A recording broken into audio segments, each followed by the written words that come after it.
Hello? Can you hear me? Up, up, up, up. At least the mic seems to be picking up my voice. I'm going to wait for someone to say something. Yes, you can hear me. Am I overly loud? Actually, let me get into the game so you can hear the music and estimate the volume.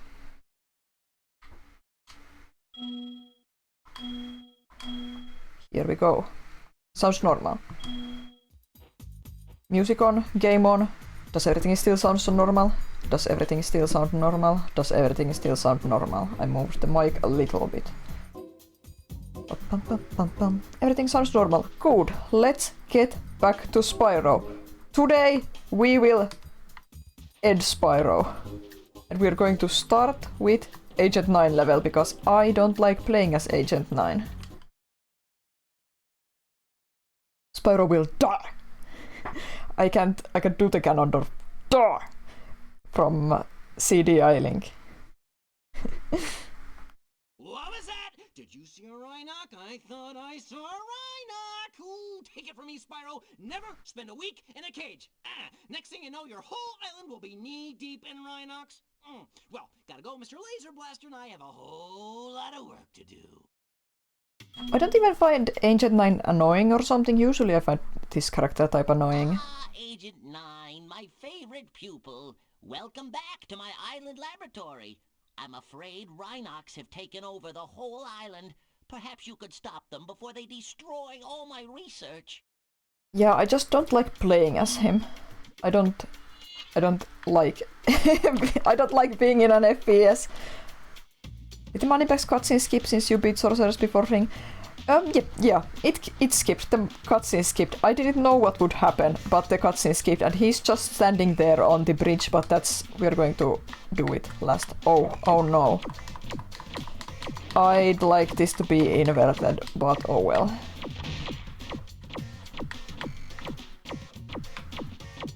Oh yeah, I thought in the Seashell Shore that I could make bump the palm trees and they'd like wiggle like that, but it was Agent 9's gun that causes it, so I wasn't totally misremembering.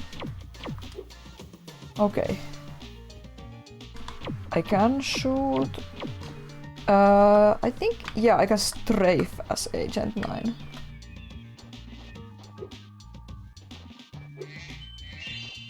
Let's see. Oh, it'll be just like old times. Try shooting these dummies to get warmed up, but be careful.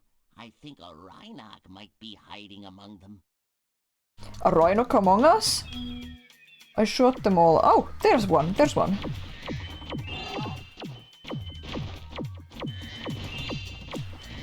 This island scenery is pretty nice, I have to say, even though I don't really like this level, and I kind of like the music too. But I just don't like the shooting, you know? I think there's a skill point in this level if you explode all the palm trees with a bomb you can carry. I would like to go for all the skill points, but I checked a list before the stream and I'm not quite sure I'll have time to get all the difficult skill points, but we will try. If it looks like I won't have time to get them all and finish the game in one night, I'll just forego the skill points, but we'll try. A vast number of Rhinocs are waiting to ambush us as soon as I lower this force field. I expect they'll keep coming until you shoot the red panic button next to the door where they come out.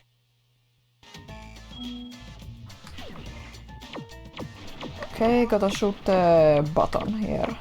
Oh no, okay, I got the button, yeah. I usually prefer an inverted camera and flight mode. It feels more intuitive to me for some reason. I don't think there's a setting for it in this game, is there? Yeah, no, there's not. There's no setting. Too bad.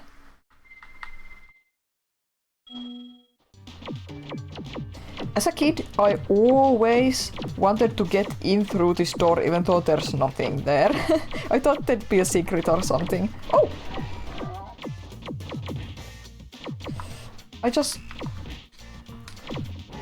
I better stick to the sniper mode. I can't aim without it.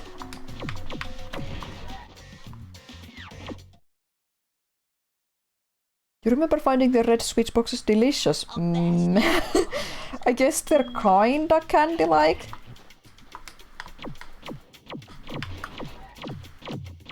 Okay, yeah, I can't move in sniper mode, so this actually sucks. And this strafing isn't helping either.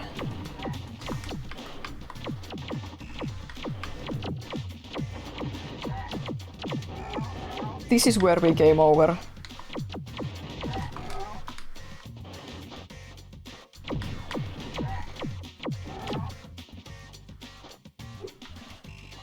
I don't know how I'll be able to get through this stage. No! Another door at the end of this beach, and Rhinox will keep coming out until you shoot the red panic button. What? Up.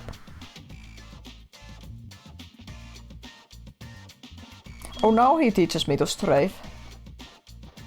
But strafing is really bad in this too, because it messes with my camera. It moves the camera behind my back. I can't strafe quite naturally. I guess the game expects me to be hiding behind the palm trees to avoid damage. Maybe. But yeah, this... Out of all the friends you can play as, Agent 9 is absolutely the worst to control, in my opinion. They improved that a lot in Reignited Trilogy, thankfully. They actually had like a normal feeling action game control scene there.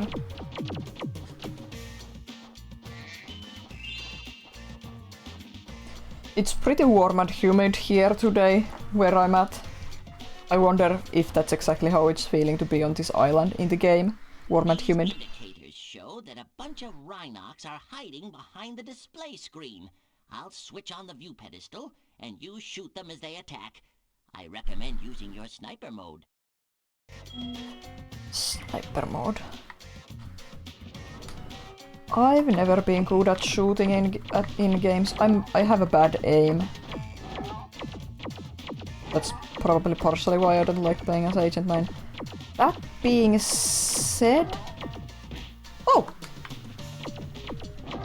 I used to play a bit of sniper in TF2. I only have like 100 hours in TF2, but... Let's see what kind of shape the machine room is in. I have a feeling the Rhinox haven't been keeping it too clean. Sniper! Yeah. I used to be a medic main mostly, and for some reason, I forget the name of the weapon, but I had the, like a crossbow weapon for medic that heals an ally if you hit it. And the longer the distance, the better the heals.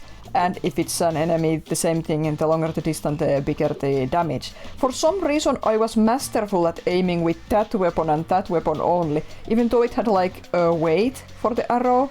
Like the arrow would... it doesn't fly straight, it has some weight to it, so the further it goes, it would start descending. So yeah, that was my aiming mastery. I remember healing allies and killing allies from like the other side of the stage. Sometimes it was fun, good times, but I'm over that part of my life where I would play multiplayer games. Even TF2 I only played with my brother. I'm too much of a coward to play multiplayer games. I would start crying if someone was mean. And I don't like to talk to strangers. Like, I'm very nervous about talking to strangers, and it would be hard to coordinate any kind of competitive play without any communication. Just as I thought, the machine room is overrun with birds. To target the birds in their nests, you'll want to use sniper mode. Then zoom in for pinpoint accuracy. I think the zooming would be actually bad. But we'll see.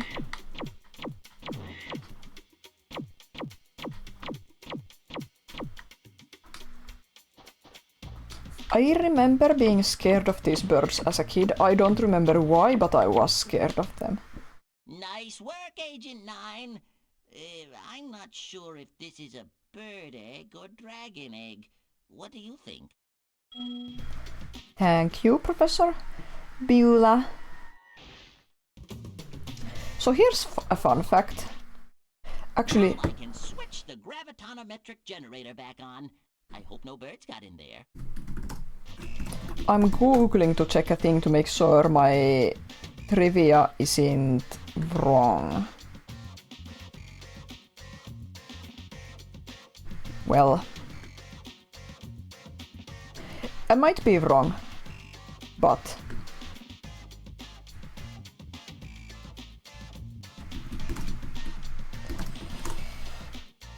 so there's a Batman trivia piece for you. Back in the old comics, newspaper comic strips, I believe, like some old stuff, it was either super old comics or newspaper strips, or both.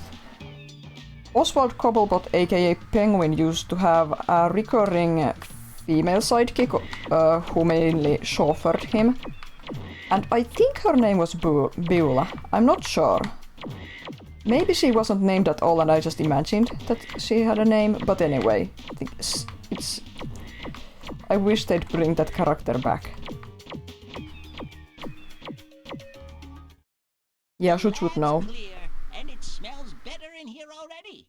Follow me outside, where I expect we'll find some Rhinox wearing armor. You'll need a more powerful weapon to defeat them.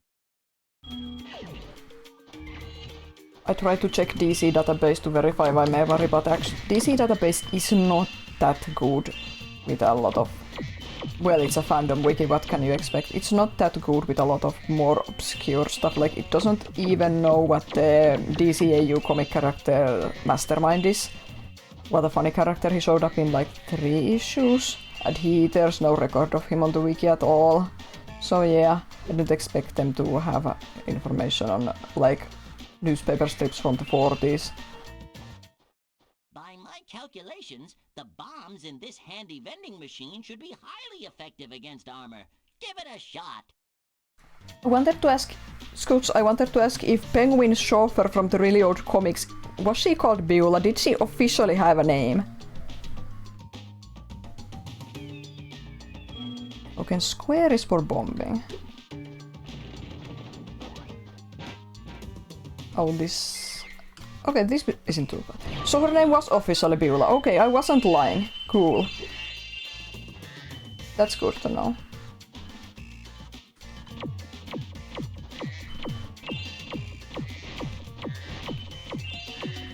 Oh yeah, I needed the bomb for this.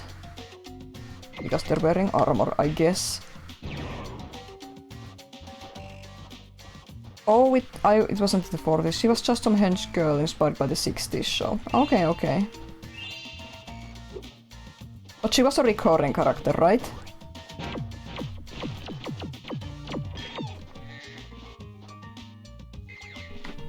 Oh no, I can see they're preparing to shoot.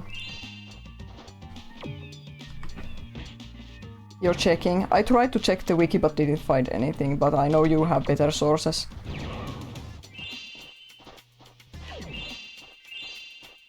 We're only 10 minutes into the stream and I'm already distracted by Batman.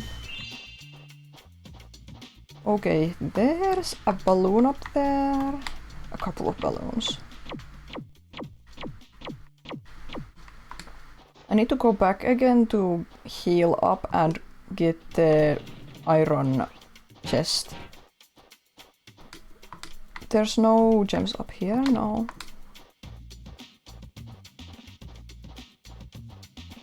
The good thing about Agent 9 is that most of his bonus stages are like gimmick stages in a way, so they're like not this complex as this level. More of like first person sharpshooting and such. I think this is the most complex Agent 9 stage in the whole game. Oh yeah, and I should get the palm trees for the skill point. The skill point is going to heal me up to full. No, the chest is here earlier. Get here, get here, get! Okay. Getting some palm trees.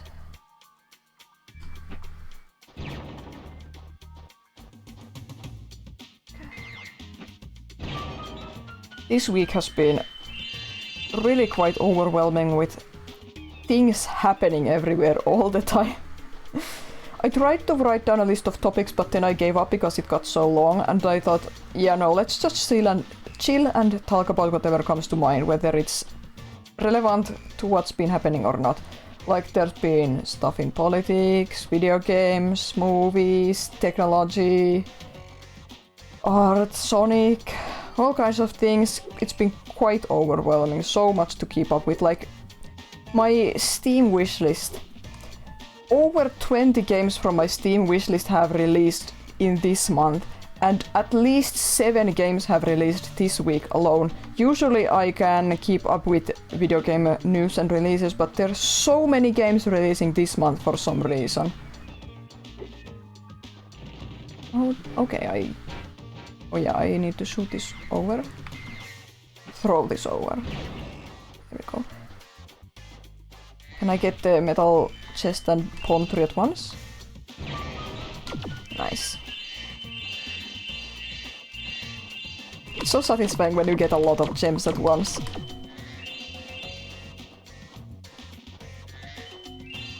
I'm not going to talk about politics because that's boring, and American politics, yes, heals. And like, I wish I could mute American politics for a little while, as if there's not enough trouble here in Europe, but like,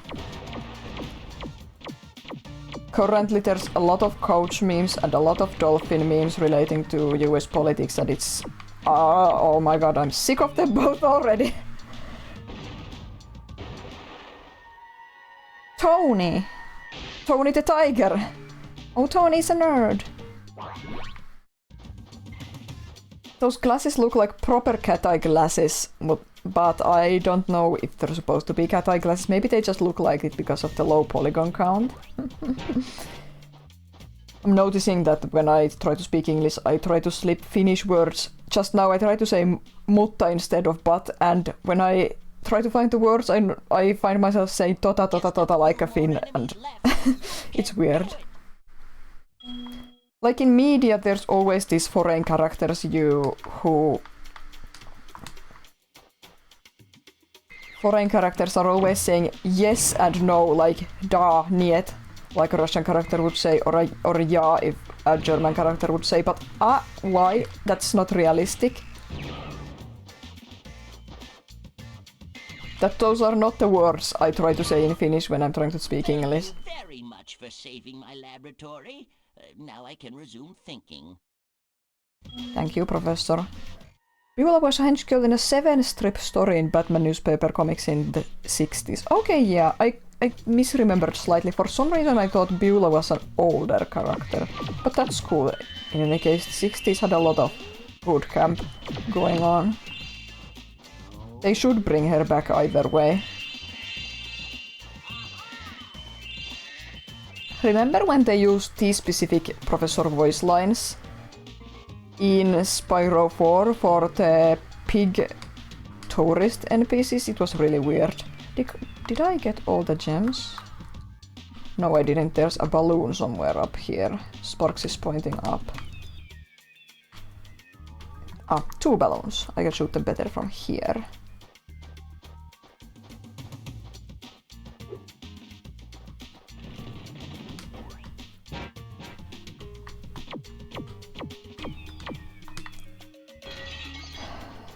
To quote Slippy Toad, I was worried for a moment. I thought I wouldn't survive this level. I felt the shooting mechanics were not clicking with me, but thankfully everything turned out okay. I didn't even die more than once. Okay. Back here.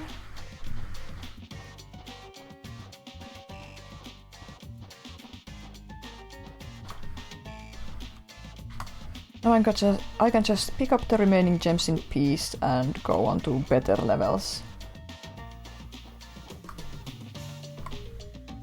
Oh, there was a balloon in this room.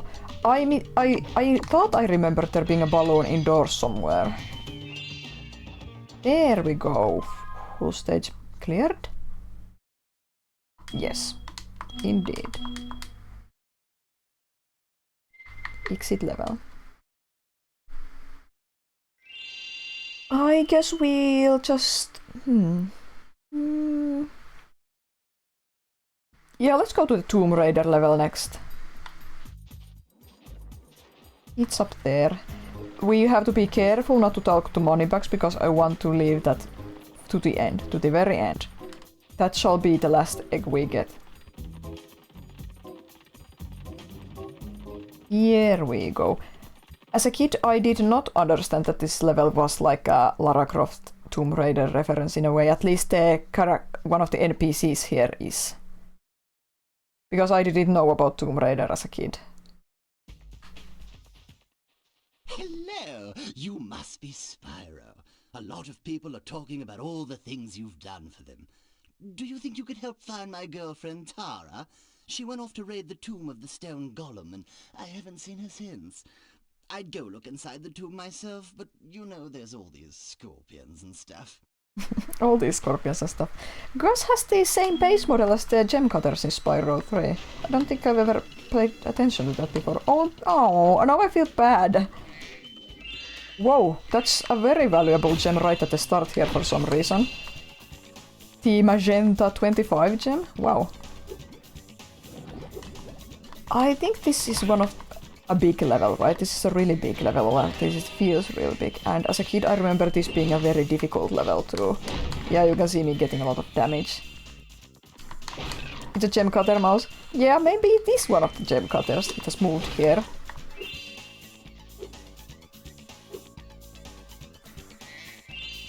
This music always reminds me of the skateboarding before it reminds me of this stage. I don't know what that enemy is supposed to be, but I like the design. It's kind of cool in an odd way. I don't know why. And I like the noise it makes when I kill it.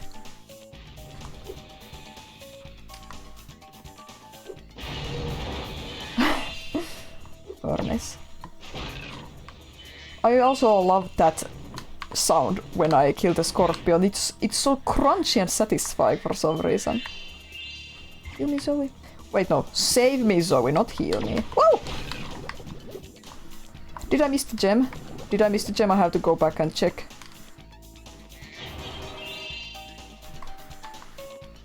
What happened to the purple gem from the scorpion?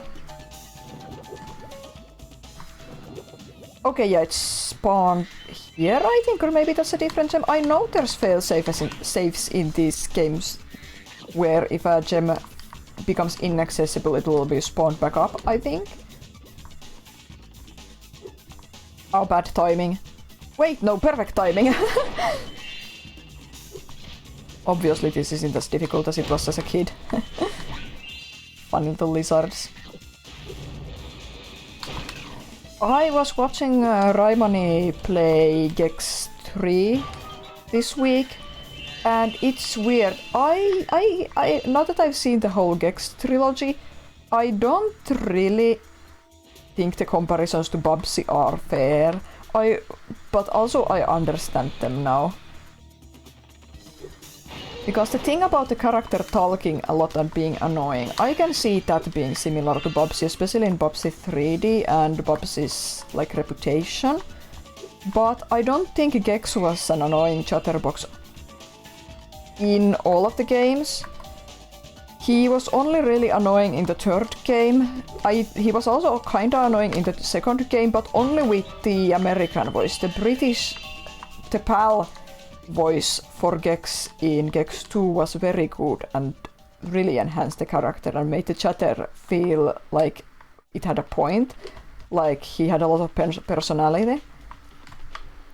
But in the third game his voice was just absolutely horrible. Hi, Spyro. Haven't seen you in a while. I'm just off for a bit of a walkabout right now. You know, sometimes you just long for the simple, old-fashioned pleasures of yesteryear, don't ya? I didn't understand that this level was like a reference to old 2D games either. Like, obviously I saw it was 2D, but I didn't really, like, as a child, I didn't just understand stuff. Why are the scorpions blue here, but not in the normal stage? I don't know. But yeah, anyway, I think I could call myself a Gex fan, even though the third game totally dropped the ball for me. Oh! No! Sheila! No! I would like to see a new Gex game one day. I think there's a lot of untapped potential. I think the series could actually really benefit from a reboot. And I think there's something going on with Gex, like there's something there that could work really well. Lester is crying, poor baby. Lester is one of those names that I can't imagine a child called Lester. Lester sounds like an always old man name. Tall jump! There we go. Can I... Oh, yes! Yeah, Gex 1 and 2 are great, and the untapped potential elevates it. Yeah. Yeah, I genuinely think I would like to see Gex come back. I think there's material there for a genuinely really great 2D or 3D platformer. The TV theming, and especially with the first game's overdone backstory in the manual, which was a parody, but still there's something to Gex's character that makes him slightly interesting, and I think his design is pretty nice too. Very simple but effective. I think there's a lot of personality in his, like, face and presence. And I like to talk about the Bubsy comparisons, like Bubsy needs a lot more work. I'm not even a Bubsy hater, but I think Bubsy doesn't have as much potential and isn't as interesting. Nelly, nice name. But yeah, I resent comparing the two now that I've actually gotten familiar with Gex. Oh no! That was a bad idea, I should have gotten it on the way out.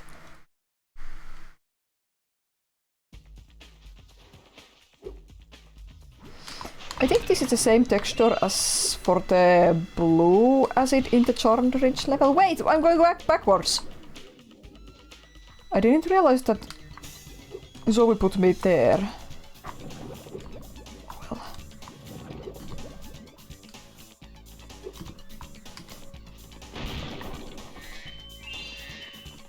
Let's get the gems here first. I don't remember if that leads me, like, out.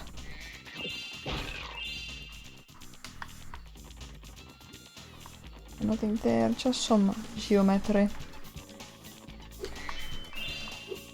So this week, what have I been up to this week? It's a key. I'll go get that right away now. I could just go back to the beginning from the end, but I'll just get the chest now so I don't forget. Yeah, this week I finally had a good night to go out on a walk late at night with my siblings, as always, of course.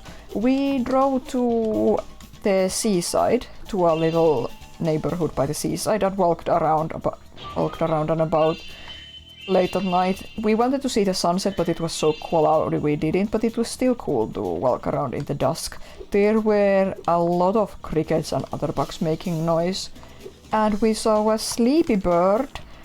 It's hard to say. I think it might have been some kind of a plover, but it could have also been like a young seagull that is still changing color. It's really hard to say, and we didn't want to go too close to it because it was just a sleeping little bird. And then we saw some mallards, mostly female. And we saw rabbits, or like hares. There's a lot of hares down at the seaside place with the piers and stuff. I don't know why there's so many hares there. Andy. But most interestingly, it started to rain right as we were heading out. We got in the car, headed home. And as we drove past some fields... I shouldn't have gone this way. As we drove past some fields, an owl flew over us and it looked giant. It landed on a street lamp, on the side of the road, so we got a good look at its silhouette in the darkness and I could see the ears. So like, of course your mind immediately goes to, oh my god, the bird was giant, it has to be the biggest owl, the eagle owl.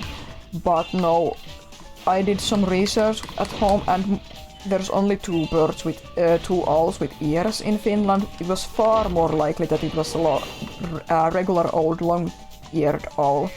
That's still cool. I've never seen an owl flying before. I've never seen a long-eared owl ever anywhere before. I've only seen an owl in the wild once in my life before. It was is it a sparrow owl in English? This tiny owl in our birdhouse in the garden one winter for some reason. It was there during the day, just chilling. It was cool, but yeah, it was super cool to see like a big owl actually flying over and land on the lamppost. And the ears were really distinctive too, like it had little cat ears. Even in the darkness you could see that. I'm not like a bird watcher or anything, but I just like seeing the animals in my surroundings and trying to learn to recognize all the animals. Oh, this is a hunter level. I remember the manta ray. I've been training my new pet manta ray to carry the latest technology super high-impact underwater missile launchers. Wanna ride him and try blasting some sharks? Hunter, should I be worried? Why are you equipping your manta with blasters? I mean launchers. Missile launchers. Just watch out for the shark riders. They're carrying the latest JX-5 underwater tracking ammunition. Hunter, what are you doing? Why are you here? To shoot the sharks? I mean, I guess that's noble because these are being commandeered by those underwater rhinos who are evil. Whoa. Why was the shark inside me? Why did it swim through me? I can't hold the button, that's annoying. One of those old game things, it's really annoying when you can't hold the button. I do like that this is like a reference to Aquaria Towers, kind of, from Spyro 2. I think the shark models are the same, and Hunter has the manta in there too.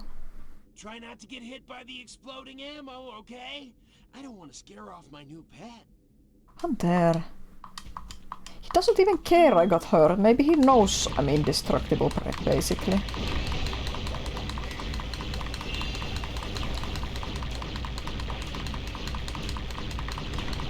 I think I need to focus slightly here to actually do this. God, it's so annoying to mash the button. I'm afraid of getting shot from behind.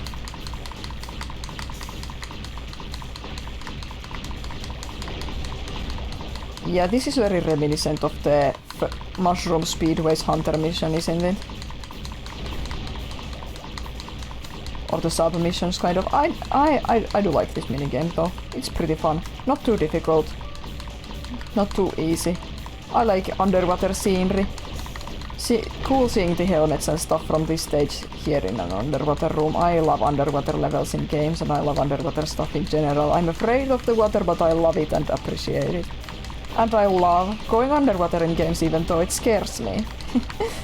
Not in Spyro. Well, actually that's a lie. Aquaria Towers in Spyro 2 used to scare me as a kid. The vast void where it's set. Nice shooting, comrade. Where'd you learn Comrade? to aim like that? Oh, by the way, Bianca wanted me to give you this egg. She says she accidentally turned it into a woolly mammoth for 5 minutes, but it should still be okay. There's the ship lore. Sadie. I really like that. There's actually character development here. Or like relationship development between Hunter and Bianca, even in these dialogue pieces. It's so cute. Okay, let's... I think I blew up all the iron chests, right? There are gems up here. So yeah, I was lying. I just remembered that Aquaria Towers used to scare me. There's the segments with the mechanical sharks, where you need to use a sub to get through. Those were kinda scary to me as a young child. And also the vastness of the water area up top where I think the manta ray mission is. And this place kinda evokes that a bit too, but not as much for some reason. Like, what is this place? How far can I go? No, not that. Not farther than that.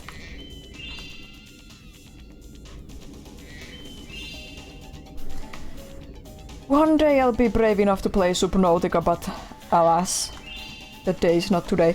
Once I got to the main menu. Once when Subnautica was still in beta, I got to the main menu. I was so close to playing it. I read the update notes, I saw they'd added the Ghost Leviathan to the game. I quit. I couldn't. I was so scared. I was so scared of the thought of a new Leviathan that I'd seen the concept art for the Ghost Leviathan. I knew what it was. I was so scared. I just couldn't do it. I've watched hundreds of hours of Subnautica gaming. No lie. Hundreds of hours. I watch everyone play Subnautica if they play Subnautica unless they're really annoying. I'm always watching Subnautica and rewatching old Subnautica videos. I love Subnautica so much and Subnautica Below Zero too. I'm just too scared. I'm so scared.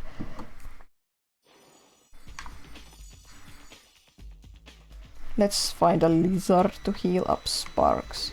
Or try to anyway.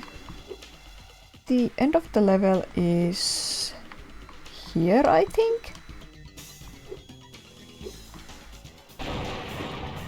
There's Tara! She has the same idle animations as Bianca, I think. Well, look at you. Or the dialogue animation. I'm here to raid the tomb after I've done all the work. I spend all day pressing switches and shoving boxes around, and you just waltz in here expecting to claim the treasure. Well, might as well have it. Only turned out to be a lousy egg anyway. Poor Tara. Marty.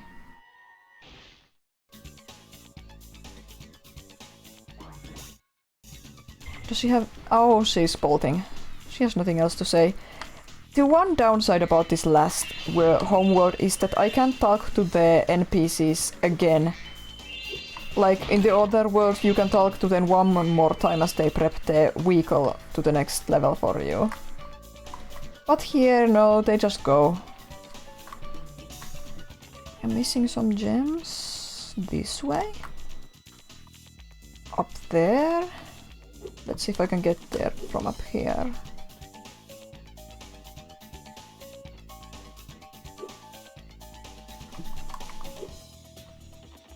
I really like this floor texture in this level, in this indoors area, and wall texture actually. Oh! I missed this little ledge. There we go. Level complete. Next level time. Wait, did this level have a skill point? Let me quickly check if it does. I have the list right here. Destroy all seaweed in the manta ray area. Okay, let's do that real quick before I leave. Stop bonking, Spyro. I didn't even realize you could destroy the seaweed. Let's go have a look. I know I never got all the skill points as a kid. There's a couple of really obscure and difficult ones. So that explains, and I don't think I ever knew about the seaweed as a kid. Let's have a look. Can I ride the manta again? Where? Can I destroy the seaweed as Spyro? Is that the seaweed it's talking about? You can ride the manta ray around just for fun if you like. Thanks, Hunter, you bet. Have fun.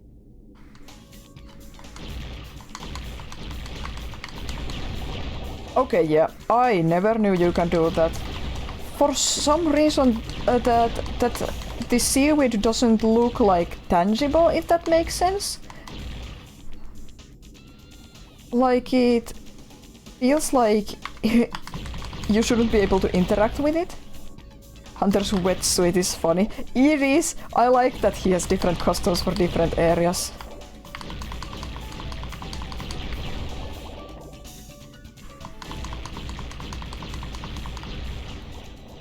I never would have thought to shoot the seaweed if I hadn't checked the skill point list.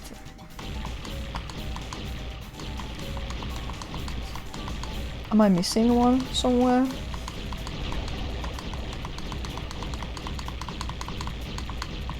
I'm just mashing now.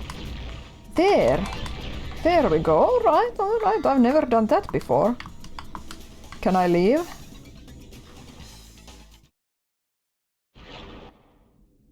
can ride the... Maybe later. Oh, what did he say about Bianca? You can ride the... Okay. By the way, if you see Bianca around, can you tell her to meet me here? I, promised to give her scuba lessons once the sharks were gone. I like that.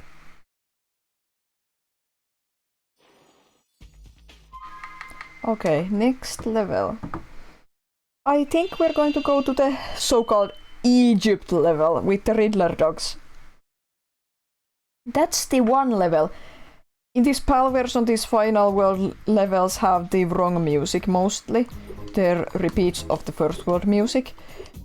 And I actually prefer the repeat first world musics for all these levels, except this one. I really love the actual track that should be playing here in Haunted Tomb. One of my favorite tracks from this game, but sadly we're not going to be hearing it in this PAL version at all.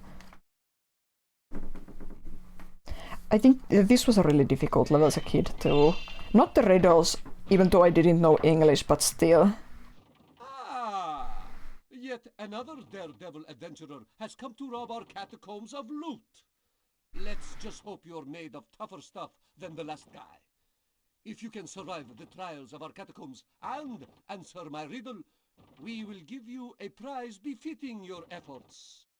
This would just be... Here is my riddle. I am a vessel without hinges, lock or lid. Yet within my walls a golden treasure is hid. What am I?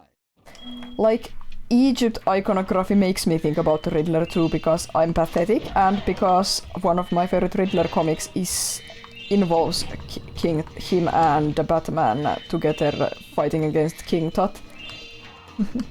But I think comic writers and other writers often use Greek or Egyptian iconography for Riddler stuff because of the Sphinx telling riddles thing, even though I think the riddle telling Sphinx is specifically from Greek mythos rather than Egyptian, but you know. Oh, that was bad. Oh, hi Neb! We are ending Spyro. Oh no! Bro, the ball. As a kid I didn't know what this ball is, and I guess I still don't. It looks like a snowball. Oh! My aim was way off. Is there... is there any fodder anywhere here? What happened to the mummy? Where did it go? I guess it despawned. Gotta be careful not to die here. No! Wow, my aim sucks. Ah! Oh, camera got stuck! Don't end Spyro, he didn't do anything. I have to end Spyro, it's time for the game to end. Okay, yeah, let's just take care of him. I can get those rocks even without the Earthshaper throwing him. Whoop! I was scared of these Anubis dogs as a kid. Because they... they just charge at you. They look so... their movements are so fast, they were somehow alarming. Intimidating, I guess, is a better word.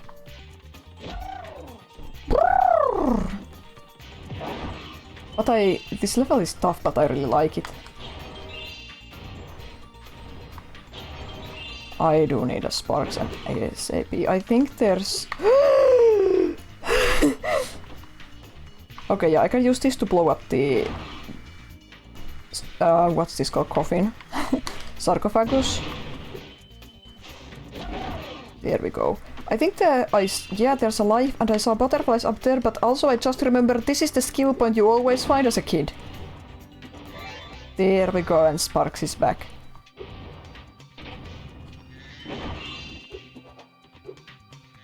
The skill points in this game are so fun, like there again, like this, so to say, pointless but fun thing you can do. I like it. And if you get all the... Can Suits alright check for me? Do you need to get all the skill points to check the epilogue in this game? Or is it enough to beat the game or something?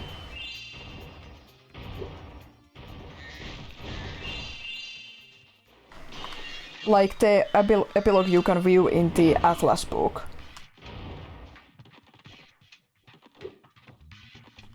Oh yeah, I need to open the door from here and run. There we go. Woo! Bouncing.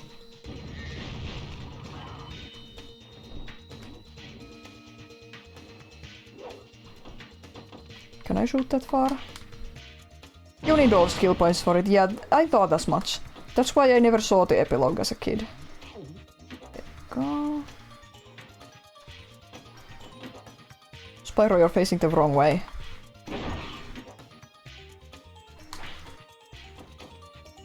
Is that going to blow him up? Whoa, he swallowed one! Okay, that wasn't good enough. I guess I'll just jump up here and... I really remember the animations are so good. There's so much going on. There's so many individual animations. That enemy just swallows the weird fire snowball he creates. That's so cool. There's more sarcophaguses here. I think in the next room I can get the snowballs. I shouldn't even worry about these guys, they're just going to respawn. A little critter! Another critter! Oh, I should have saved that. Oh well. But yeah, I think there's snowballs here, so I can blow up the sarcophaguses. Except I need to open the door first. Let's take a moment to appreciate this texture. These humans. I think the Reignited Trilogy version replaced all these with like the dog characters, which is a good touch. There are like human characters, very few human characters in some Spyro games, kind of humanoid characters. But those tall, fairly real looking humans are a bit much. Even though Zoe is quite humanoid, but still. She's basically a little human with wings, but you know.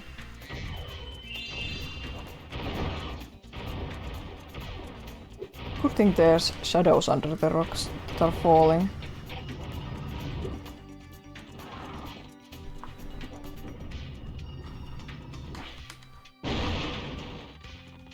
Yeah, I'm just saying that I don't like the wall art depicting humans in a level that's only resided by dogs and earth shapers and mummies that are Rhinoc based.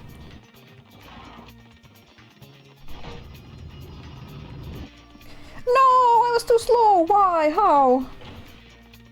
What?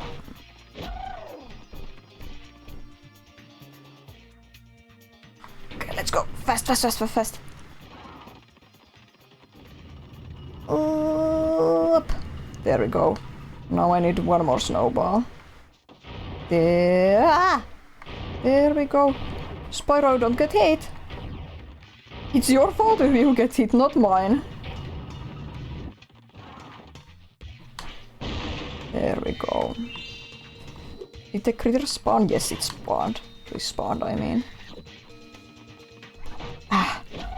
I need to stop doing that. I need to stop running straight at it.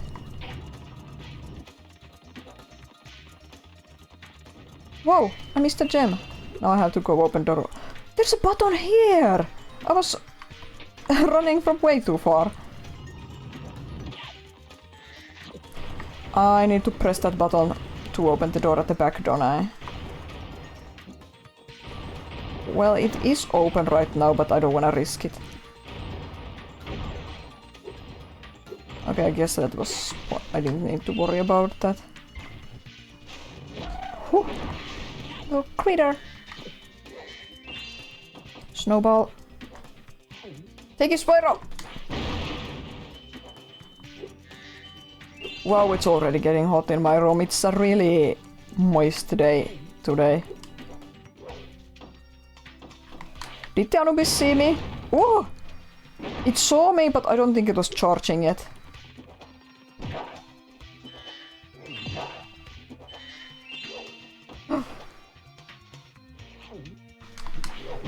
Oh! Double kill.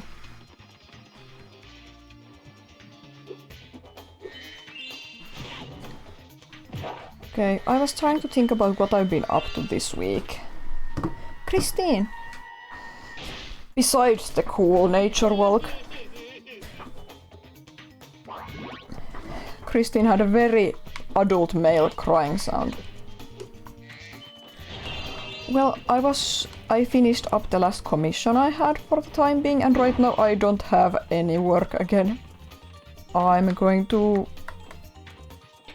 do a personal illustration in the meantime while I try to look for new work projects, I guess. I'm going to try to draw a new Christmas card for this year. I have to draw it well ahead of time. I do have an idea, but I just have to draw it well ahead of time so that there's time to actually order them before Christmas. I can send some to my friends.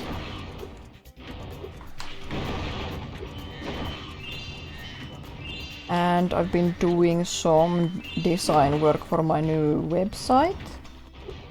I need to actually draw illustrations for it now. Like, I want a new profile picture for all my socials, and I'm going to use that as a favicon for my website too. So I've been doing design work for that, and I also want a cool new big illustration for the landing page of my website, or the front page. So I need art for that, and I've been doing design work for that too. The design work is pretty much done, I just have to actually invent the illustration now. And then draw that, and then put the site together. I'm going to put it online in... Oh no! I'm going to put it online in January next year, so there's plenty time, but still... Whoa. Physics! Ah! Ah! I'm struggling with the camera again. Okay. Where's the critters? What are the snowballs the big guys are throwing? I don't know, that's why I call them snowballs. I'm not going to go to that level yet, in case it respawns all the enemies. I'd rather clear the level first and then come back here.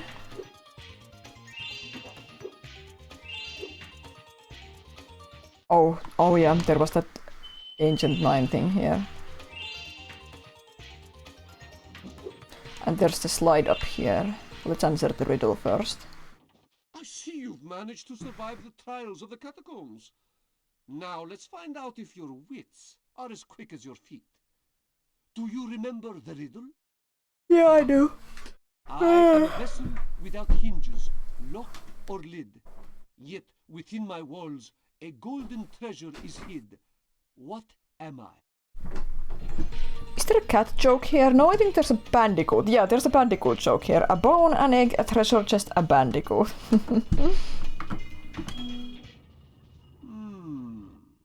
Have you heard that one before? I never thought you'd get it. Very well. A bargain is a bargain. You may have the dragon egg that I was guarding from the sorceress. I like the lore here that he's been guarding an egg from the sorceress. It's cool. Will.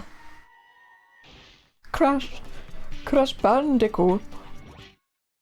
I've waited 7,000 years for someone to solve that riddle. Now, I can finally head off to Seashell Shore to bury some bones. You live your best life, Algair. I'm so happy to free you. That's some nice lore. Okay, let's go to the slide. I hated Crash as a kid. Well, hate is a strong word, but I didn't like Crash. I thought he looked ugly and annoying, so I never wanted any Crash games, per se. Oh, this is annoying without sparks.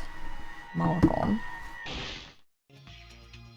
We did get Crash Bash as a present from... My sister got it as a present from a relative or godfather or something.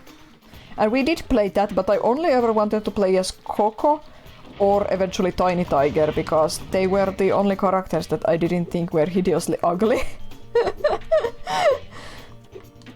I did enjoy many of the minigames in that. We never got very far in the game, of course, but I enjoyed the minigames that we did have. Not the tank minigame, but the pinball minigame, the polar bear match on the ice, the pogo stick thing, the box throwing, I liked all of those. We didn't get far enough to have unlock any other mini games.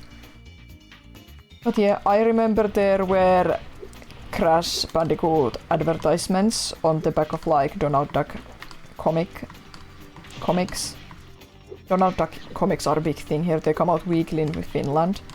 And back in the day they used to have like Crash Bandicoot ads or other game ads sometimes, and I always thought Crash looked so ugly and annoying.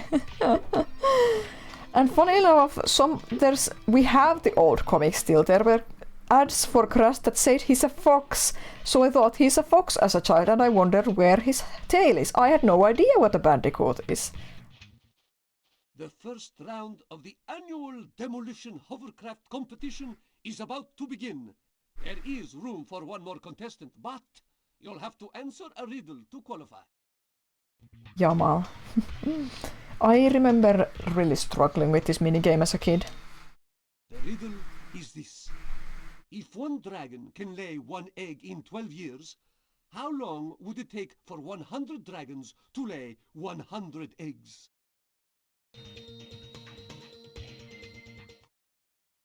That reminds me of some logic puzzles from the start of uni, when we were learning logic before we could get into object-oriented programming. Okay. Okay, those are the controls. The controls aren't too complex, thankfully. But I do remember this being really difficult for me as a kid. Yeah, I think dodging is going to be the hard part. Oh! Where's... I did not see that Rhinoc at all. Yeah, I'm going to die.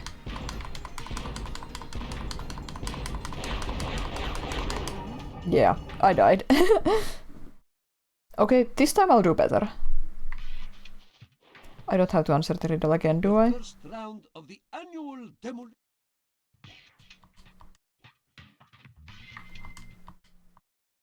I don't know if I talked to him again accidentally or if I have to talk to him every time. Okay, yeah, I can hit over the... like lanterns with this. No, no, no, no, no, no, no, no, no, no, no, no, no, no. How far do the cannonballs go?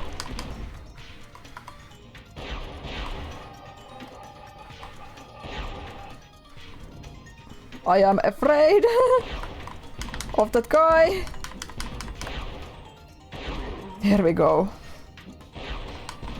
So the Olympics in Paris started yesterday, or Paris. I guess they've had some qualifying matches for like football and stuff already, but the opening ceremony was yesterday and I did not watch it. I saw some people talk about it being a shit show and that it was all memes and stuff, but I'm just not interested. I never watched the opening ceremonies. And I didn't even happen to be in the living room when it was on. I was watching Five Nights at Freddy's movie with my mom and she did not like it. Well, that was a fierce battle indeed. Please accept this prize for winning the first round. MJ. Oh, like Mary Jane from Spider-Man. You may now enter the championship round. Oh, can you take care of that bot? This is an exceedingly dangerous sport. Might I suggest you quit while you're still in one piece? Okay, I took care of it myself. No worries. Bring it on. My.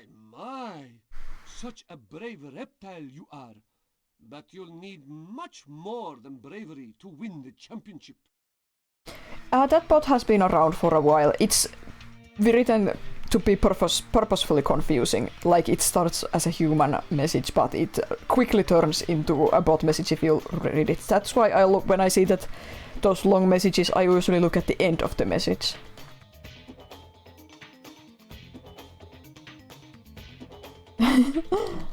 Front camera will shoot? Yeah. Finnish is thankfully such a complicated language, or at least very different language from English and other related languages, so it's way easier to spot bots and poorly translated scam messages and such. There's some obvious mistakes that are really difficult to avoid if you don't actually speak Finnish. I do worry about people in Finland who don't speak Finnish as well, though. They might not be able to spot those as easily. I like these dogs. Maybe it's my Riddler bias, but I think I liked them as a kid already too. They're funny NPCs for some reason. They have a different vibe from all the other NPCs in the game.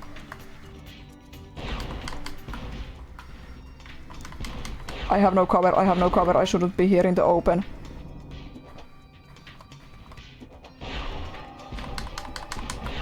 Oh! Oh! They're doing this! Whoa! He's coming close! Oh, this is scary! I hate how they just... Because these are hovercrafts, they just quietly slide. Anyway, I was talking about the Olympics. I never watched the opening shows, and I'm not really even a sports fan in general. I don't like watching team sports. I don't like football, I don't like ice hockey, I don't like any of that stuff, but I do like watching athletics and some more unusual sports that you don't see televised so often. But yeah, athletics were usually one person or maybe four people if it's... What's the sports called in English? 4 people who pass on a baton on the track. I don't know what that's called in English, but it's one of the running sports. I do like watching athletics. It's easy to keep track of, and I guess there's a lot of good Finnish athletes too, so it's fun to see if they do well or not. But yeah, athletics are just kind of fun. It's so easy to keep track of. I get invested. I just don't care about team sports. They're too much hubbub, too boring. I do like watch. Last time in the delayed Tokyo Olympics, I remember watching the skateboarding competition at night, which was fun. And I remember watching trampoline too, it was fun.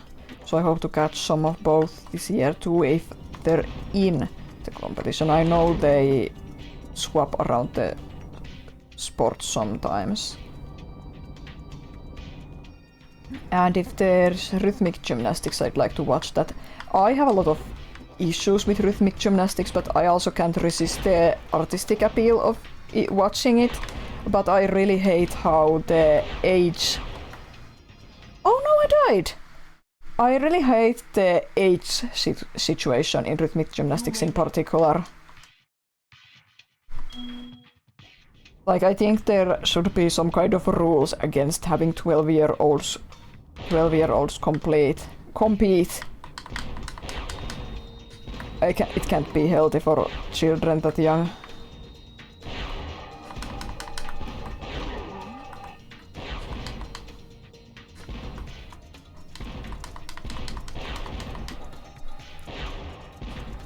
But I do suppose that children would still be forced to train from the 3-year-old to qualify for the Olympics. In any case, but still, I don't think it's right that, like, 12-year-olds can be seen in the Olympics. Feels very, very wrong. Am I already sparksless? This is going bad. I have to really focus and take this really slow to... Yeah, no. This is going to take a while. I'm bad at this.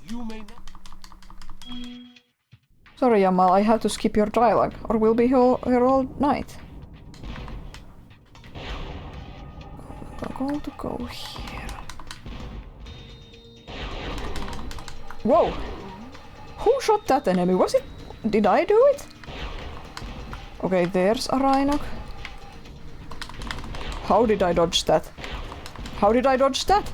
Oh, he's coming at me! I did not dodge that. Oh, it's there!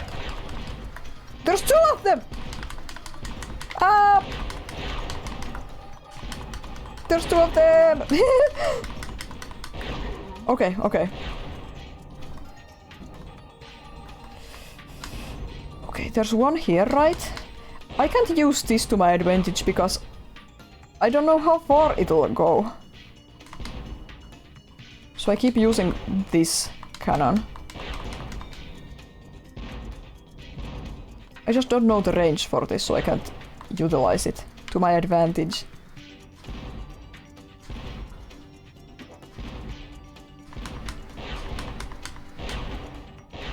I need to go closer, I'm afraid.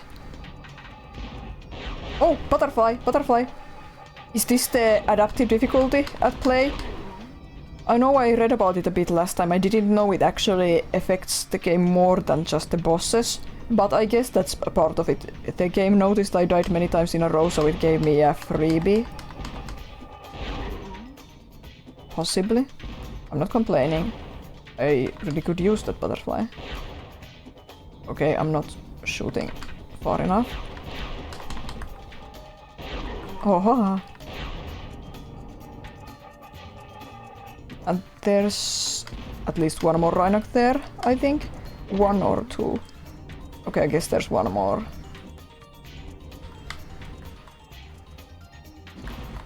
So yeah, I watched Five Nights at Freddy's movie with my mom yesterday. She did not like it, but I thought as much. That was indeed a battle for the ages. You're the first dragon to win the competition in over 1,000 years. I proudly present you this year's grand prize. Thanks, Jamal. I think it's like a... It's not an amazing movie, but I like it. Very heavy on the drama and somewhat abstract aspects of the story, but I enjoy it. Definitely the highlight is the actual animatronic props and costumes, though. I'd recommend the film to anyone who's interested in like puppets and costume making and animatronics and such.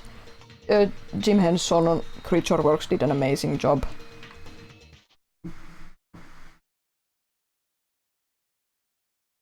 One of those dogs with funny hats put a curse on me just 'cause I shot him in the butt a couple of times. He said he turned my tail into a snake. Does it look like a snake to you? It does feel kind of funny. Come to think of it, oh boy, that dog's gonna pay. I did not remember this dialogue. Agent 9 is kinda... He's not alright, is he?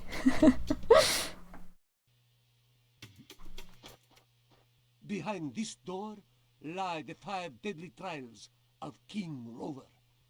No one has ever survived all 5. In fact, it is so dangerous that I cannot let you through this first door unless you are able to solve my riddle. Rover, that's like a dog, right? A rover is a dog or something? Here's the riddle. I follow you wherever you go, but the more of me you take, the more you leave behind. Shadow, time, a giant lizard, footsteps. Follow you wherever you go. The footsteps, right? My. You're quite clever for someone with so little fashion sense. You may proceed to the first trial. I'm with Ali. I'd cast a curse on Agent 9.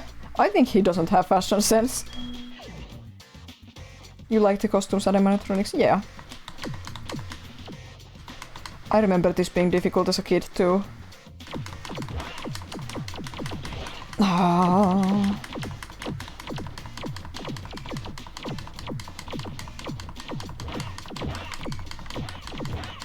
I knew Mom would like the movie because it doesn't have a lot of action.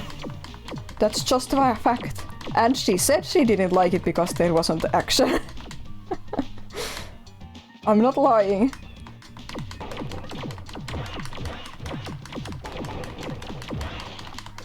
Besides, Roimam doesn't even like Scream, even though Scream is good. We clearly have extremely different horror movie tastes. Behind this door lie the 5 deadly trials of King Rover. Okay, I'm going to skip your dialogue here, Ali. Footsteps. Imagine if the answer was giant lizard. Now that I have a full sparks, maybe I'll do better. I'll just shoot around aimlessly and hope the bouncing bullets take care of the snakes when I can't aim.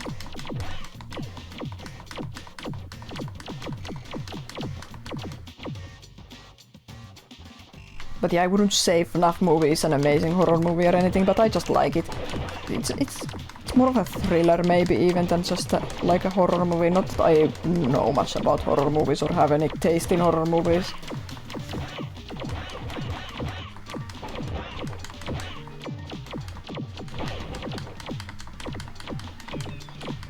Oh yeah, I got that one. Yes. Oh, I forgot there's worse enemies than the snakes. Oh, critter! No, I don't need you! No, Sparks, no! You ate the butterfly! No! Huh, huh. ESA, European Speedrunner Assembly Summer Marathon has been on this week. I think today is their last day too. I've been watching that on and off while I've been working this week. I kind of prefer GDQ. GDQ is like nicer. I do like ESA, but there's some stuff that bothers me as a watcher. Like, I can't help but notice how few women there are running. I'm surely that's not on purpose, but I feel like it also can't be a coincidence that there's so few female runners. Or like, let's say non-male runners, rather. For some reason it's bothering me. Maybe I've just started to notice it more lately because I hang out with so many women and non-binary and other gender speedrunners. So when I watch ESA and I don't see a woman at all for a whole day, it feels a little weird. But I did notice that this ESA seemed to be a lot chiller than the previous event because they've been streaming different programming on 2 channels for many events now, which is cool and all, but sometimes it's hard to choose which channel to watch, and I always have been thinking that how do they balance this so that people who end up running on channel 2 don't feel like excluded. And this time they are not streaming different stuff on channel 2. I wonder what the behind the scenes reason is. It's made it easier for me as a viewer, of course, and maybe it's fairer to the runners too, when you think about it. And I also noticed they've cut down on the crazy extra content, which is like, it's okay to have some strictly not speedrunning, something goofy programming in between, but I think the ESA really overdid it for a while, so I think it's good that they've like reeled back, made the event this time more focused, and again gotten back to basics with speedrunning more. So I don't like the live hosting segments still. Those are very new. I think they did it for the first time in their winter event this year, that the hosting segments between runs are like hosted live at a desk. I don't like it. It's way too like active for me when I see and hear the crowd moving all the time behind, and I think it also makes it harder for hosts to partake when you actually have to be in front of the camera. I don't know, feels a little weird and uncomfortable to me as a viewer. So yeah, but there have been some really great runs I've enjoyed watching, and I'm going to check every interesting run I haven't seen yet from a VOD. Lumi Laura did an amazing Spyro speedrun. It was a joy to see. She's definitely the best Spyro speedrunner out there right now, I think. I don't know if she has the world record currently, but still she's an amazing runner. Oh, this is the gems I'm missing. I did not blow up this coffin. Let's get a snowball from down here. How far back do I have to run?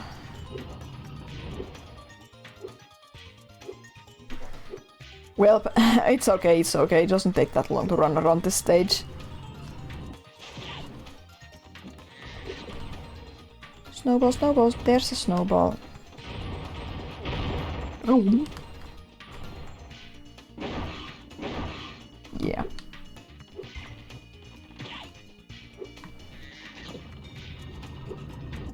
What else have I been up to this week? I watched James Bond again, 2 James Bonds every week for the whole summer until they run out. On Monday they showed Never Say Never Again, the film. It's Eon Productions that normally produces James Bond films, right? Never Say Never Again was the only James Bond film produced by a different company after the original 2 producers fell out and the other guy took certain rights with himself from Albert Broccoli? Something Broccoli. I forget the names. Anyway, a different company made a James Bond film featuring Spectre and with Sean Connery as James Bond for the last time. And it's a very fun movie. Very fun. Dynamite's time.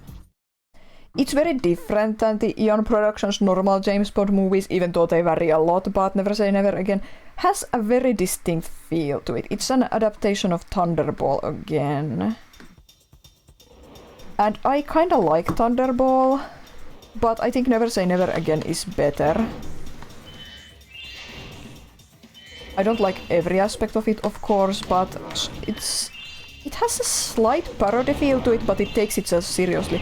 A slight parody feel in it that they're not afraid to include some slightly goofy scenes while the plot is still serious and the characters are very much so taken seriously. Like the movie, even though Connery is already rather old as James Bond in that film, all the women, every single woman, no matter what age, they're all swooning for him. And it's like a very purposeful joke, and it's supposed to be a bit of jokey that all the women are immediately swooning for him, and I think that's funny. Okay, this level was always really difficult for me as a kid. Well, gosh darn it, Spyro! I came in here to check on my prisoner, only to find out he'd somehow got away again. Then when I came in to look around for clues, one of them rowdy dinosaurs went and locked me in. Now they're out there causing all sorts of trouble, and there's not a thing I can do about it. There's not even rhinox here, there's just dinosaurs. Oh, the Wonder posters. They had some secrets here, right? I know this is these Wonder posters are references, but I don't remember what they're references to.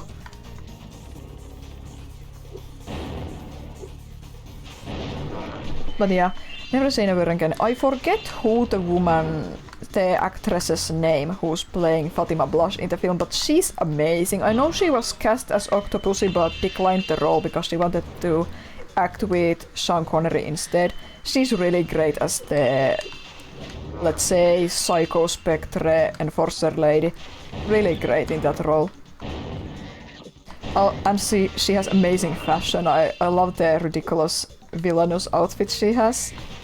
And again, I can't remember the actor's name, but the guy who plays Largo in that film, the villain, he's amazing. He's always like 10 seconds away from snapping and losing it for good. That's a really good performance by him. The villain is super gross and uncomfortable in the best possible way. I love the scene at Largo's charity party with the arcade and stuff where he and Bond play the game he designed, the world domination game that electrocutes the player if he's doing poorly.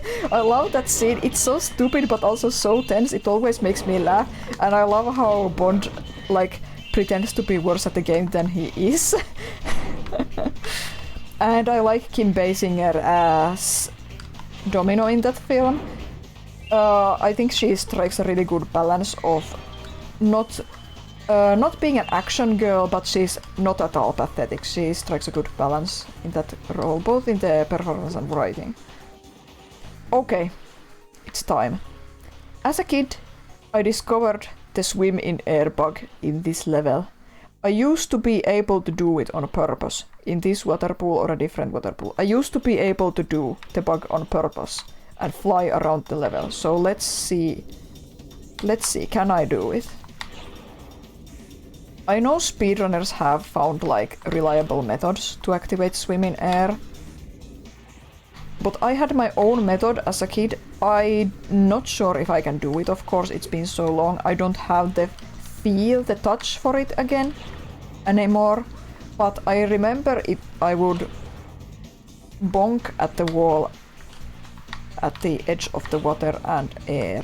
It might be easier to do at the pool on the other side. Let's try that. And if that doesn't work, I'll check the tutorial. I know you can abuse Zoe's save feature to activate swim in air. These seahorse dinosaur enemies are kind of funny. Egg. Romy. What kind of a name is Romy? I remember swimming in air being so cool as a kid. There's an egg behind a difficult glide right at the start of the level. I didn't find that as a kid until I discovered swimming in air by accident. And usually I was afraid of bugs and glitches as a kid, but swimming in air was... Yeah, of course, it was a bit eerie and unsettling, but it was also so cool.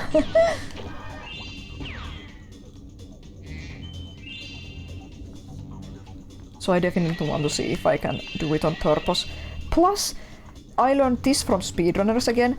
This level has an unused mini-boss area left in that you can still access by swimming in air, because the load zone is still in the level, but you can't access it without swimming in air. I think I got all the jewels in this area, yeah.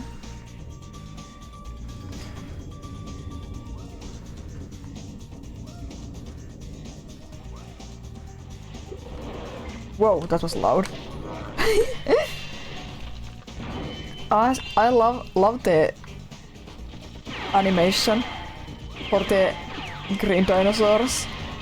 How they just fall over sideways when you flame them. Okay, let's try.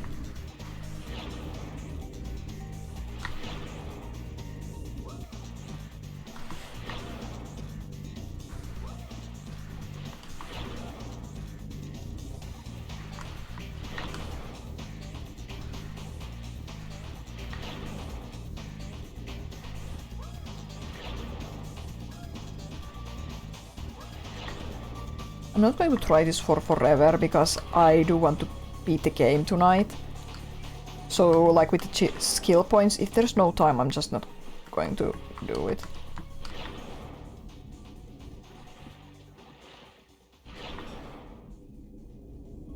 I think I hear Dad coming home. He went fishing again. He's been fishing every Saturday now, I realize. Every time I've streamed, he's been fishing. But this time he actually got fish. He sent a picture on Discord.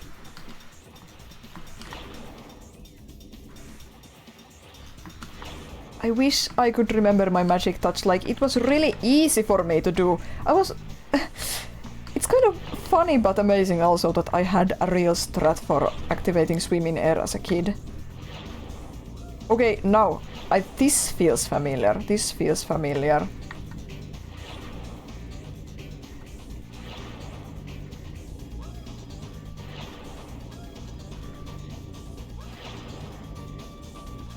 I think I'm on the right track here, but I don't know if I can still do it. But we're going to try for a little longer.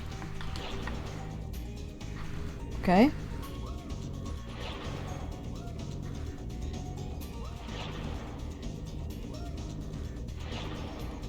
It would be so cool to get it with my own childhood strat, but do I just suddenly plop into air or something? Yeah, I'll just continue swimming in the air. That's how it's supposed to work.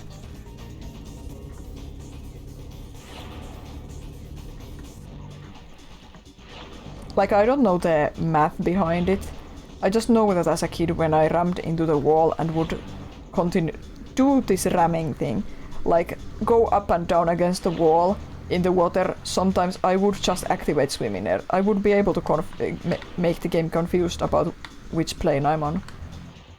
But yeah, looks like I have lost the magic touch. especially since I don't know the exact science behind the trick, so...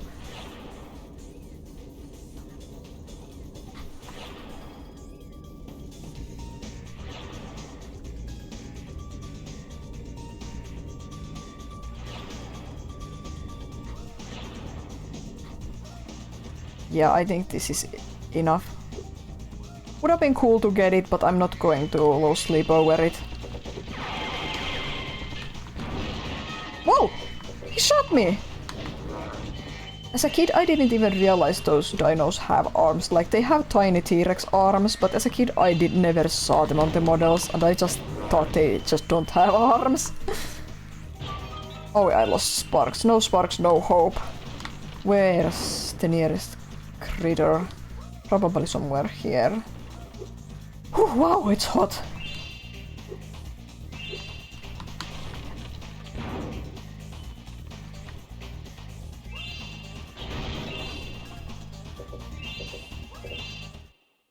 Well, I'll be. So that's how my prisoners keep escaping. Here, take this dinosaur egg away before it hatches and causes more trouble. I think it must have been the run of the litter, though. Kiki.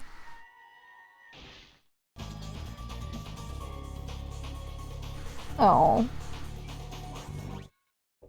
Jumping Jehoshaphat! That's the cutest looking dinosaur I ever did see. Aw. Usually these NPCs are always insulting the dinosaur. I mean, dragon babies, calling them ugly or whatever, but that's so nice. But I think it's cute. Okay, can I... Well, let's get the egg from here. There we go. Dan. Then I'm sure I'm going to find some fodder if I just start looping the level from the start. Yeah, I never found this egg as a kid until I discovered swim in air. Which is kinda cool when you think about it. It was hidden so well. There's the... Oh, it's the same critter as in Lost Fleet, isn't it?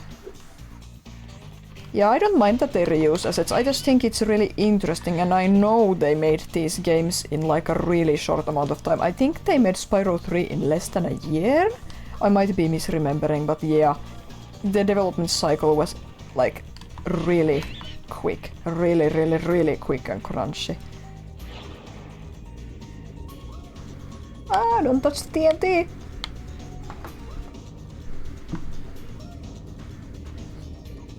Fingers crossed one more time. Maybe if I just do this... No, no swim in air. It's okay. It's okay. It wasn't meant to be.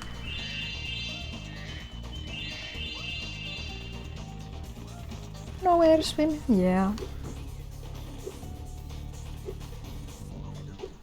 So the Agent 9 level here...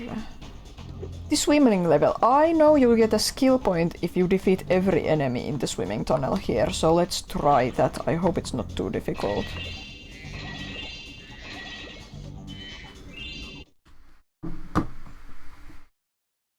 This could be difficult. One of them dinosaurs threw an egg down this flooded mine shaft. I'd get it back for you, but I ain't such a strong swimmer. Thank you, Debris Holiday. Okay, let's go. I remember this being super hard as a kid. Like, I could, I would do this for hours.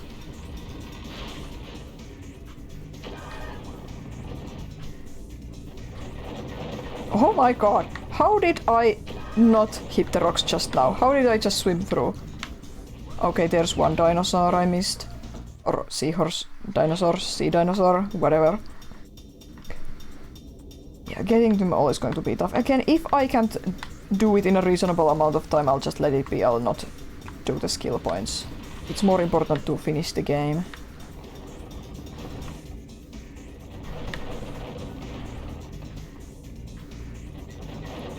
Wait, the enemies don't respawn. I don't have to do them all in one go. That's good, actually. That's really good. Okay, this got a little easier. Well, what else have I been up to this week? Yeah, on Wednesday it was Roger Moore's last Bond film, A View to a Kill, another Bond film that I really like. It has Christopher Walken and Grace Jones as the villains, and they're amazing. I forget the Bond girl's actress, but I also really like her in that film. And overall, Moore is so old in it, but I just think it's a really fun film. I like the villains. I think it has really good female characters. There's a tense fire escape. There's a really fun fire truck chase scene. And Christopher Walken, of course, does a really good job as the villain, and Grace Jones does a really good job as Mayday. She's probably the best character in the movie. Some mild misogynism, racism with the writing, of course, but she does a really good job with what she was given with the character, and the writing would have been a whole lot worse. I also really like that the villains are trying to escape on a blimp. Blimps are cool. And the final little duel on top of the bridge is tense and fun. Not great Q usage in the film though. Not bad, but Q doesn't really get to do or say much. He only shows up at the very beginning and at the very end and doesn't really have memorable lines. But he's there and he's not done badly, he's just not done much with. And Q is the best Bond character, so... Oh, that reminds me, the Never Say Never Again Q. I hate that Q. It feels like a really mean-spirited take that to the Eon Studios Q, and I don't like it. It's just a ranting boomer in Never Say Never Again, pretty much. Really annoying. Q usage, that's what I said. Q usage, Q usage. And when you have Q in a James Bond movie, it's Q content. It's content.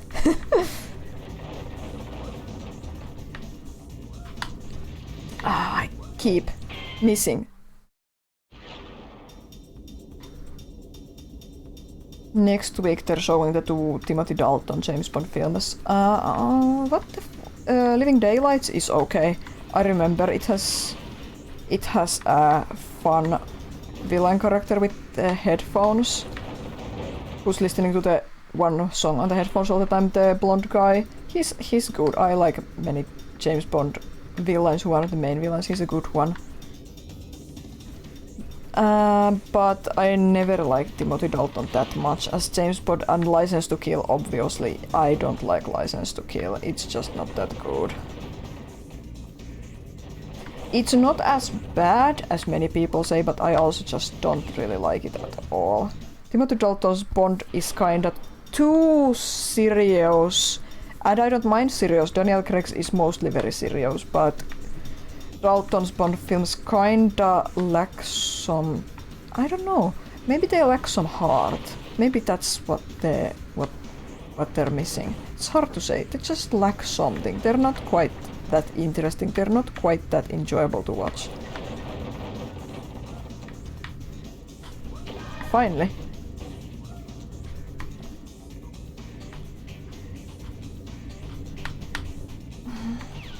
How to do it again. That was some mighty fine swimming, young dragon.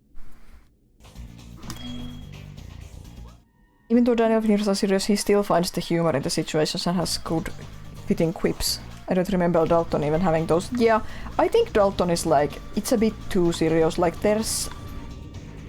I need to watch the films again to give a comprehensive review that none of you guys will hear except my siblings, because I'll be ranting to them, but like... They're not that memorable, they're not that enjoyable to watch. I really do think they're kinda lacking some heart.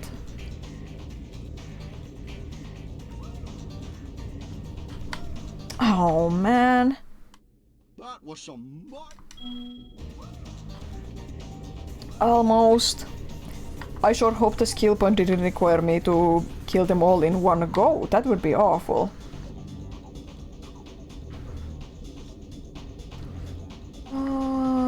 I've been watching The Owl House with my brother.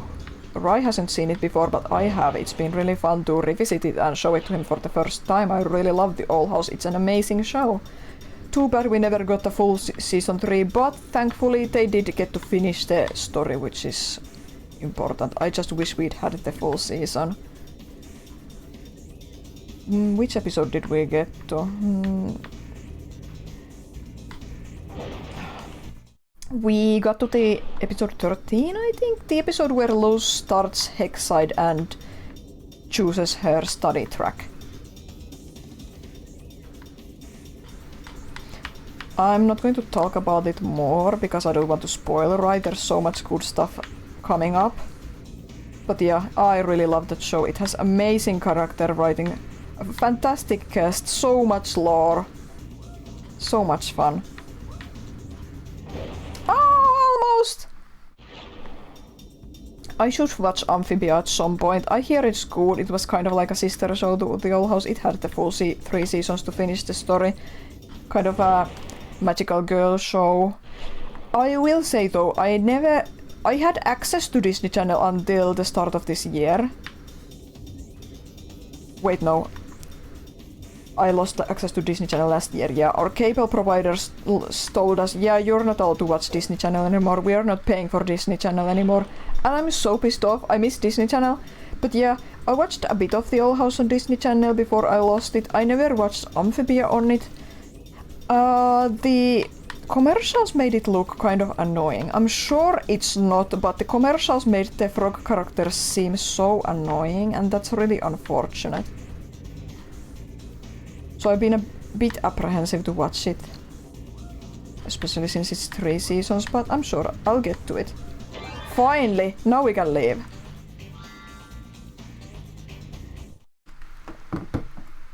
You remember in his streams where I couldn't finish this minigame? Yeah, it's a bit tough.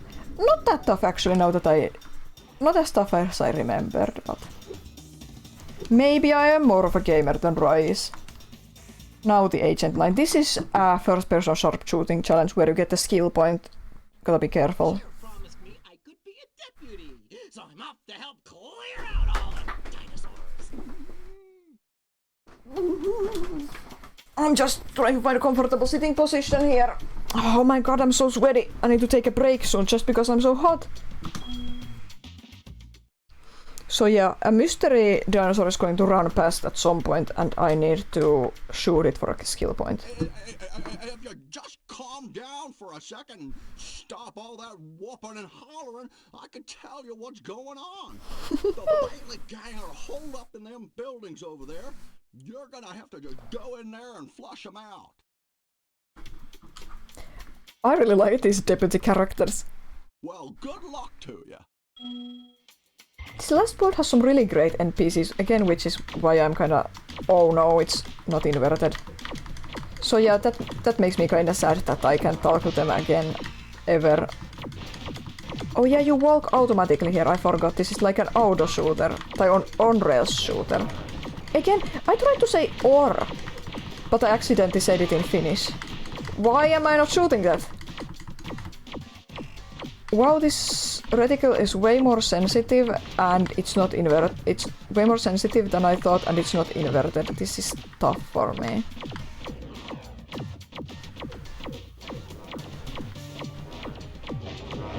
Oh, I had just one hit point. I need to ignore the gems until I finish this. Good luck indeed. This might take a few tries. I'm really bad at shooting, but also maybe the fact that this reticle not being great also made shooting more hard for me as a kid. I wouldn't be surprised. As a kid I thought Sonic 06 is a perfectly good game and it was my fault that I'm bad at it. And now as an adult I know better, so maybe it's a bit of a case of that here too, that actually it's not all my skills' fault. Maybe the game is at fault a bit with not having great shooting controls.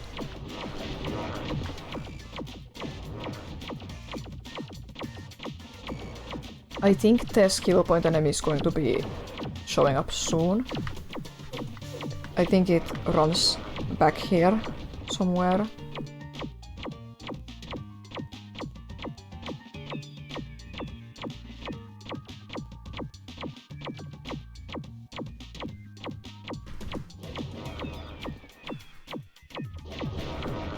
Okay, not quite here yet.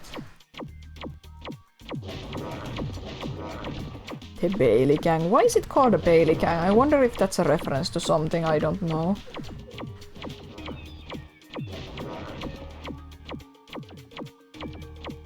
I saw the dino feet. I saw the feet on the rooftop, so I knew that it would jump down and I still... Oh no, I just have 1 HP left. Oh, this is bad. There's the skill point. I missed it! No! I'm gonna have to die. Shoot me! Okay. I just gotta take it easy, and it'll be fine.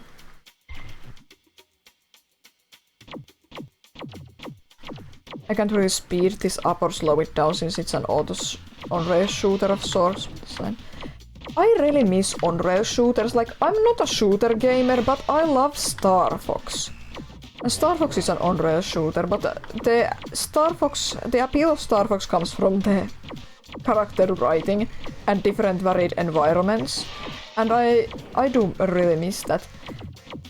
I think I miss Star Fox more than the gameplay style though, because there are some Star Fox inspired indie games out there now and none of them look as good. I am going to try some out someday if I can afford to buy them, of course, but like none of them just look visually as interesting. And I'm attached to the Star Fox characters, of course, so that counts for something a lot. I'm about to die again. Yeah, the indie games, they can't fill the void in this regard necessarily. Maybe one can one day. I have played indie games with amazing characters. I'm obsessed with characters from indie games. But it would have to be a truly remarkable on-rail shooter to fill the Star Fox void. I just miss the spacefaring furries with the funny dialogue. There's the dino feet on the rooftop. I don't know how I'm going to get this part with the... Missed it again. I tried to shoot them real quick so I could shoot him. I couldn't tank any damage. Did you hear Kuma? Yeah, I heard Kuma. I didn't know if the mic would pick it up. Yeah. Does Kuma want to come to my room? Or is he just meowing because... So yeah, if I can get to the skill point part with a bit of HP, I could tank a shoot or two. Just meowing, okay. Yeah, to be really good. Wow, those blue guys with the dynamite are really tough. They just throw the dynamite immediately, they give you no time to wait.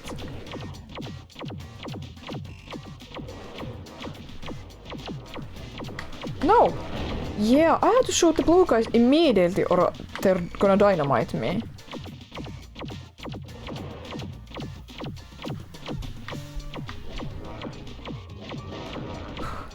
Okay, gotta prioritize the blue guys to avoid damage. If I can take this HP to the section with the skill point enemy, then I can tank one hit, perhaps.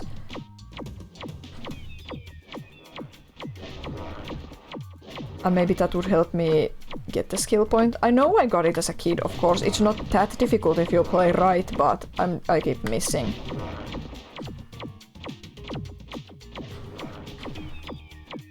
Get the blue guy. There's the feet. He's coming down.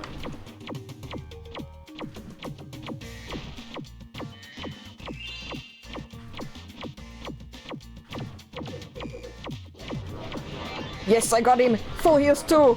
Good. That was a really good hit. Now I think I can finish this game with full HP on my side.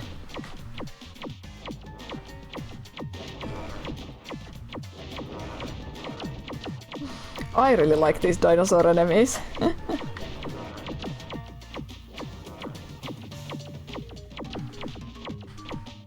not the blue guy!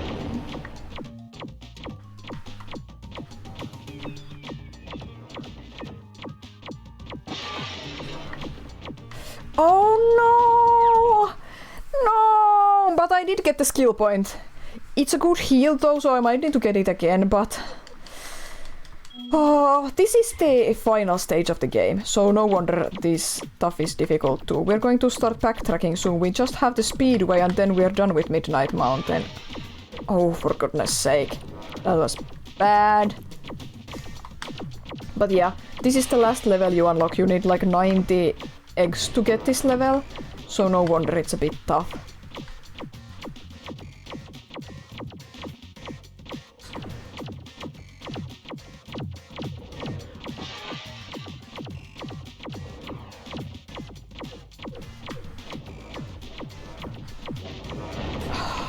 That was so bad.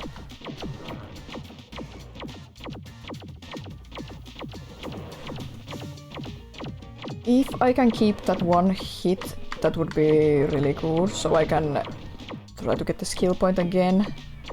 Tank one hit if needed.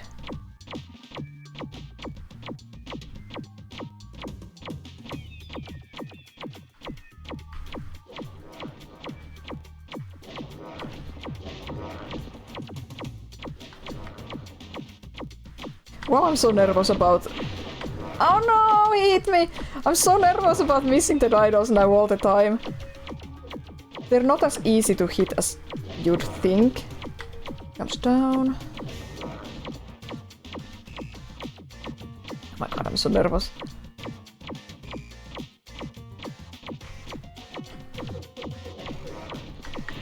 Oh god, I got the skill point, I got the skill point, I got the skill point, good. But I immediately lost all the health. But I got the skill point and tanked it. I gotta take only one hit. I don't know. I don't think I can do this. I think they're going to get me. Wow, this is difficult. Maybe I'm just bad.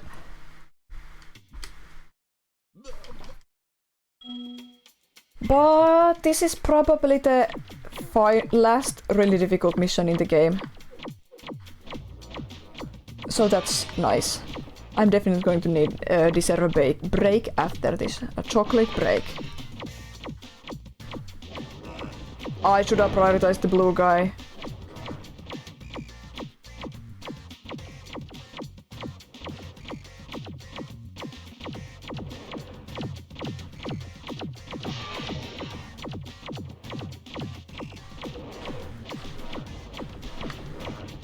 Wow, those blue guys immediately throw the dynamite. That's... Oh, I don't like that.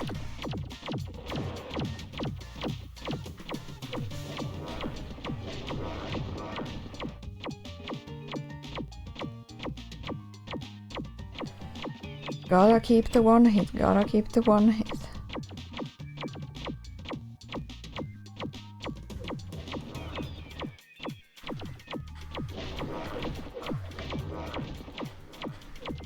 The green guys at least take a moment to like throw the guns. Spin the guns, if you will. So you have a moment to react before they actually attack. The blue guys don't telegraph as well at all. I think this guy shoots first. Okay, cool. That went well. That went well. Maybe we can do it this time.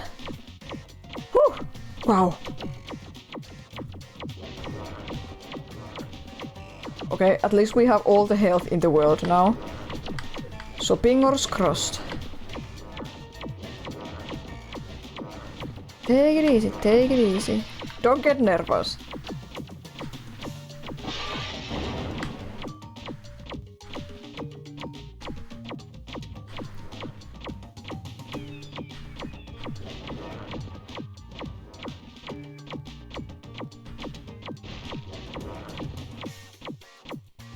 Yes!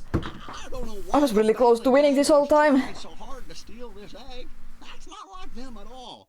I reckon someone must have put them up to it. The sorceress bait them. Sharon.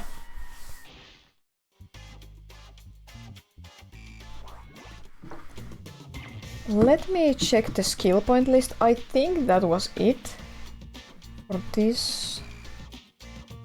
Dino mines, hit all the seahorses, hit the secret dino. Yes, that seems to have been it. Good. So now we'll just clean up the gems, take a brief water and chocolate break, and then we'll go to the final speedway, even though we do have to return to Honey Speedway to get the hunter mission, because he was imprisoned when we visited last time.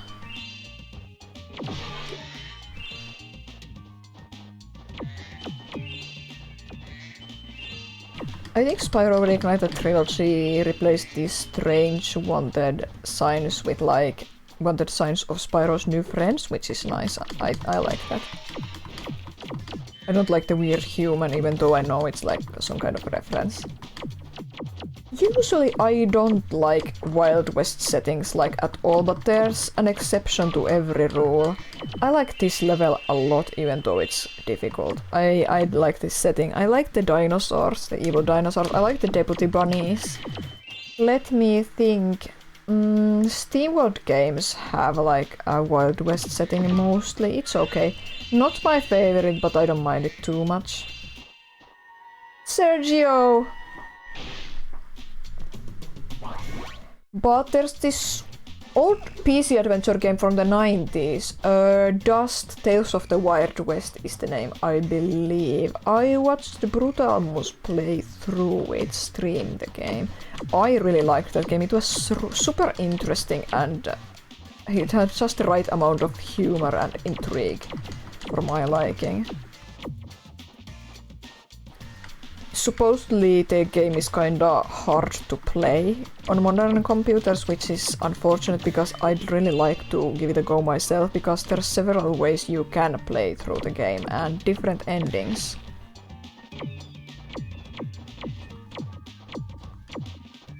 Which game? Dust Tales of the Wild West. I think it has a Wikipedia page even, the game.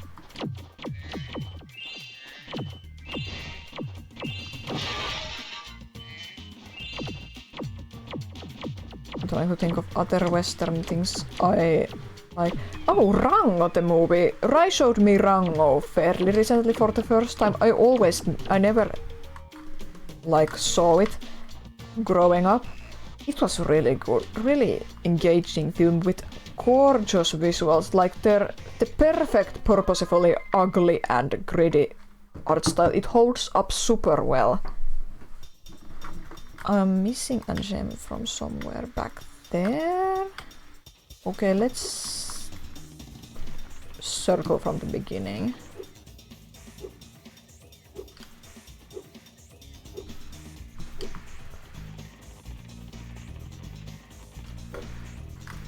Now that I'm finishing Spyro today, I'm going to pick up a new game from my backlog to play next week, I think.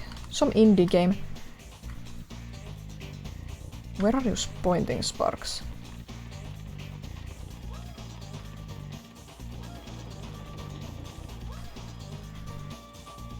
Is it behind the cart here? I'm missing something obvious.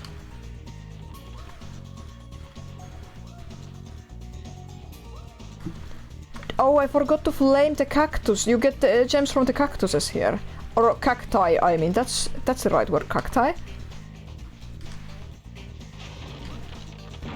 There we go. God then. And that was all the eggs, right? What? Press circle for epilogue. I can see the epilogue even though I don't have all the skill points. What? That's interesting. I wonder if it's got something to do with this game version. Or if you really don't need all the skill points to get the epilogue, or maybe not in this game version. I'm still going to try to get all the skill points because that's fun. But if there's no time, I won't do it. At least we can browse the epilogue, that's good. And maybe because I had a complete... I don't know. I don't know why I have the skill points. Is it possible because I had the rice save file here that I started playing over? I don't know. Either way, I'm going to quickly take a chocolate and drink break. I'll be right back.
Okay, can you hear me? Someone confirm I'm talking? You can hear me? Okay, good. Let's head to Harbor Speedway. The home of the best music in all Spyro versions, not just PAL version. This is where the good music always plays.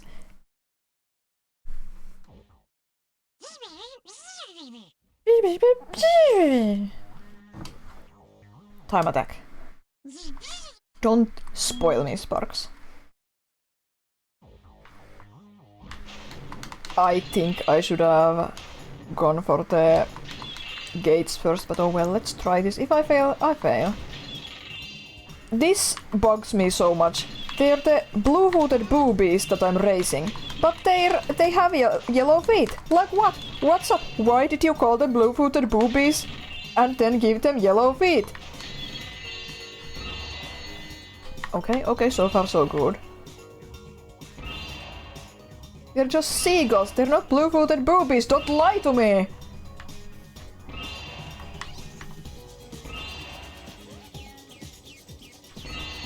Okay. Okay, good. Must resist the urge to imitate all the funny sounds the characters make. I really like the speedways in this game, except Country Speedway. I don't hate it or anything, but I like the all other 3 speedways way more. They all have fun themes, in my opinion. Gotta be careful not to hit the water. Oh no, I missed that one! Well, maybe I can still get it at the end. Oh no, I got sloppy.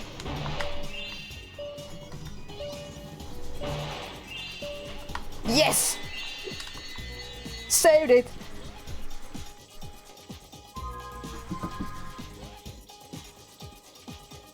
But yeah, I really like these speedway themes for some reason. This theme especially, maybe because I live in a seaside city.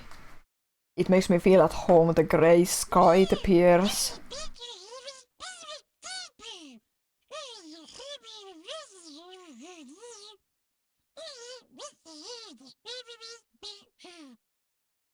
When you listen to Sparks' voice, you can tell that the voice actor is actually saying the words while making that weird voice, and it's really funny.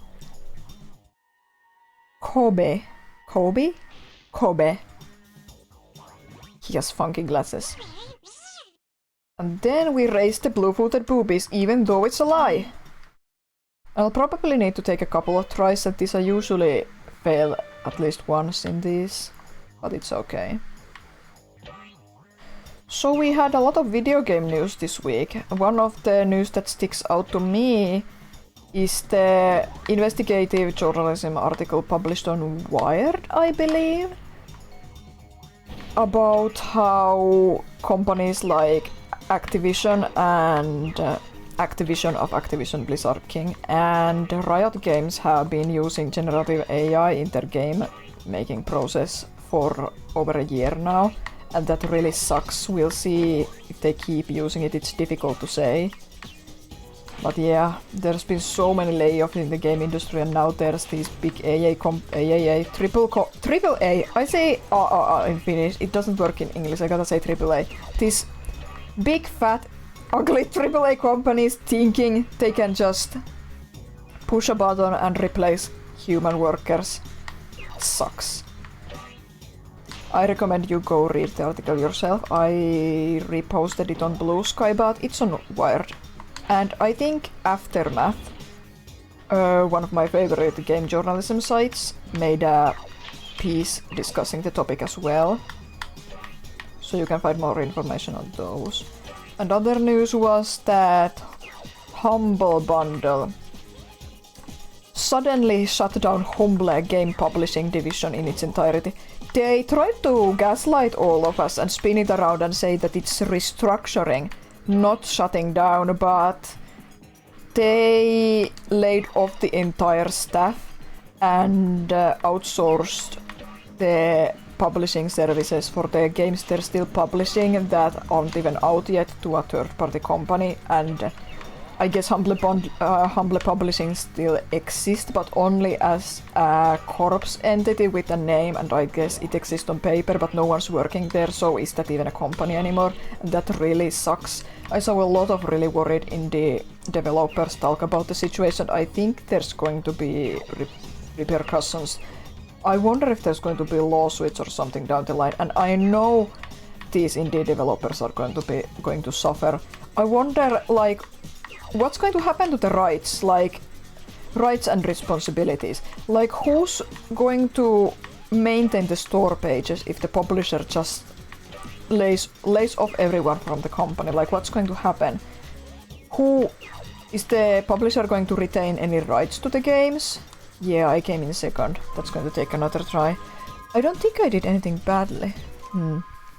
But yeah, the Humble Publishing situation is really ugly and messy, and I expect we're going to be hearing more about it. And really sad. There's talks about some Hollywood bigwigs trying to acquire the right to make a Skibidi Toilet movie and TV adaptation, possibly with Michael Bay attached. the headlines are kinda misleading. Like they're saying that the movie is in development, even though there's only talks about transfer of rights at this point, so who knows if anything will come out of it. I think it proves that Hollywood is desperate for recognizable names. They're not interested in making like interesting films, they just want recognizable names to make bank. And even if a Skibidi Toilet movie or whatever never comes out, I think this company just wants to own the name so no one else can. We'll see, we'll see. I'm super cynical about the state of Hollywood currently, so... that reminds me, apparently Inside Out 2 is the second highest grossing animated film of all time. Now it has surpassed Frozen 2. Many people report it's the highest grossing animated film of all time, but actually the live action, so-called live action Lion King movie, which is actually an animated film, is still the highest grossing animated film. But Disney wants you to think they made real lions act, so I don't know. But yeah, the second highest grossing animated film of all time currently. That's kinda like wild. I've never seen Inside Out, I'm not interested, it's just not interesting at all to me, but it's going to be really interesting to see how this affects Pixar and Disney's animation divisions. Because they've really been struggling. Pixar seriously needed a hit, but I wonder what their takeaway is going to be with this hit at their hands. Like, is it going to be, well, better double down on sequels? Better not make any creative and risky projects anymore? Are they going to double down on that? We'll see, we'll see. But yeah, I was really surprised when I read how much money the film has been making. Oh no! I ran into the pier! Oh well. That went better, I think. I'm not sure how to improve my routing here. Like, is there some star I'm still missing? But we'll see how I do this time. I'll try to be careful and not hit the pier.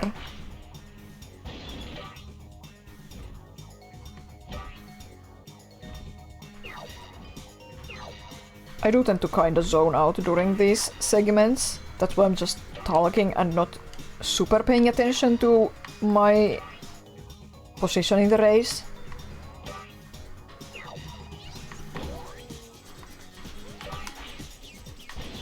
Oh, I missed that star.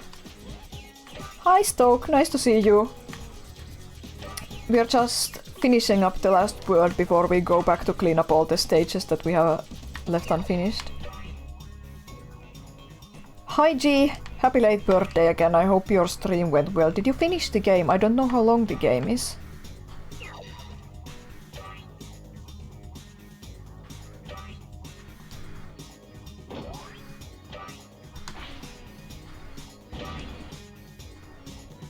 I already forgot the name of the game. It seems to be somewhat lengthy. Okay, yeah.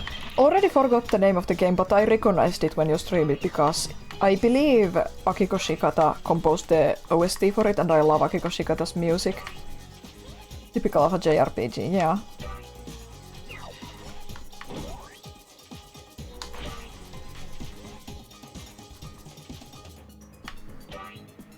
Again, I missed the blue star. This isn't going as well as last time, I think.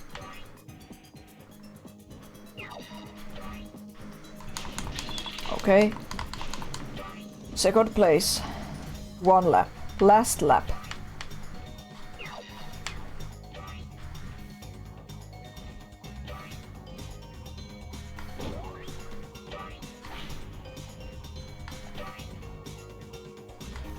I'm trying to focus so I can catch up with the blue-footed poopy that doesn't have blue feet. I can't even see it. Where is it? Oh, this is bad. I don't know where it is. I'm really far behind. There it is, there it is. Okay, okay, okay. Calm now. Don't hit the pier. Don't hit the pier. Wait, no! It was one of the... Oh, it was behind me. I mistook it for being ahead of me. God. Oh my god, I got so frazzled. I messed this up. I don't know where the bird ahead of me was. Okay.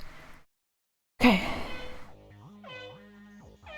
Let's not miss the blue stars this time. I just gotta execute better now. I think I have the route, I just gotta execute.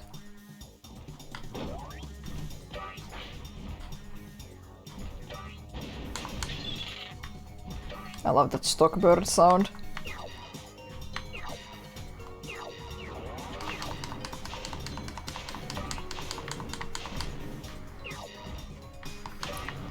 Okay, 4th place. That's good, that's good. I'm afraid of the pier now, I'm afraid of bonking on it again. Shema have rage disabled, you're gonna raid me. Yeah, I considered putting him on because someone else said like during an art stream previously that they wanted to raid me, but I'm too afraid. I'm too afraid of being raided by someone I don't know. Or getting 10 viewers suddenly here at once. Probably not good for like viewership numbers to not want raids, but I'm too scared. Oh god, I missed that star. You miss dubbing? Me too. Me too. Bring dubbing back. No.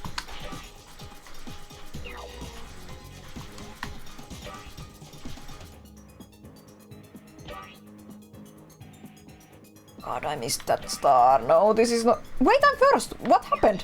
I really do zone out during these segments, don't I? I'm first? Well, let's just try to keep it that way. No need to go crazy on the stars again, then. What else have I been up to this week? I've just been going over what I've been up to this week and the news of the week and whatnot. Oh, there's some fun news. So I'm being kind of obsessed with Sonic lately again. Out of nowhere. I've been trying to come up with an art idea of Shadow to draw for the release of Shadow Generations. I needed to come up with something fast if I want to actually finish the art piece in time. But apparently... No!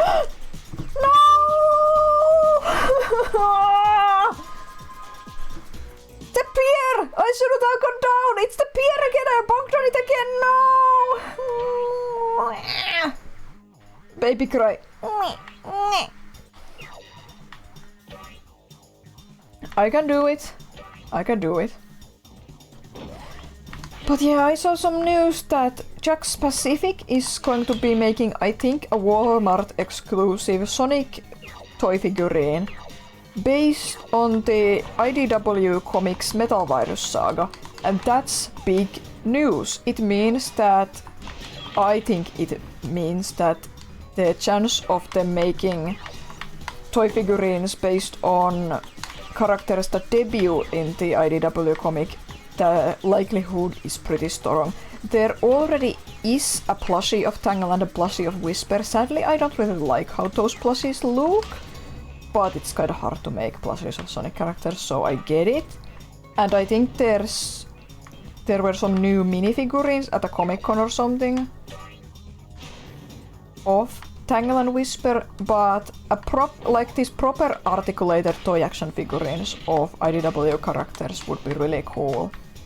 So I hope the Metal Virus Saga infected Sonic figurine means we're going to get a Tangle and Whisper figurine down the line and maybe more characters like Mimic and Clutch. Not likely, but I'd love a Clutch figurine. And a Mimic figurine. And a Starline figurine, oh my god, all the characters. Oh no, I missed that star, but I'm first again.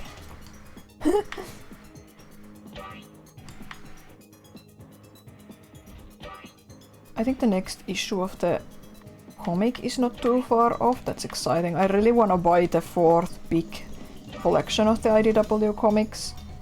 It's out.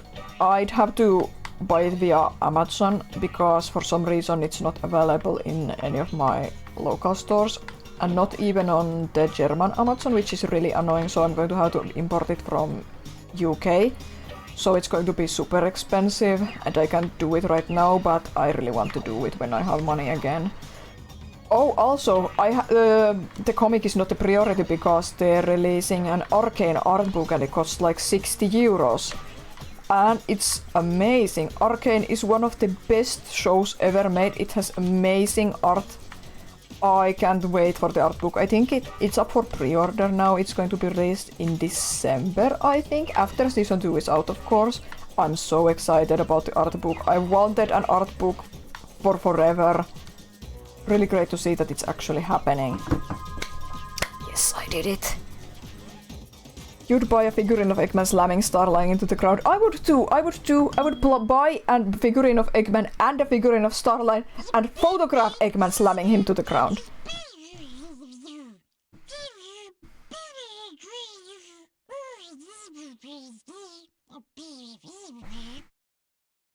The blue-footed boobies were good losers, not sour losers.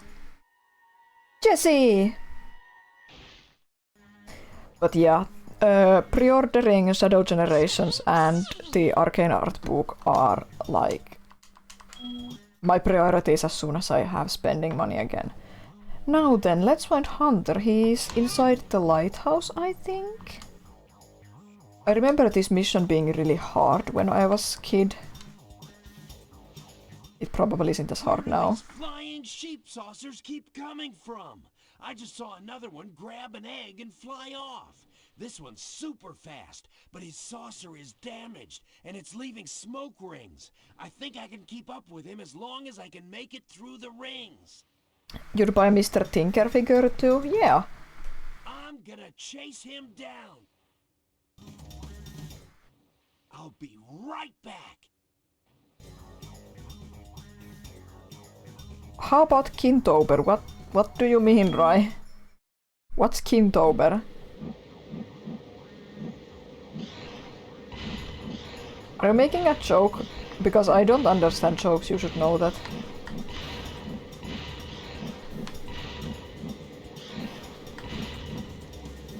I need to focus on this, but I just remembered another interesting topic to talk about.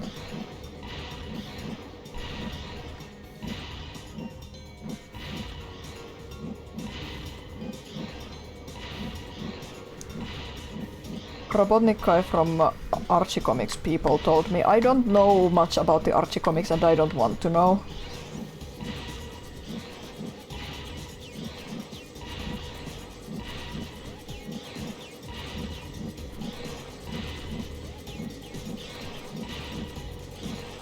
That does remind me that this was a while back already, but Ken Penders is threatening... Okay, that was really easy. But yeah, Ken Penders is threatening to re-release some of his old Mobius 10 years later comics. We'll see how that works out.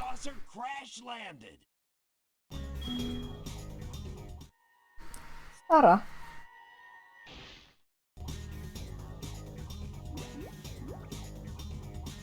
Is it fucked up that you want to buy them the potential Ken Penders comic re-releases? No. No. I don't think it's fucked up. I just think you could use your money in a better way. But we all make questionable purchases sometimes.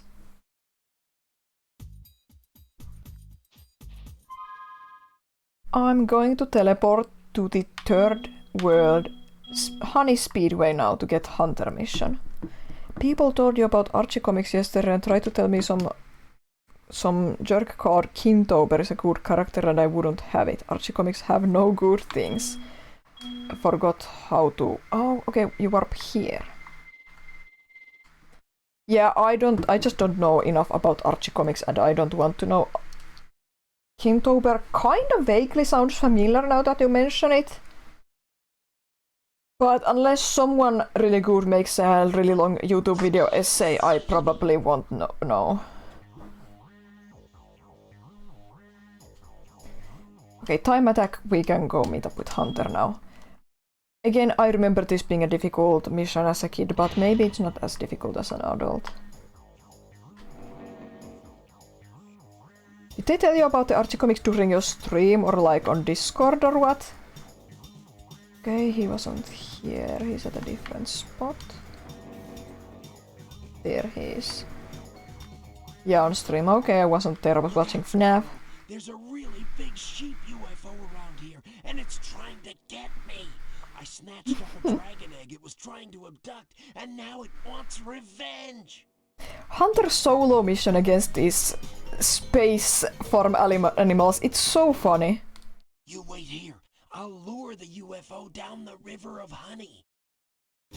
I like his loud whispers. Okay, here I go.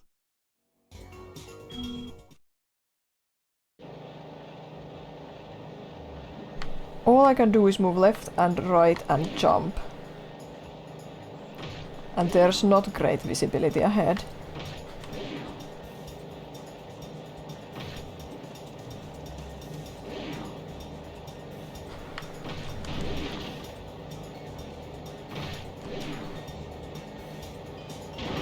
Oh no.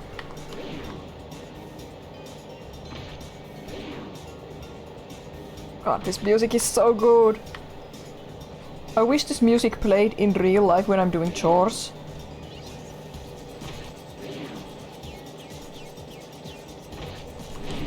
Oh no! Oh good, obstacles ran out. I knew that was the end. Did you see that? Nobody outraces a cheetah. And look, I didn't even drop the egg. Thank you, Hunter. Nori. Isn't that a dwarf name from like The Hobbit?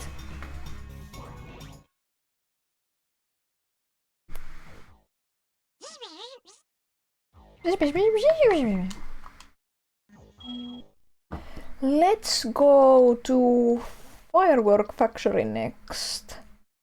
There's an Agent 9 mission there and I'm missing some gems, at least from that bonus game.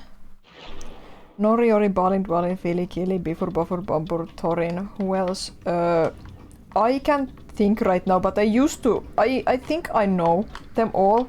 If I take a moment to think about it, I can recite them all, yeah.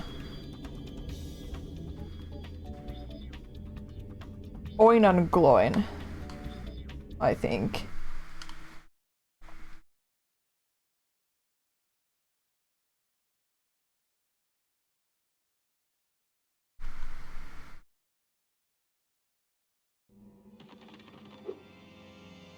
Okay, there's a cannon here.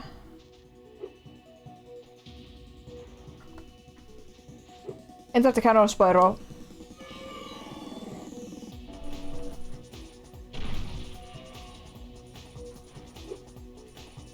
And the Agent 9 mission is down here, right? Did I see a ninja? Oh well, let's just go here.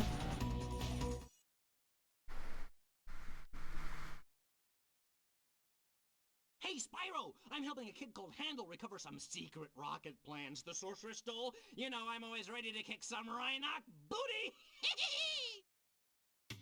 This Agent 9 mission is harrowing, or at least was as a kid. Yeah, it was pretty bad as a kid, but now I know what I'm doing. Agent 9, behind those doors are some pretty scary ninjas. I bet you could use your sharpshooter skills to take them out. Remember, press the circle button to shoot, and use L1 and R1 to dodge left and right. He sounds like he's got a stuffy nose.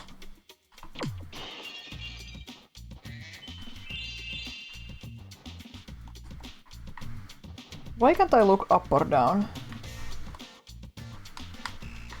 Oh, I have to enter sniper mode in sniper mode to look up or down. That's annoying.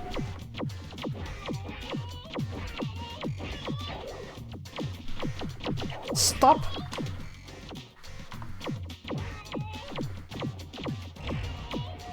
Shoot the ninja box, shoot the ninja box. Shoot the shooter. Whoa! Shoot the shooter! Mimic the dying ninjas? I'm gonna try in a moment. But first I'm gonna gamer.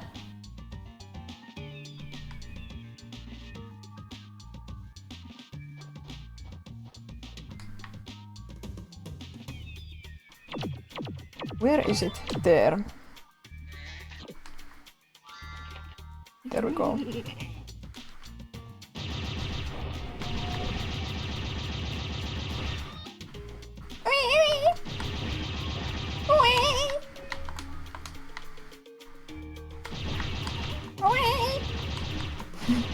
Is that satisfactory? Wow, this is really annoying because the sniper mode and non-sniper mode are almost identical now. I don't know if I'm in sniper mode or not.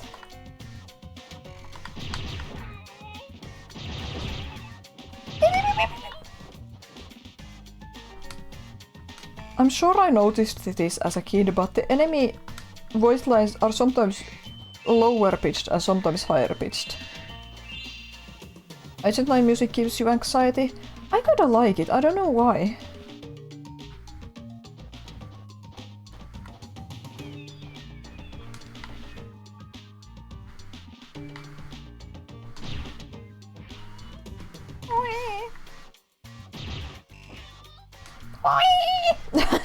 That was a really high-pitched one.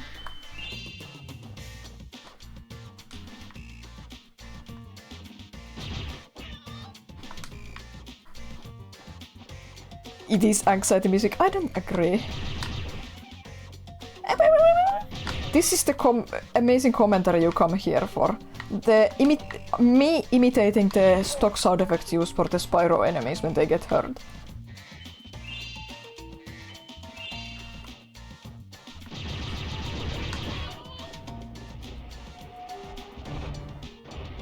Okay, the code talking topic. So check out #BringBackProjectDragon on social media. There, I have been posting about it on Blue Sky. There is now a change.org petition called Bring Back Project Dragon. We're trying to raise awareness about the cancelled game by Phoenix Labs. Hopefully trying to tell as many people about it as possible and trying to bring as much attention to the project as possible. We're just trying what we can as fans to make as many people know about the project, so maybe someone would be willing to pick it up and continue development. I'm heartbroken about the cancellation of Project Dragon. The Minecraft meets Breath of the Wild game that was in development for 3 years at Phoenix Lab Games. It was cancelled a couple of weeks before it was going to be revealed during Summer Game Fest season this year. And the developers were laid off. The Phoenix Labs cancelled all their in-development games, but I believe Project Dragon was the one that was furthest along, and indeed it was going to be revealed in just a moment, as it was cancelled like weeks before it was going to be revealed. It's absolutely devastating. The developers managed to behind the scenes, they tried to save the project behind the scenes, but were only able to get the permission to share their work publicly that they've been doing for it, and so it's made me feel even worse about the project's cancellation. So yeah. An amazing, I believe, French artist who's working on an indie game called Pickpock started the change.org petition and said she's going to try to talk to content creators. And indeed, there's some YouTubers who have actually made a video about the game recently. And the petition has over 5,000 names in a couple of days, which is great, but yeah, I'm just trying to do what little I can to raise awareness about the game in hopes that maybe someone can do something about its cancellation. I really want that game. I want that game to be real. I want that game to be real. The developers are so passionate about it. They keep talking about it on social media about how it was the best game they ever worked on. It was the greatest project they ever worked on. They want to finish it so bad. I feel so bad for them. I really want them to get to finish that project. I want the game to be real. So yeah, again, check out Project Dragon, #BringBackProjectDragon. I'm not able to look at chat right now because I'm trying to shoot the ninja box. There we go.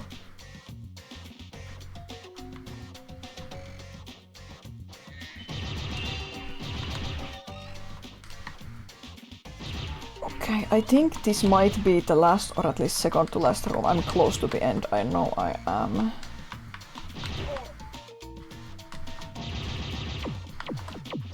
I ran out of the special gun, but that's okay, I'm close to the end.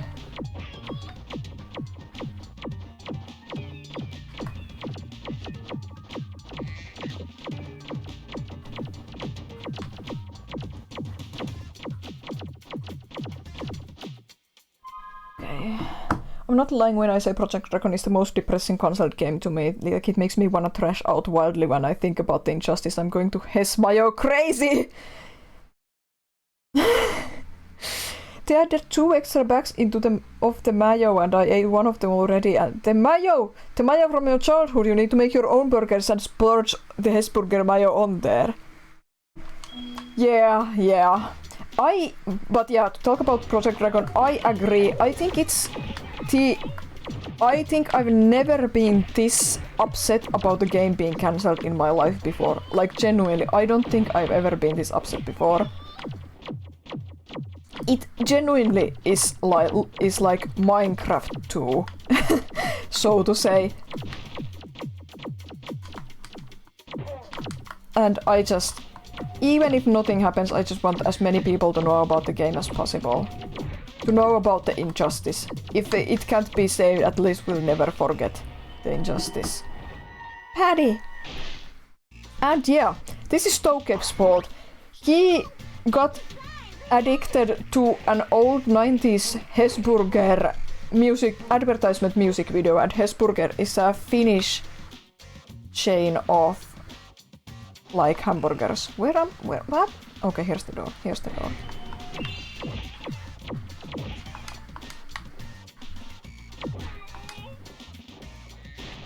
I forgot I have to go back to. If I had remembered, I would have been more careful with my special ammo, but oh well.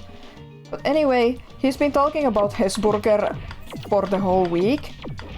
And we got thinking, I haven't eaten Hesburger in like many years. I know my parents and my brother have eaten Hesburger food on the road, but I haven't even on the road anywhere. So yesterday my brother and dad picked up some Hesburger. And it was good. I haven't eaten Hesburger in years because I thought it was really bad and disgusting. But I think, thinking back, I think we had a Hesburger bias because probably thanks to a bad coincidence, the family got really sick from Hesburger one time. Like super sick. And that kind of stuff sticks with you. So I think that kind of created a false memory and bias against Hesburger, which wasn't entirely warranted. But it's possible we also just visited a bad Hesburger food place, because these fast food places aren't equal, you know. Some are run better than others, but either way, I had a mini chicken burger designed for children, so great for my refined palate. And it was good. It was really good. I didn't get sick at all from it, I don't think. I think the only thing that's been making me feel a bit sick is the humid heat.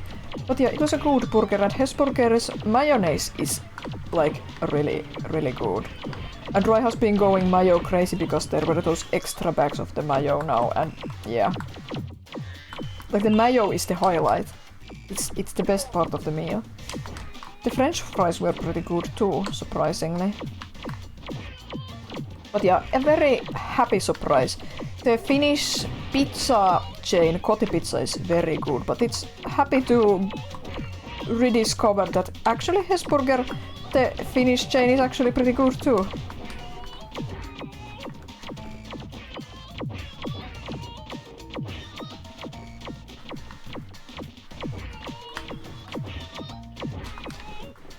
Again, I didn't know I was in sniper mode. There's a ninja box, 2 ninja boxes, okay. Get the ninja box. Oh boy. Yeah, I remember why this mission was hell. Even if you can avoid taking a lot of damage, it's not necessarily as difficult as some of the other shooting missions, but it takes a really long time.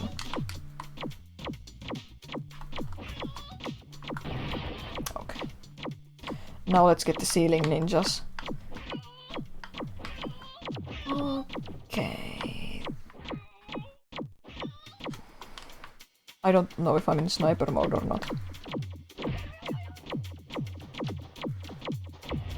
Elden Ring on PS5 is on sale right now. Oh, now would be the best time to get it. How much is it on sale? Like, I'm always hunting those sales because video games are expensive and I don't have a lot of money. But I assume Elden Ring is normally 60 euros. I don't... Norway has kroner, right? Norwegian kroner. I don't know how much it costs in Norway. But like, how much is it off in percentage, can you say? Then I'll give you some good financial advice.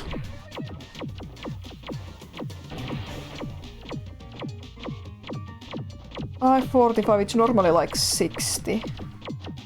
It's 45, normally it's like 65 though, so that's like a quarter of that's pretty good. If you really want to play Elden Ring like right now, why not get it if you can afford it responsibly? But if you don't want to play it right now, I think that sale is going to happen again.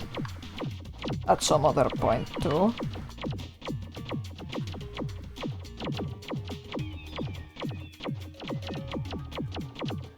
Wow! Why didn't that ninja react to me?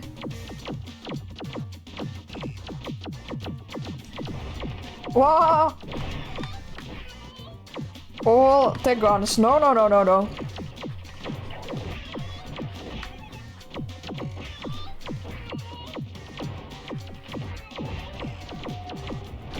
Oh my god.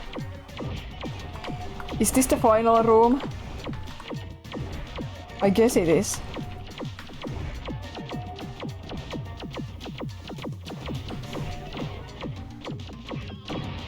Whew. That box spewing the gunners was really tough. I love the yellow boxes they come out of. I also love the ninja boxes. They're so silly, but they make the ninjas so much more unique. It's just a fun concept. Okay, good. That was the final room. Now I can go back to get the gems. Thanks for rescuing me. You better look after this egg before the Wynox try to blow that up too. You wanted to play Elden Ring the other week, but your computer couldn't handle that well VTubing. Yeah, okay, I understand.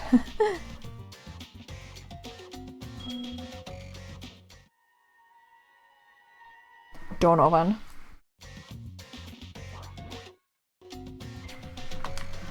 Now let's get the gems one more time around.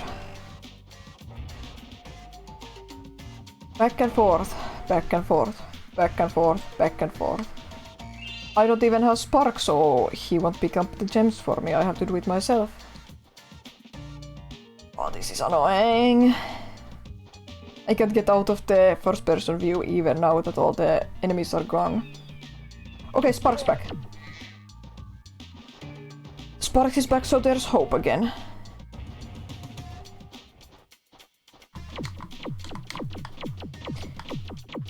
I've probably talked about it before, but I'm not particularly interested in FromSoft games myself. I like Sekiro Shadows Die Twice very much, but that's pretty much it. I've been watching some videos about FromSoft's older games, less known games. That's been really interesting. But your Dark Souls and Bloodborns and Elden Rings are just not interesting to me, personally. And Armored Core, yeah, that's not interesting either. You never touched a Souls game before? I played Hollow Knight, that's a 2D Souls-like, if that counts, but like... I also have another Crab's Treasure. I haven't played it yet, but that's going to be my first Souls-like. I also think Lies of P looks really interesting to me. And if I could get Sekiro Shadows Die Twice for cheap, I'd give it a go. I know it plays quite differently, it's more of a rhythm game at the end of the day. In a weird way. But like, I'm just not really interested in FromSoft games otherwise. I respect them a lot, mostly. I watched a good video about the stupid discourse around Elden Ring not having a pause button. And that's ridiculous to me. A game not having a pause button is like criminal. They should have a pause button. But otherwise I have a lot of respect for FromSoft.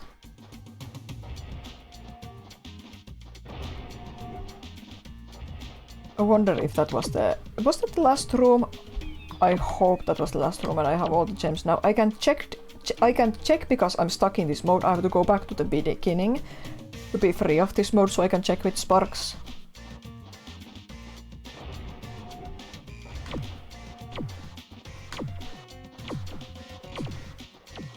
This isn't the way back. That's the way back. I'm trying to think if anything else interesting happened this week. Rai almost killed you. Did he send you a meme you laughed so hard you choked? Yeah, lol. Yeah, I knew it. How else would Rai kill you from Finland?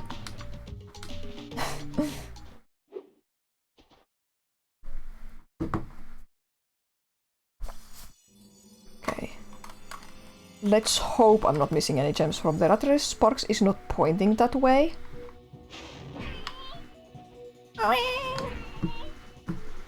Okay, somewhere that way.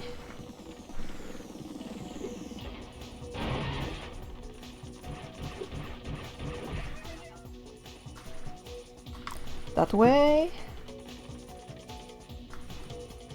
That way. Somewhere here, perhaps? I don't even know who damaged me. One of these ninjas here, I guess. Who else but the ninjas, but... I'll take care of them real quick and try to find the missing gems. That way?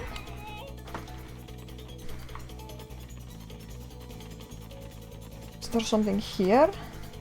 No. Oh yes! There's a secret little hidey hole room here. A treasure room. Now there's something that way. Oh, a green gem.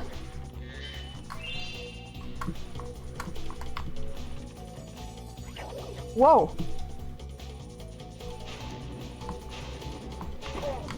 Oh.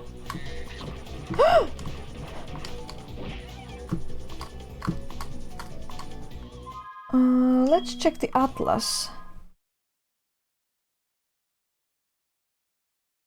7 gems missing. Sparks isn't pointing to anything, which indicates to me that they're in a bonus stage. So let's check the twin dragons first. Somebody needs to make a beginner Souls-like game. It's an untapped gold mine. Gamers would be mad. Yeah, I wouldn't say it's a beginner game, but I think Another Crab's Treasure is like a beginner-friendly Souls-like game. So I'm excited to try it out. And also it's set like underwater. I love underwater stuff, so...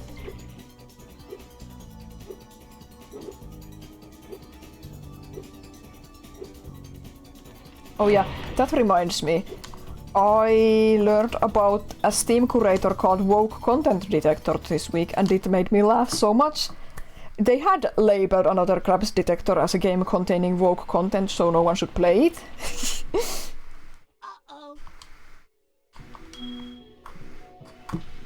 Okay, the missing gems are here, hopefully. All of them. Thank you, Sparks. Is it perhaps down here or in the tunnel? Let's have a look. Oh! No, no, no, no! Don't bring me up here. Well, let's check this tunnel first.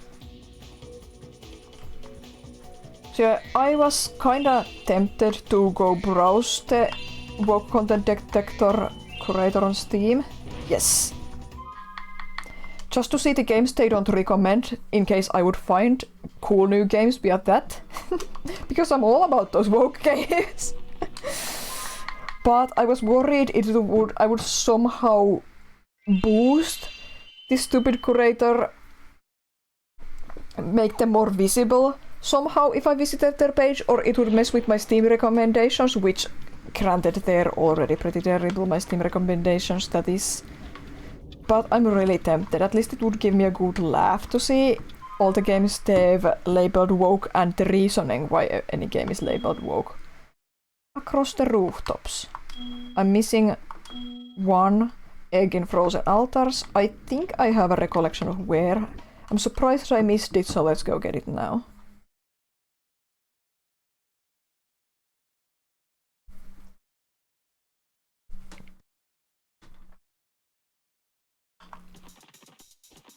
That also reminds me of the of the Ubisoft moment from the week.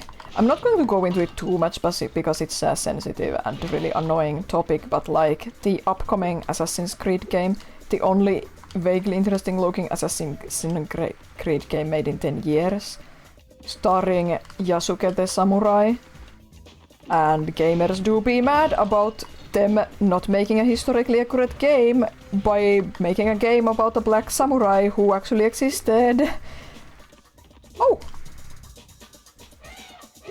And Ubisoft made a really embarrassing public apology to these gamers. So yeah, that sure has been a thing this past week.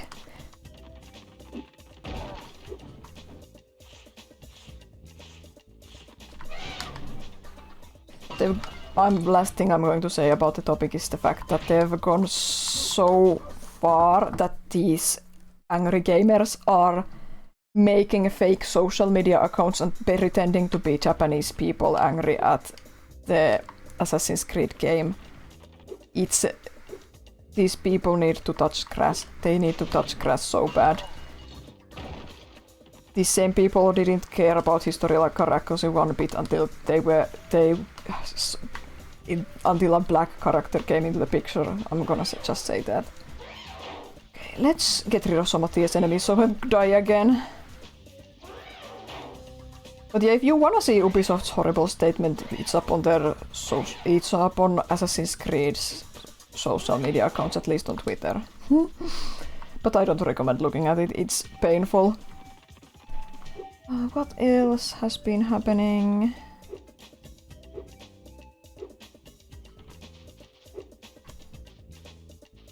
Yeah, indeed. Assassin's Creed is just a game, and the fact whether he was or wasn't a samurai is a scholarly debate. It's really not up to an American basement dweller to decide whether it's a historical fact or not, especially in an Assassin's Creed game. Like, I don't know much about Assassin's Creed, but don't those games have like some kind of weird hypnosis machines in history and stuff? Like, It would be easy. That sure is historical accuracy right there. I did see one actual Japanese historian comment on this topic, and he said that in his opinion, I believe he is an expert. I forget the name, but I believe he's an expert on Nobunaga era Japanese history, and in his opinion, Yasuke is a samurai based on written material from the period. But yeah, it's a stupid topic. I will say that the game actually looks semi-interesting. Like, all Ubisoft games look uninteresting to me, but thanks to the, like, I have a soft spot for the setting. The period of time where Nobunaga, Hideyoshi Toyotomi and Ieyasu Tokugawa were like warring. I think it's because I played so much Samurai Warriors 2 as a kid, so I have a soft spot for the era. And that's all. Where is the rooftop egg? Where? I died again.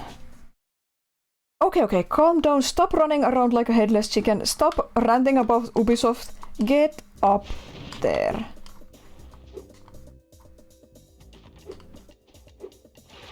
Use a genuine historical criticism of the game. Do tell. I did see some people say that the architecture was disappointing, because this much I know Assassin's Creed, that they've always been really good at displaying historical architecture. Like, when Notre Dame burned down, I believe Ubisoft was actually contacted about it because they had such good 3D material of Notre Dame available in their game projects. The trailer, they showed Nobunaga sitting on the same level as his underlings, which wouldn't be the case. Yeah, that's like attention to detail kind of stuff that obviously I wish was done better. Like, little tiny things like that attention to detail.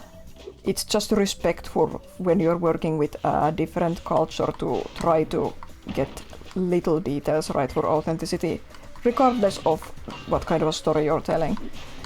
I'm so lost. Where is the... Where is the egg? I'm not remembering where the egg is right now. Okay, let's get rid of these enemies. I'm totally forgetting where the rooftop egg that I'm missing is.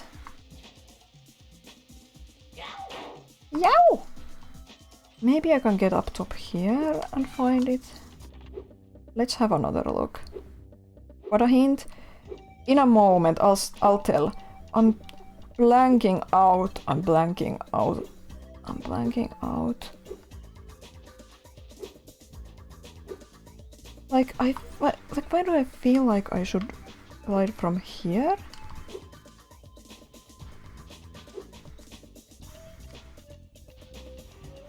There was also criticism about how the rice plants were ready for harvest, but at the same time cherry blossoms were in bloom. Yeah, like that's the kind of thing. It's sometimes hard to explain and draw the line, but like that's the attention to detail that a game really needs to feel authentic. Like a game can be authentic even if it's set in a fantasy world. Okay, there it is, there it is. I remember it's from up there, but I felt like I needed to glide somewhere and not follow the roof lining. Okay, that's that. I kinda didn't remember where it should be.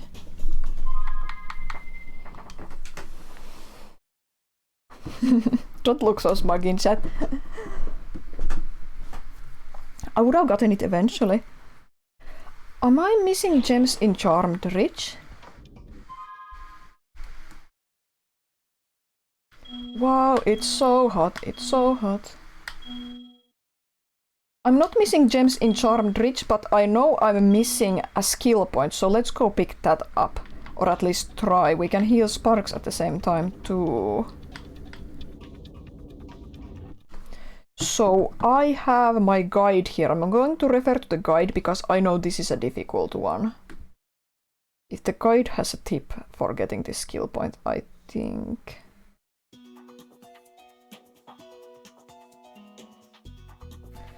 So it's called the Impossible Tower.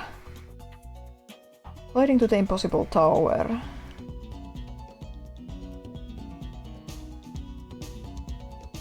Yeah. Okay, yeah. I know which tower they mean. It's just going to be... I just have to glide to the Impossible Tower. It's going to not be easy, but I'm gonna try my best. And if I can't, I'm going to read the guide carefully. This is another skill point that I know I got as a child, because the Impossible Tower is so enticing. I know I spent a long time trying to get there, and I know I eventually found a way, but I don't remember the exact way.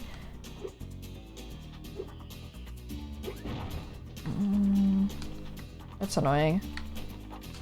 Maybe I'll just go back from the end of the stage so I don't have to deal with that. There we go. Oh! Oh my god, my input died. Oh, my input dropped, I mean. Oh well, at least I got my sparks back, but let's head this way. Aya! Whee!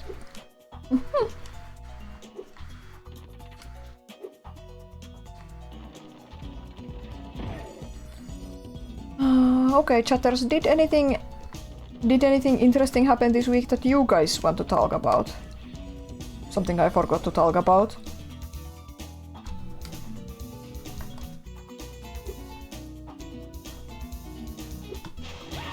I really haven't been up to much, so I don't have much interesting things to say. Not that I ever have really interesting things to say, I don't think. Oh, Deadpool and Wolverine was pretty good. Oh, that's good. I read a couple of reviews, or like my mom read a couple of reviews about it for me. I'm not particularly interested in myself, and I don't think I would like the film, but I also think it seems like a relatively harmless popcorn action flick going in, and I'm sure that Wolverine fans will enjoy it. But I think I'm too cynical with these Marvel films to be able to enjoy it myself, but I certainly hope that the people who watched it will enjoy it.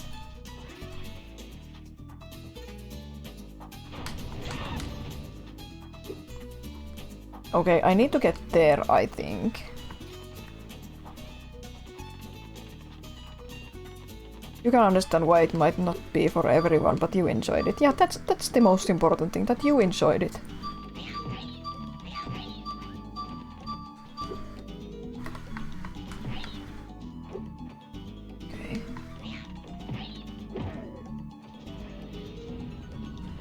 The annoying part about this skill point is that if you fall, it's going to be hard to get back up.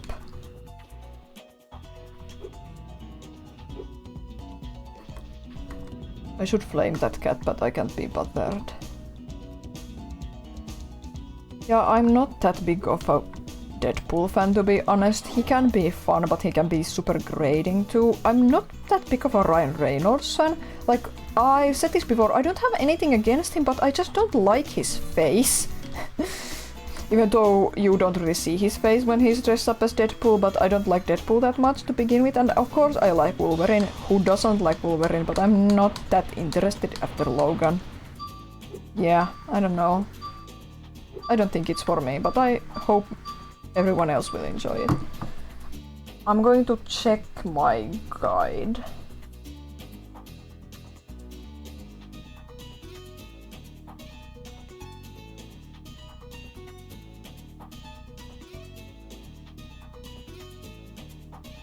Okay, I know the impossible tower is there. I just have to find a way to get to it. That was close.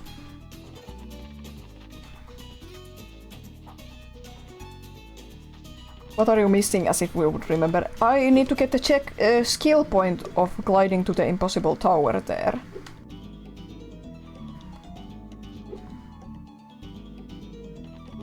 You have a lactose-free milk. Never tried it before. It was always too expensive. Oh, that's interesting. Okay.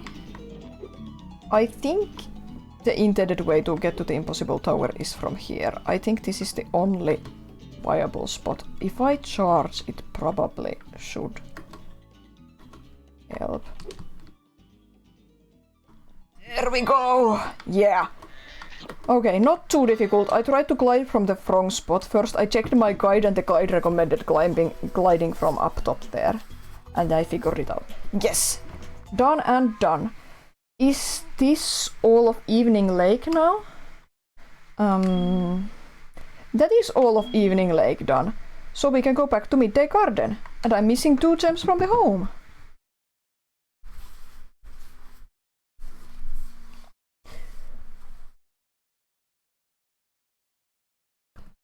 We will be leaving Enchanted Towers last. I should save, actually. Yeah, Enchanted Towers will be the last level we clear. I'm scared.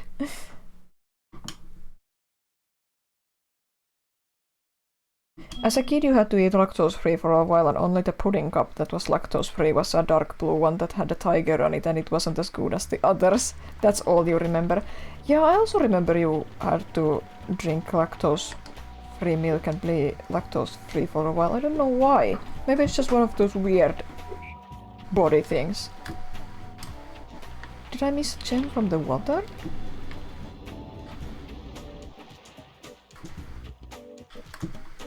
Oh! Here in the corner, that's it. I learned from speedrunners that under this bridge is an easy way to achieve swim in air. I'm not going to do it, but I know you can do it, okay. Icy Peak. I'm missing a gem and I might be missing a skill point. Let's go check. I know the skill point. I forget if I got it or not, but I know what the skill point is, so it should be easy.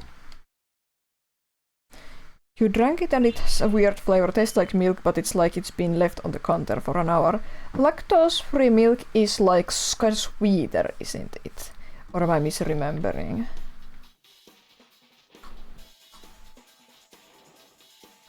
I missed one bird. Good thing it's right here at the start, so that's easy.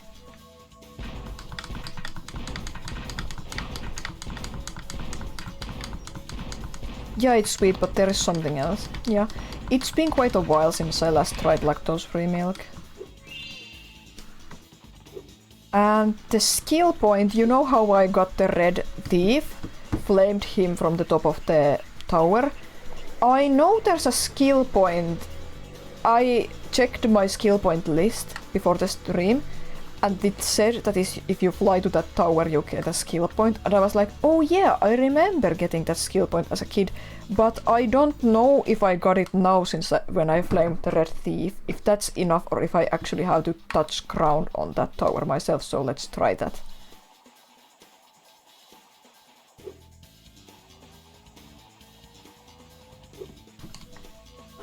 Of course, I forget the route I need to take. Oh well. I still have 11 lives, that's not too bad. I'm probably not going to game over anymore, I'm probably free of the game over risk by now. It's not this one, yeah, it's the harder jump. There.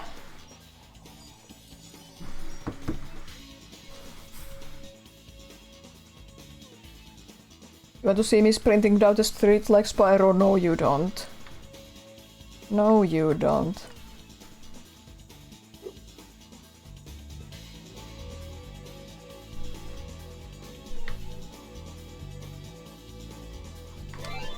Okay, I didn't get it, but now I got it. Exit area before I die.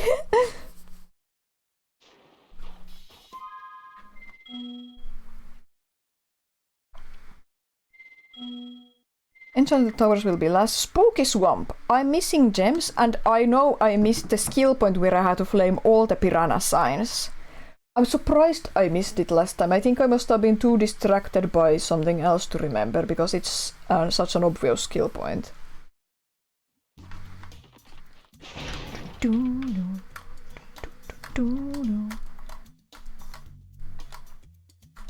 Sparks isn't reacting, so the gems must be in the Sheila stage, I think. I thought I probably missed something from there, but let's pick up the skill point first. I really like the music and vibes of this stage, it's so unique.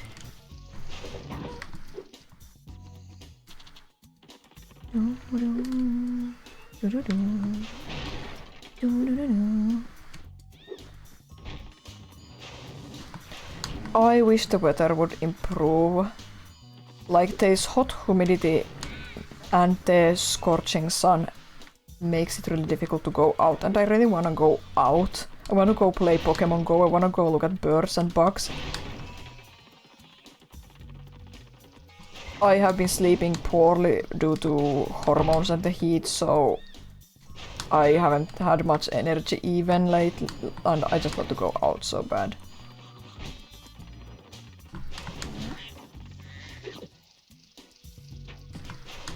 I've been having like weird vivid dreams all week. The other night I slept well without the strange dream, but last night again I had a weird vivid dream, but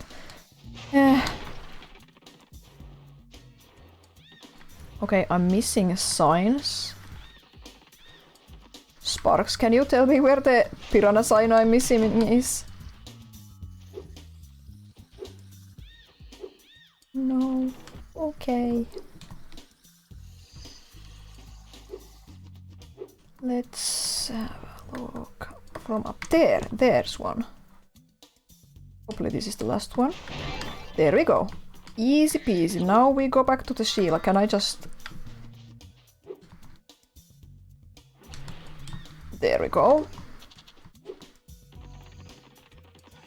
And get the missing rings. Rings? No, this is not Sonic. Get the missing gems. Oh my god, what a Freudian slip. Okay, near the end. Don't me.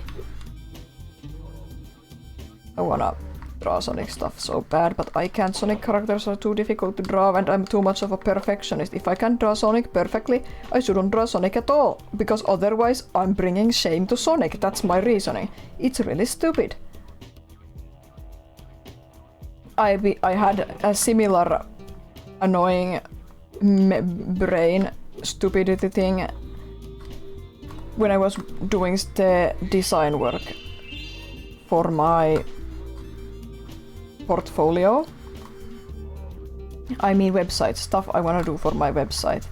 I was doing a character design for it, and I was like, well, I can't make two female protagonist characters who are totally unrelated to each other, but they both can't have a sleeveless top. Like, my brain invents rules like that, and it's genuinely really difficult for me to let go of rules that don't exist that my brain randomly invents.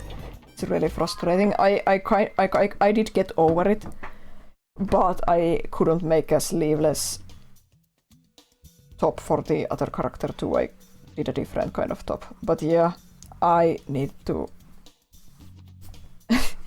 I need to be able to tell my brain that it's okay if I don't draw a perfect Sonic. Sonic is only real in my heart. He won't be upset if I can draw him perfectly.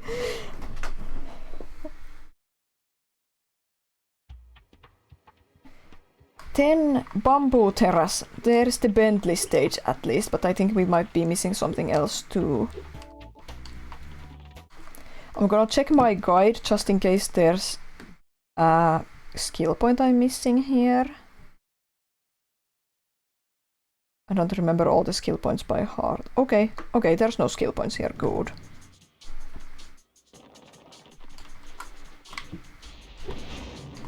Get him. No. Yeah, Sparks isn't pointing anywhere. I think all the gems we're missing are in the Bentley stage, so let's go. Whoa! Oh my god, this bug! There we go. Ew! Wow, my back is so sweaty. I'm going to need to take a little break again soonish, probably. Just to catch some breath air. Catch a breath of fresh air. I was just heading to the top of my favorite hill. Bentley's on a casual little walk. Hey, I think I saw some Rhinox run up to the top of that hill with an egg. Thanks, Bartholomew. Have I watched anything interesting on YouTube this week? Let me think. Oh! None of you in chat care except Suits, but I'm somewhat into like fashion dolls. I follow the scene a bit. I collect a few, not much. Scoots actually collects Barbie dolls and actually sews clothes for them. And that's so cool. I don't do any of that. I just pick up a few like LOL OMG dolls, and I'm obsessed with those pixeling dolls that are out currently. And I just follow the scene, and there's a so-called doll tuber I follow, Darling Dolls, who makes really good videos on fashion dolls and other very girly media related things. Really fun videos. I like their dry wit and very smart commentary, and they do a lot of research on deep topics, so the videos are really interesting. But so they brought this up. I wouldn't have known. I hadn't seen it, but this year every year they release a new holiday Barbie doll. And I saw Darling Doll's comment about this on Twitter, that this year's Christmas Barbie doll is sold in packaging with AI generated images. And I looked at it and oh my god, it's so bad. It's so the Barbie looks pretty normal, the dress is kind of ugly, but like the packaging itself, it's so obvious. It's so obvious, they didn't even try to hide it. That's just an AI generated backdrop and it looks so awful, and I'm so worried that if Mattel is going to get away with this, what will they pull off next? Like, of course they can't keep an eye on everything always, but surely they have a professional team designing packaging. Surely someone should have noticed if a person tried to sneak in AI generated imagery. Sorry, someone should have noticed and stopped this, but since they didn't, I guess they just did it on purpose and don't care. It's really annoying. I am really annoyed at Mattel about this. Especially since the Christmas Barbies, I believe, are mainly oriented at adult collectors. Are they expecting the adult collectors not to know this? I don't know. It's really annoying. And I hope they suffer for this.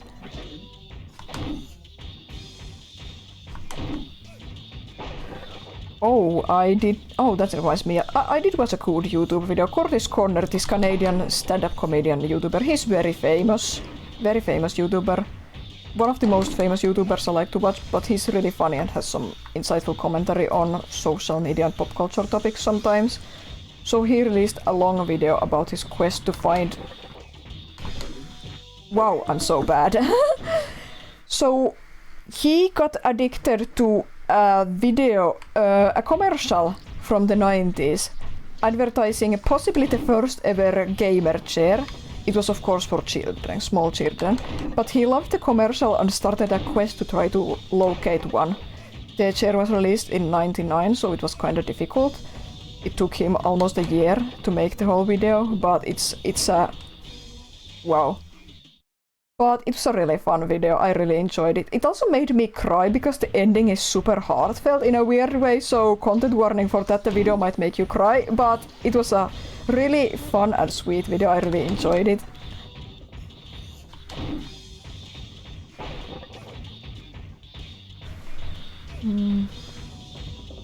What else have I been up to? Oh my god, why am I'm getting overheated or something. This is so bad. This is so bad. Don't pep me. If you're going to tell me I'm a bad gamer, I'm going to start crying, so don't do that.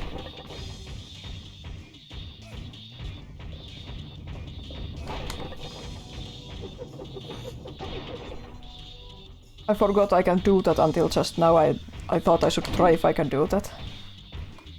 Because I figured, as I walked up the slope again, I tried to jump past the TNT a couple of times and it didn't work. I thought the game wouldn't do this. The game wouldn't drop a TNT on me that I can dodge, so surely I have to be able to do something. I can do this. I didn't remember I can do it, but glad I figured it out now. Okay, I can do this. I can do this. I just... for fuck's sake. Gotta stop running at the parasol Rhinox.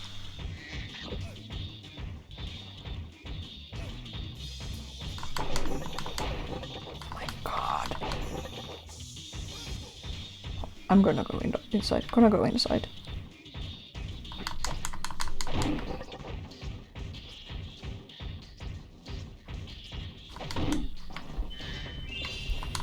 Oh my god.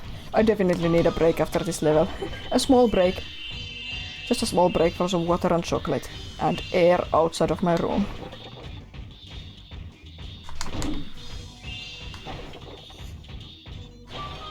I'm watching a video of some guy spending the night in a treehouse avoiding a snowstorm. That sounds scary. I wouldn't want to be that guy. You think Bentley would look better if he wore jeans? I know the reference you're making. I don't know, I think... jeans wouldn't suit him. I could see Bentley pulling off a nice suit, maybe. But not jeans. Jeans aren't his style.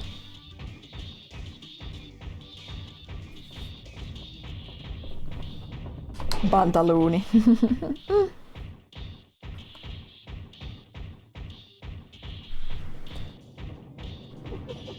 Okay. Yeah, I talked about this earlier, but I ran out of work this week. I finished my final commission for the time being, so I'm going to... I'm always looking for new work. So while I try to look for new work, I'm also going to try to work on this year's Christmas card. And some other personal projects like my website update, but hopefully I can find more work soon. So I can actually order the Shadow Generations game for myself. I might, once I get my next Patreon payout, I might just order it anyway. If it's not totally irresponsible, I'll see when the payout happens. But yeah. I've been working in my sketchbook quite a lot lately, actually. I might try to design some new shirts too in the meantime, because if I can't find work, at least maybe if I can design something, make art appealing enough, then maybe it could be picked up for sale. Also, this is a bit of a spoiler, but my Threadless store, Threadless is a print-on-demand t-shirt site. My Threadless store is up. I'm going to advertise it for the first time next week, but it's linked on my homepage currently, and there are 3 shirts on sale currently. I thought that I might as well choose one print on demand site for shirts.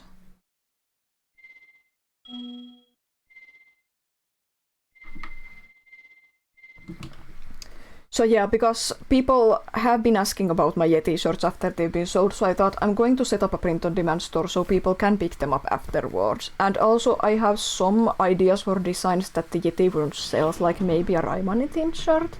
So it would be nice to sell that. Of course, the threadless shirts they're not quite as good of a quality, but there's greater variety in colors and styles, so we'll see how it works out. I'm hopeful. It took a while because I ordered myself a sample shirt, and it took a month to come here, but I was pretty satisfied with the quality. It has a slight, small printing error, but it's pretty unnoticeable. You can only notice it up close, so it's not bad at all. I'm very satisfied with the quality otherwise. So we'll see how that goes once I start advertising it. I need to add the rest of the shirts there too. It just takes a while to actually prep the files suitable for printing. Unofficial official Reimers, indeed. Take that away.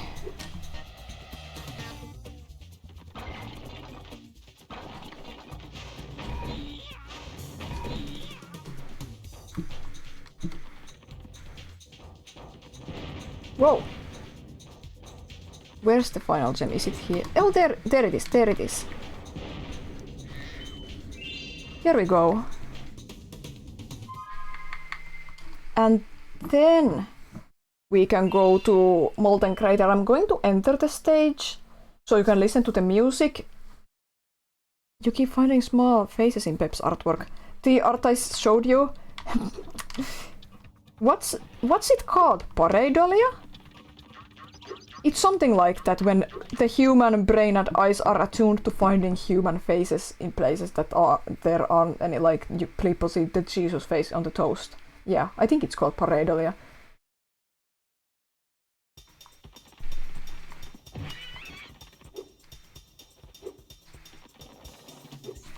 Okay, so Sergeant Bird level, let's go there. I'm gonna leave it there and take a quick mini break again, and then we'll get right back to it. Hello, Spyro. I'm just off to the Tiki Lodge for some R&R. R&R? What is R&R? What do you think? I'm playing a game of hide-and-seek with my friends. If I can't find where they've hidden their heads, they won't let me join the Tiki Lodge. Help me put them back together, and I'll make you an honorary member. I know it means rest and relaxation. I was trying to make a joke very badly. And I was trying to come up with a joke in vain. Okay, now a mini break. I'm gonna grab water and chocolate.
Okay, I'm back. I sat in my mom's armchair for a moment and used her fan on my back and Tomo came to greet me. So R&R means Romash and Rumble, Refuse Routine, Ratatouille Radicalization, Rise Rumpus, Rhyme and Redesigner, Rock and Roll Rupert and Riley, Roid Rage. Green Dude bought Moomin biscuits today and now you want... Oh, nice! From Amazon or an import store, I assume? Tomo just wanted to sleep in the chair. No, he came to greet me first, then he got to sleep in the chair. He came to greet me first.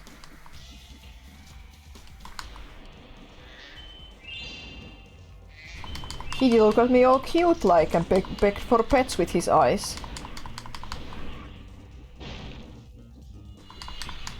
He found them at Lidl.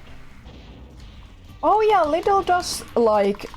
Of course, because I'm Finnish, I wouldn't know, but like, yeah, Lidl here does like...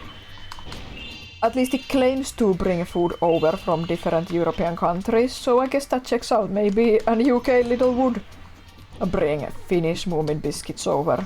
I guess that checks out, yeah. It's the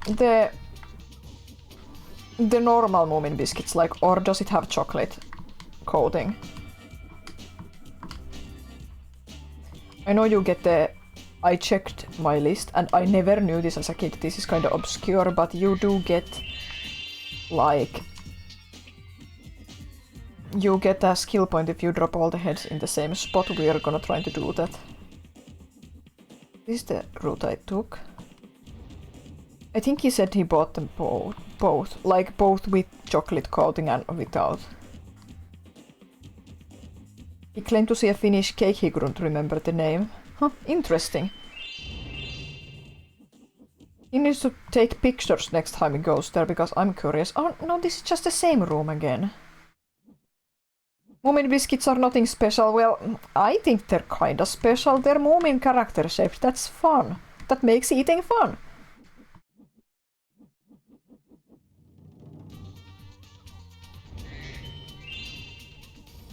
And I guess because I think Kirby branded stuff, even if it's totally basic, but it has Kirby branding, it immediately, and you can't find it in Finland, you have to buy it from Japan, that immediately makes it special, you know? Special to me, damn it! Yeah, you tell him. You tell him. Did I accidentally drop the head in the lava? No, I didn't. Good. I'm suddenly struggling with the controls again.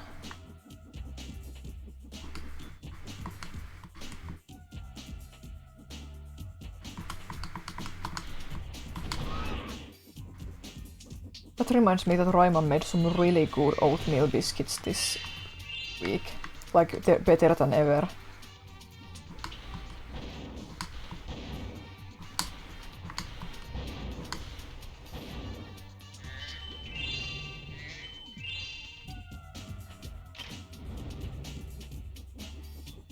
Butter cookies. Yeah, the Moomin cookies are like butter cookies. Wow, that Snuff King game was so good. I keep thinking about it every once in a while. It was so good. It made me so happy. You couldn't ask for a better Moomin game, could you? I would still... One of my... I want to make this YouTube video essay. I never will, but I want to. One of those pipe dreams is that video about all the Moomin video games. And related to that, I think I have to pick up Sky Children of Light temporarily. See, it's free and I just want to play the Moomin content so bad, but I'm so afraid of playing the game because it's an MMO game. So like, even if I don't interact with a single other person, there are going to be other people there and I have no idea what I'm doing. I'm so scared. I'm like terrified of trying it out because there's going to be other people playing. Oh no. But I also... How else would I get to experience the Moomin content if I don't play it myself? I guess someone else might stream it. I'd get to watch someone else's stream, but still.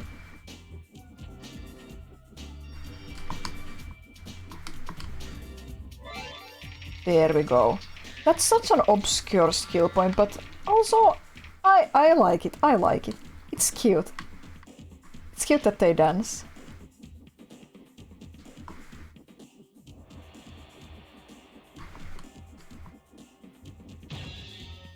One head. Look, I was trying to say located, but that doesn't make sense.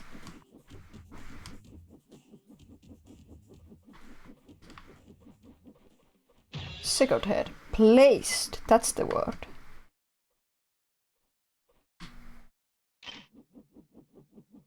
God, I thought I talked about this last stream, but I miss Fred so much. I needed to watch Scooby-Doo Mystery Inc. again. I miss Fred.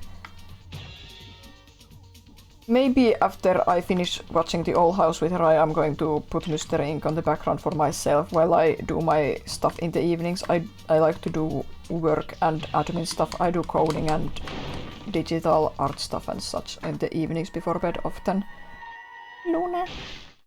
Luna. Luna is such a cute name. I wasn't expecting to hear that. I miss Fred! I miss Fred! YouTube keeps recommending me this video called Who is the best Scooby-Doo character? And the thumbnail is Fred from Mystery Inc. and has text and why it's Fred. I have not watched the video. One day I will, but it's just funny that YouTube keeps recommending it to me. It's a sign of your honorary membership in the lodge. Ryan.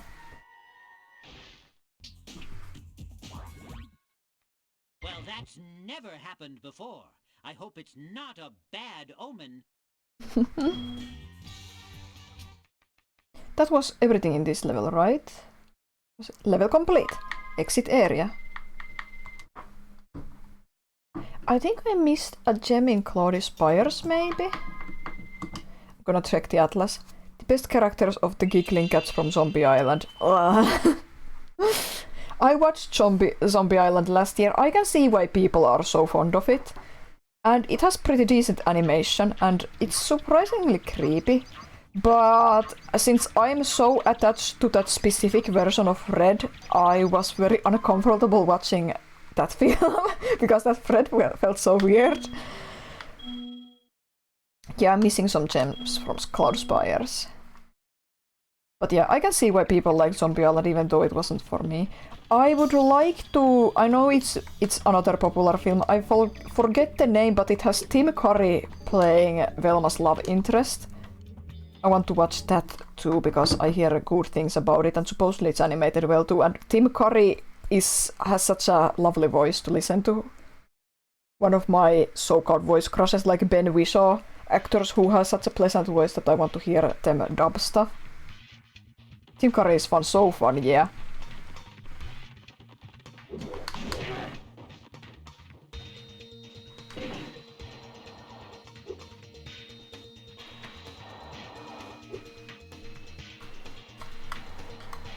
Okay, that way. This song is so fun. I talked about it during the first stream, but I like this song so much. It has such good vibes. It feels so much like a factory without feeling like a traditional factory. It feels like a cloud factory. Which it is. Okay, back there. I missed the gems. Yeah, they're on the ledge right here. Okay. Or it is. Okay, the rest are in the bonus stages.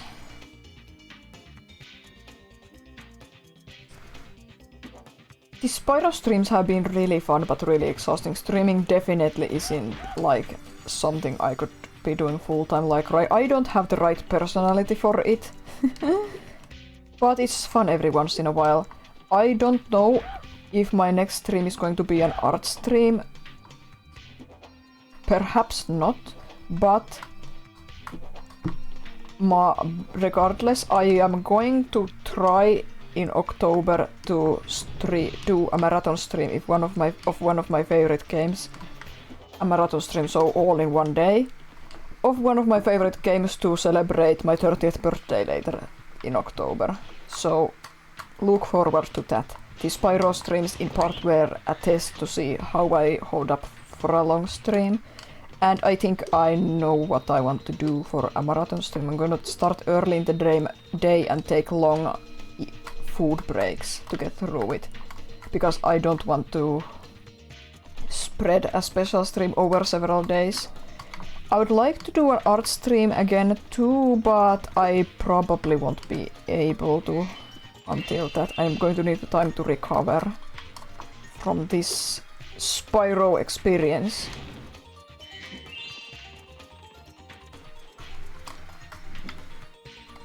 A lot of people only stream every now and then. I think it's really cool. Yeah, I know not a lot of people stream all the time.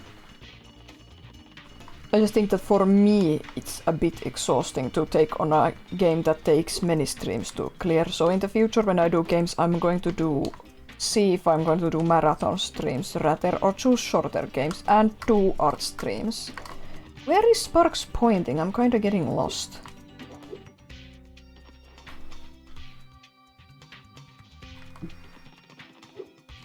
But yeah, if I don't stream art before that, the next stream is going to be in October to celebrate my birthday. Forget how much energy is needed for stream. Whenever I take time off, I'm always full of beans. I don't know where Sparks is pointing.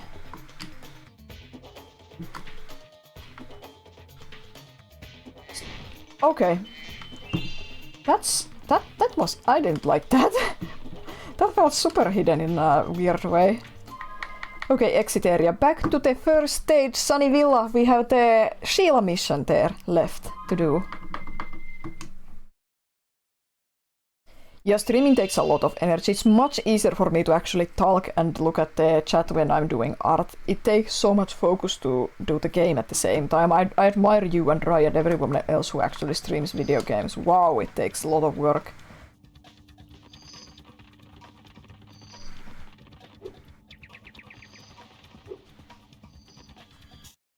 Have a good shower. See you later.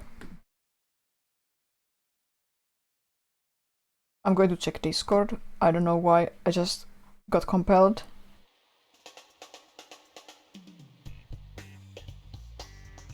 Rai has posted an amazing penguin gif on Discord.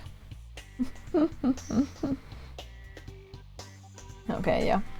I haven't missed anything important, looks like. No gems here, they're all in the Sheila stage. Good.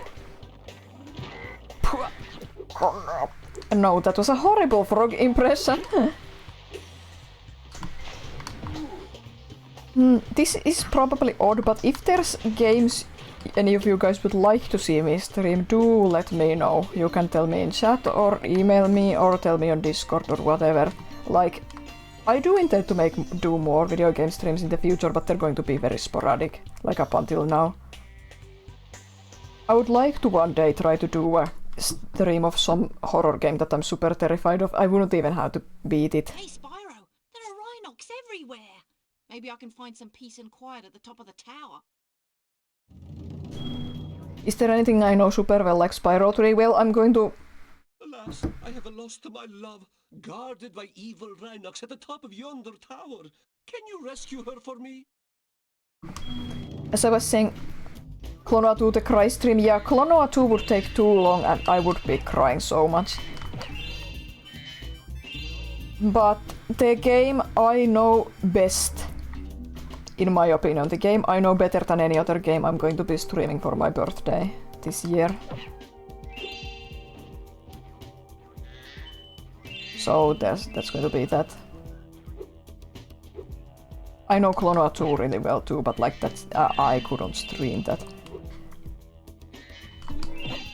But yeah, I'd like to stream a game I'm terrified of one day, like Five Nights at Freddy's. It would be difficult to keep up with chat, but maybe Subnautica could work, something like that. Something I'm afraid of one of these days. And I definitely do want to do more art streams. These make the same noise as the lizards. Such a baby voice. Whoa, camera.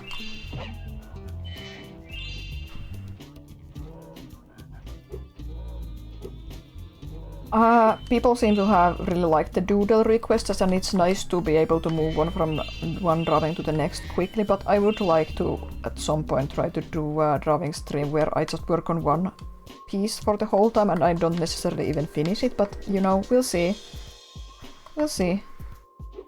All the rhinocs have no teeth.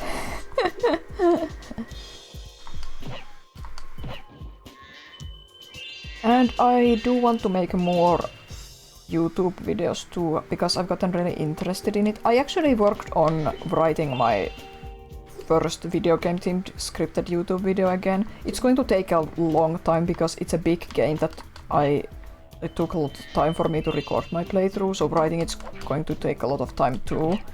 But slowly but surely chipping away at it. And I think I'm going to try my hand at making a art video with some scripted narration too. Like, I don't know if anyone would be interested in that, but maybe a video where I go over my process, narrate over my process a bit more. What? Marco sent you here? I've got a restraining order against him. Lucy.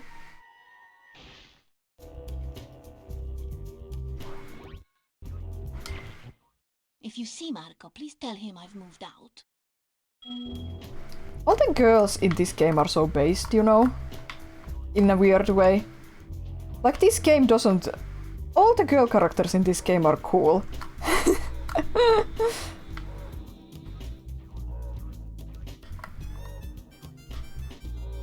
Ah! Okay. Maybe I didn't miss anything. That damn Marco. I think that's true for Spyro 2 too. I think the Spyro games, the first doesn't have girl characters except the fairies with no dialogue. But like, it's nice. It's nice to play a game from my childhood that doesn't have any super sexist content. And I don't even mind sometimes, all the time, but it's just nice, you know.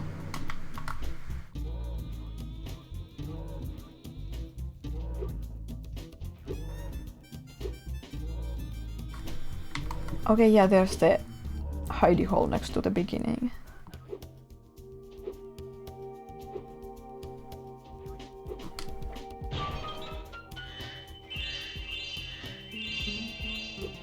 There we go, I think that's the level cleared. Exit area. Let's check Atlas next. Are we about done? Do we have just one level left? Exciting! Oh, I think the sun is slowly starting to set outside. Let's have a look.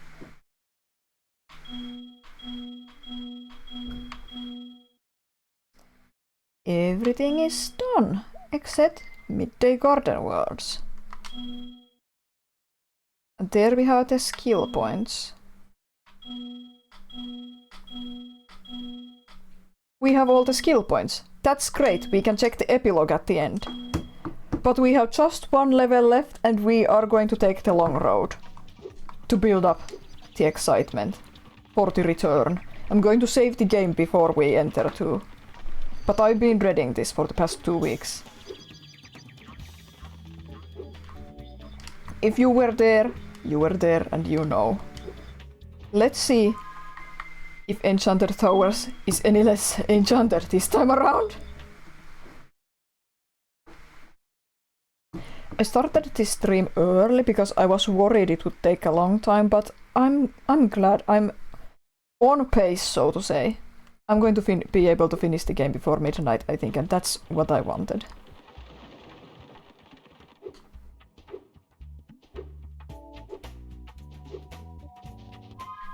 Save game.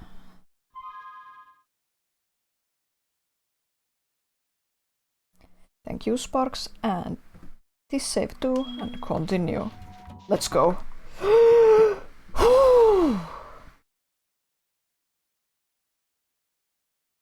Wow, the skybox is so pretty.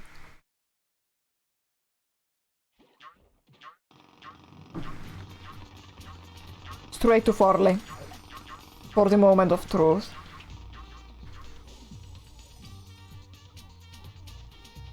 Is Farley the wolf still broken?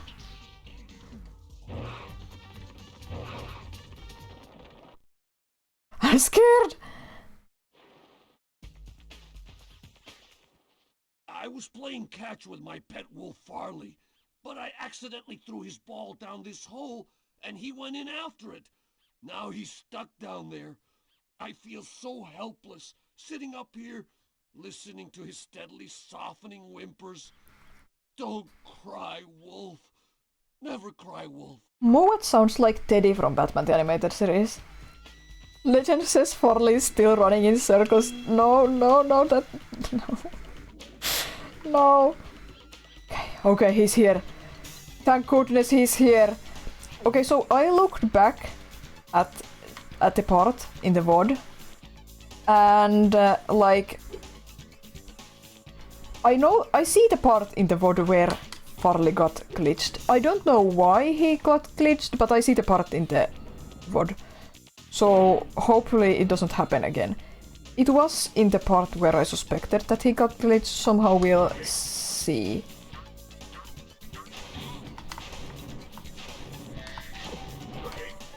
Yeah, it was this jump over here. He got glitched in the jump.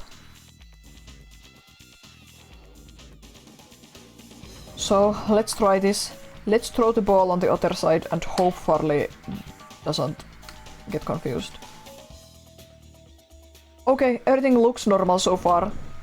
Like on that rising platform, on the ledge, when I looked back, I saw him kind of flip out on it and disappear inside the ground.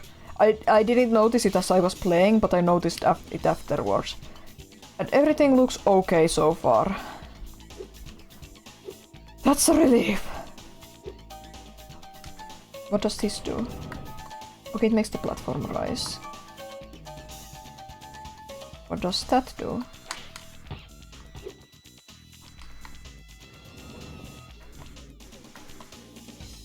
Ah, yeah, okay, I remember this part now.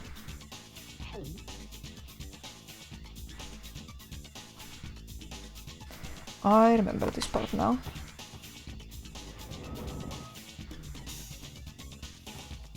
Give the ball to me, thank you. Dog puzzle, indeed.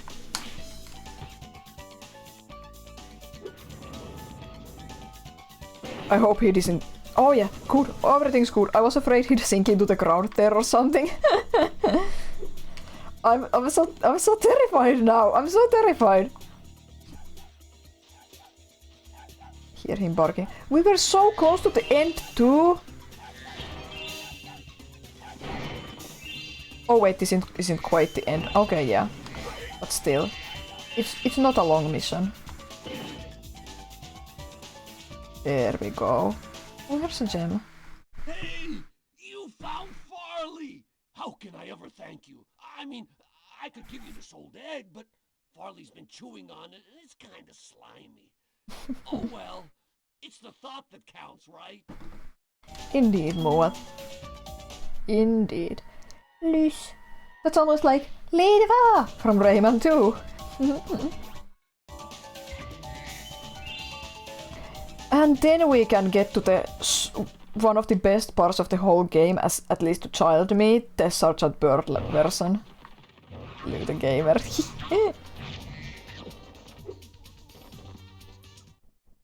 I'm ready to patrol the towers and the perimeter of the islands whenever you want me to. Yes, sir. It's good to be back in action.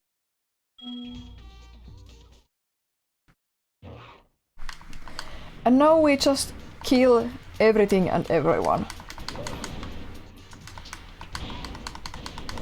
Kill everything, kill everyone, shoot everything, shoot everyone. We have the little dinosaurs with the bones to round up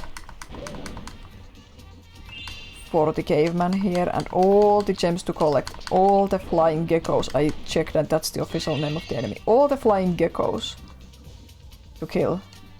Let's talk to him. Hello, Birdie. I was having a lovely vacation with my friend, but he's lost all his bones. Can you find them and put him together? It was, as a child, it was just so magical to see this level from a different perspective as Sergeant Bird.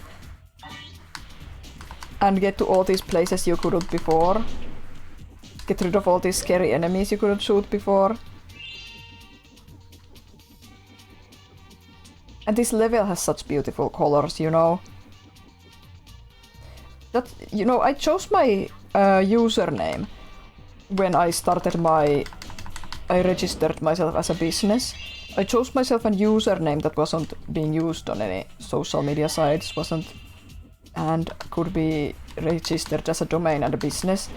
And like Peppermint is supposed to reflect all my favorite colors in a way, because Peppermint has the white and the red and the pink, but it also has a bit of the like mint, it has the minty green, because I love mint green and teal. It has that, but also the Peppermint plant has like soft lilac-like flowers, I believe. So it's supposed to represent all my favorite colors, and this level has the beautiful jewel violets and lilacs and the beautiful teals and turquoises and mints in the sky. I love it. Those are the most magical colors. Like teal and violet and purple are, in my opinion, the most magical colors. I'm just going around, shooting everything, checking out places, and then I'm going to be more systematic. Wow, I can shoot that. My aim is going here. Whoa! Bad impression.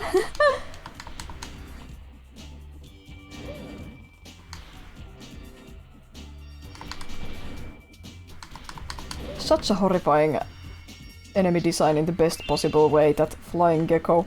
10,000 gems! Yeah, it's going to be interesting. I assume that when I chase down Moneybags, he's only going to give me back the gems that I actually gave him, because we skipped the last couple of Moneybags exchanges. So surely I'm not going to be over-gemmed afterwards. Surely the devs like paid attention to that simple thing, that it wouldn't happen.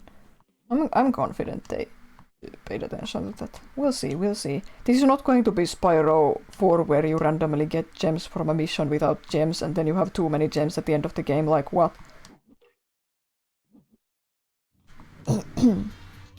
Oh, sorry about that. Clearing my throat.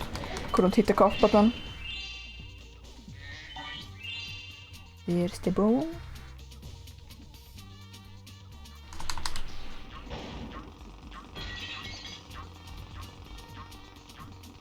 I'm starting to see people on my socials talk about preparing for Halloween. Like no shame, I start celebrating Christmas a little bit in October already myself, but I'm just a Halloween hater, so I couldn't help but roll my eyes a bit, but like, live your best life, have fun, but I'm just a Halloween hater, so... I am starting to... Well, I'm not getting sick of summer yet, but the heat, the moist heat has been really bad lately and it's wearing me down. I really do want to go outside. I want to go outside and enjoy the plants and bugs and birds and other things, but can't.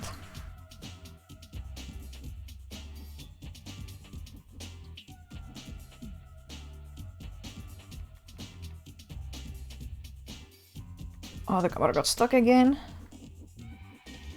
Oh, I saw a gem, I saw a gem. Here we have gems.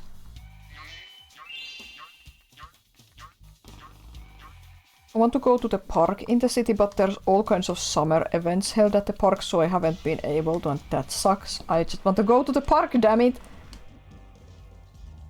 I want to go buy ice cream and look at the birds! I think Bird might not be able to... Yeah, I'm going to have to take care of this as Spyro. I don't think I get any bombs for Sergeant Bird.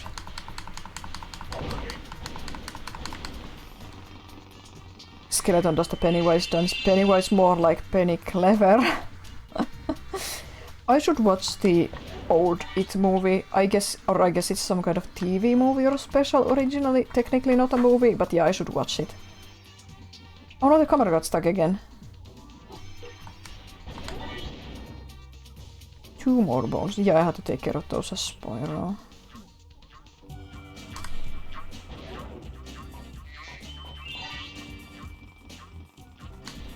Yeah, Tim Curry plays the clone in the original, that's why I wanna watch it. I know it's a cult classic and I like Tim Curry. Have this. I was going to keep it as a souvenir, but I don't have room in my luggage. We should watch it during Halloween, yeah. Let's see if we can. It's probably going to appear on some streaming service or something. Ralph.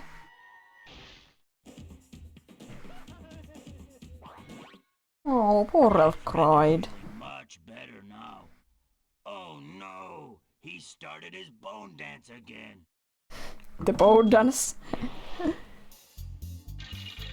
I found this part so strange as a kid. Because the skeleton looked so realistic to me, it was kind of off-putting. Now I see the face is stylized, but the kid me thought the skeleton looked way too realistic. This song. Hate it!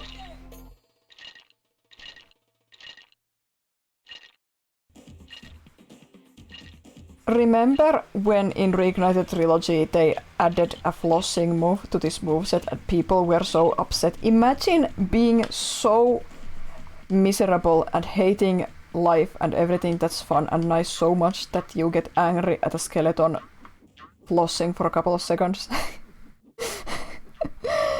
They didn't even remove any of the classic disco moves, they just added a bit of flossing.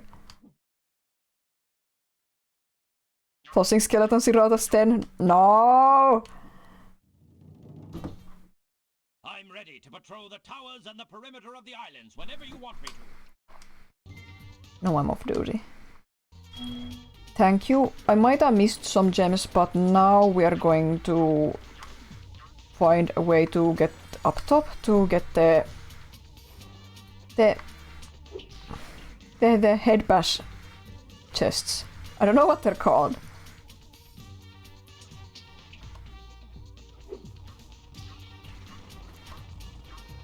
There's one here. I should have probably taken care of those geckos. I might need to become Sergeant Bird again. I think I didn't shoot them and I need those gems from them. Boom, boom, boom, boom, boom. Did the gem fall down here? Yeah, sure did. And there's a gem. Did you know that anime has ruined our society so much that weebs are calling fantasy settings in fiction native isekai now? That's weird, I've never heard that before. I don't know if you're bullshitting or telling the truth.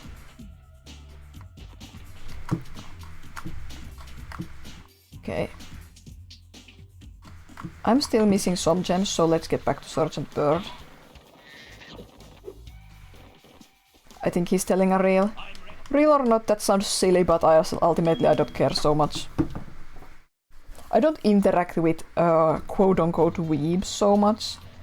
I do like manga and anime, but it's not one of my main interests. I don't like comics and animation in general. I don't have a special interest in only Japanese animation, anime and manga, so... Yeah, I think I need to shoot the geckos here. Oh wait, or have they disappeared? No, they're down here. No, they're down here.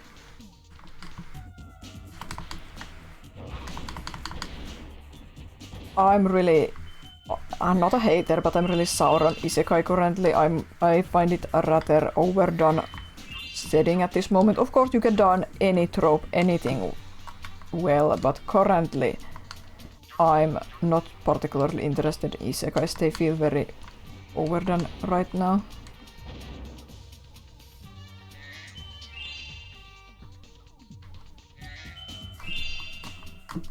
Maybe that's why, a part of the reason why I'm not so interested in watching Amphibia yet, because it's an isekai too, and nothing wrong with isekais per se, but I'm currently watching The Owl House and I love it and it's an isekai, so I'm going to need some time before I have the energy for a new isekai show again, I think. Especially since, like I said, I'm wary about the frogs. I'm sure it's fine, but the commercials made them look so annoying! Wizard of Oz is an isekai? Yeah, it is. It is. At the end of the day, any story where you end up in a different world is an isekai. Level complete! We did it! We survived! We are alive! Just a few gems and one more egg to get in Midnight Mountain. And we are going to be going there right now. I'm just going to save the game first.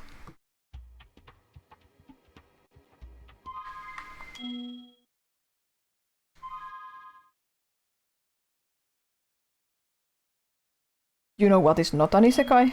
Do tell.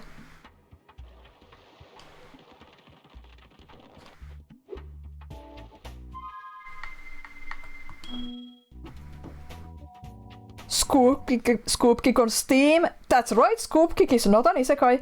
Connie and the Essence of Chaos is not an isekai.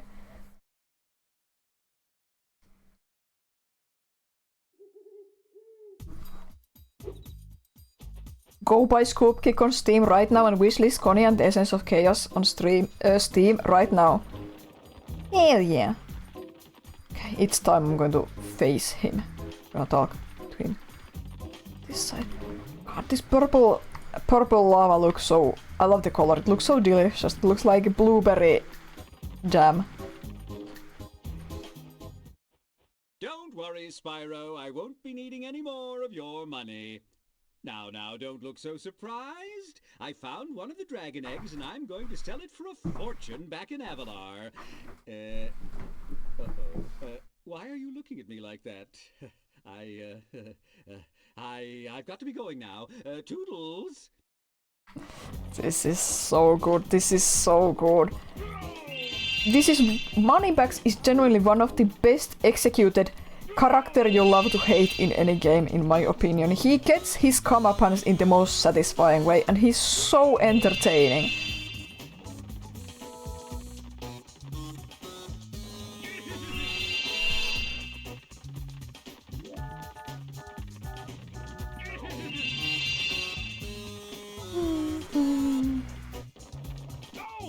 Oh!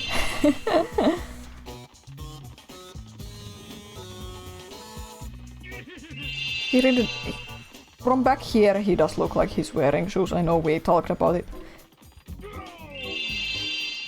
But is he wearing pants? The forever mystery.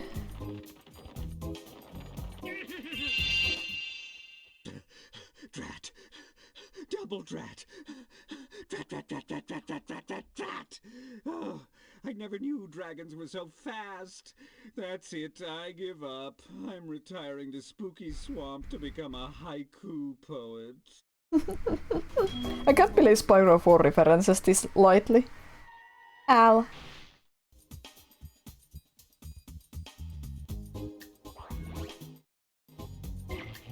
You'd say he's wearing brown pants. Yeah, I think so too, but I'm not sure. It might just be the lighting. 15,000 gems! All eggs acquired. Let's go have a look at the super secret magic portal.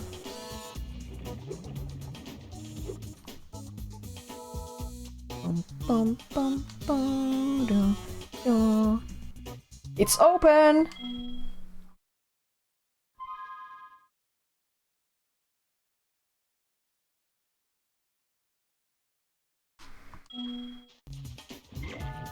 Here we go, super bonus round. It was so magical to get here as a child for the first time. I remember it still, it was amazing.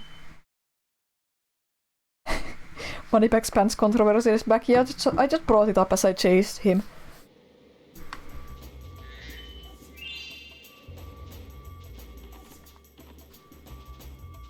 Bianca! Hey, you finally made it, Spyro. Hunter was a little worried about you when you went off to fight the sorceress, but I always knew you'd beat her. This place is where the sorceress kept all her treasure, but after she was defeated, a bunch of thieves came and stole it. If you can catch the thieves, you're more than welcome to keep the treasure. Bianca is impervious to my fire. Moneybags does not wear pants, he is a man of the wild. Moneypants As a child, I thought he doesn't wear pants. But as an adult, I think he might be wearing pants, but it's hard to say, and at the end of the day, it doesn't really matter. But as a kid, I definitely thought he isn't wearing pants. Or at least I think I didn't think so. I might be misremembering. Whee! Whee! Thieves. Yeah, they're so fun. I love the thieves.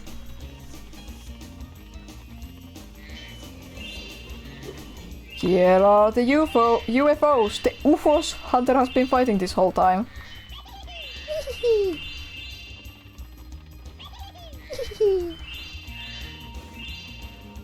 I want the sound effects they use for the thieves. I want these sound effects.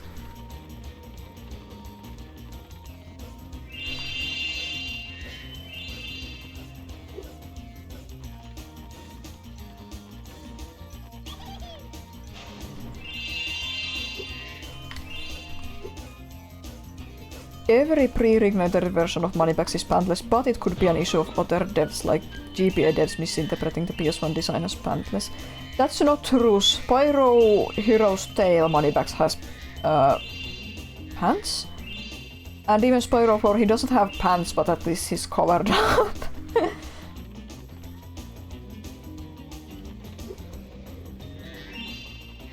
We need Nitrorad or some shit to make a video about pantless Moneybags. I'll just make it myself.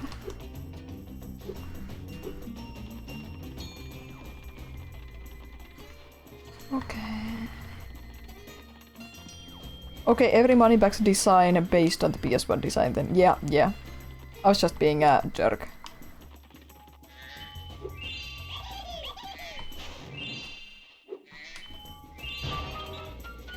Gets up from throne. Fine, I'll do it myself.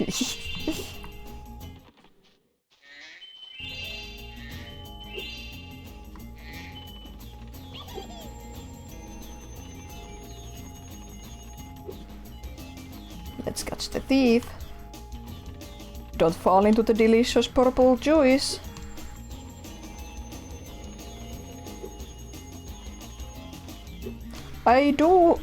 The only thing I don't like about these thieves here is that they're not holding anything. I wish they were holding even a singular gem in their hands.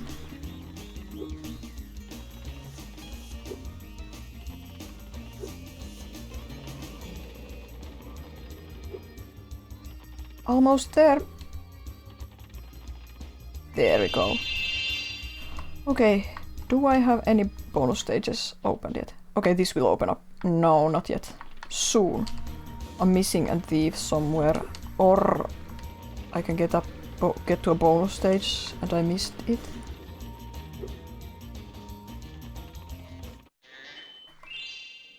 Not here yet. I'm missing some gems. Sparks isn't showing me anything. Where is the first bonus stage? What am I missing? Oh, there's the thief. Okay, I'll get to the bonus stage after catching this one.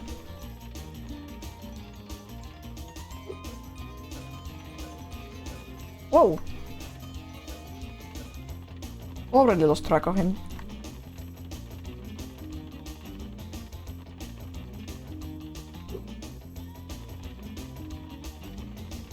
This is a tough thief. This route feels very tricky for some reason. It is basically just a circle, but still. Gonna focus on catching him and look at chat then. There we go. I have a key memory of unlocking this level for the first time as kids. I was sitting on the floor watching Pep play and I was like, holy shit, there's more! Yeah. I don't remember it as clearly possibly, but I do remember I was playing. There we go. Oh, it's so hot. Trying to find a more comfortable sitting position again. Hi, Spyro. Did you see Bianca? She was really worried about you when you went off to fight the sorceress. It was pretty funny. She tries to play it cool, but she was scared stiff until you came back safe. Hunter, your GF was scared Spyro would die against the sorceress and you just thought it was funny. I just finished fixing up an old submarine. Why don't you try taking it for a spin? Here comes the sub level back. Great! Hop aboard! Thankfully, it's the first one of these. And there's 2 hours till midnight, so we'll be fine.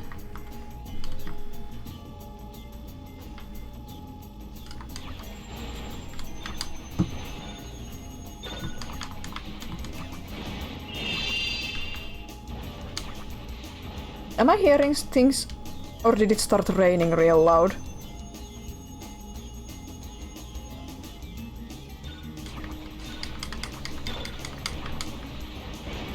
Big rain again, yeah. I don't know if you can hear it on stream, but we have a big pouring rain right now happening outside. We've been having thunder and rain on and off all day.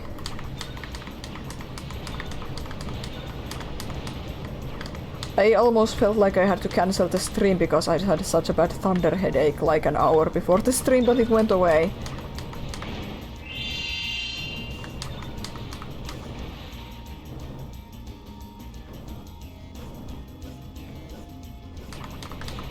These subs feel so fast.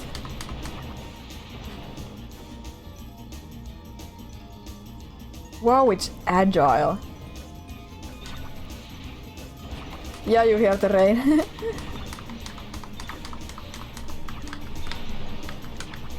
Okay, I'm going to have to change how I hold this controller to be able to do this. There's the one. Now my laptop is howling too.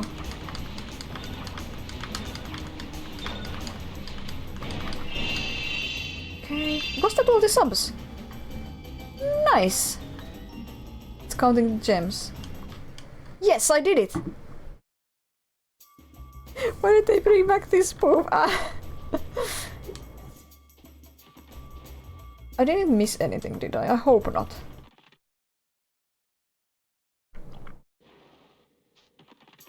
Okay, here's the next one.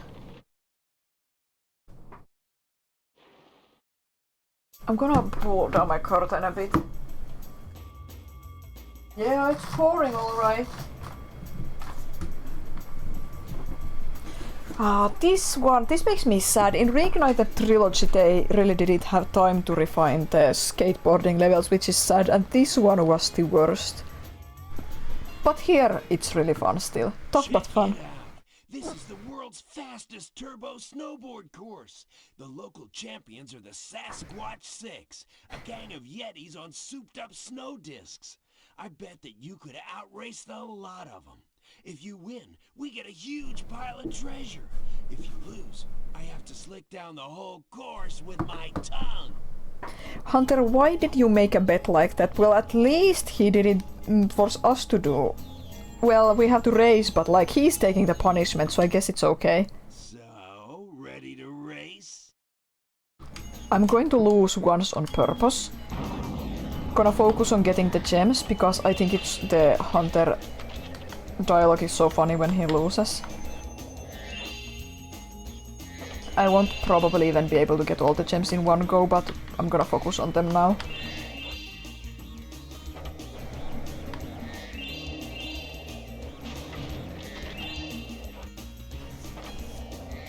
I forget the optimal gem route, but it's fine, it's fine. Take it easy, take the gems. And listen to the rain pouring outside. I love the sound of rain. I love rain.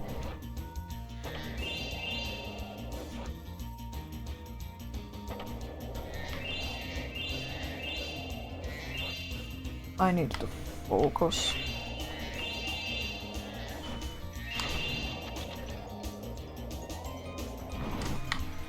Oh, just missed it.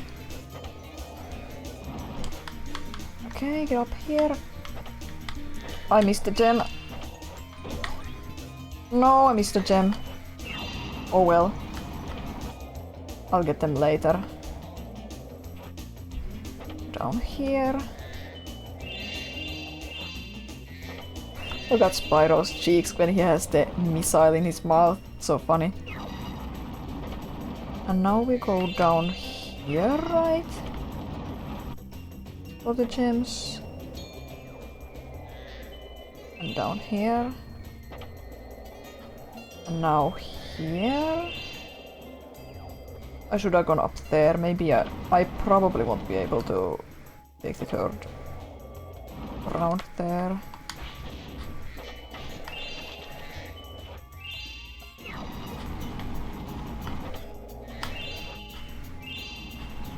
Okay, I got the green gem, good. There's still gems up top there, but I think I'll be able to get them when we actually race next round. I think I hear a Yeti lapping me behind. Yeah, he sure lapped me.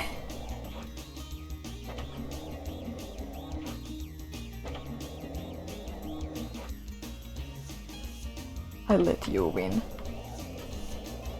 You hear a lady laughing at you. Oh, I should have gone up there. Well, I'll go there in the race.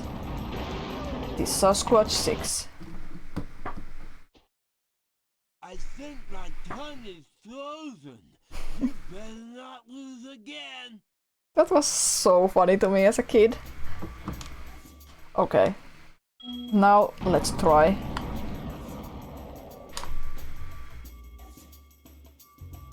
Oh no! Let's try again. That was not a good way to start. I like that this rocket board has a photo of Ripto at the bottom. Just taped there.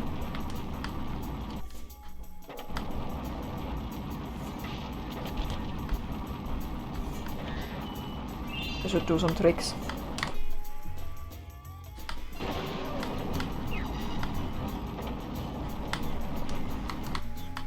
Oh, I missed that.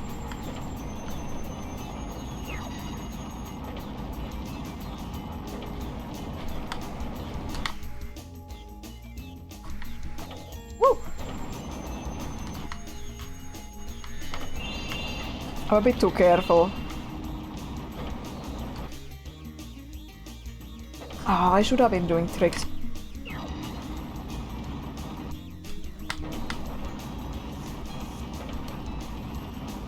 I'm so afraid of falling. But I'll get in the groove.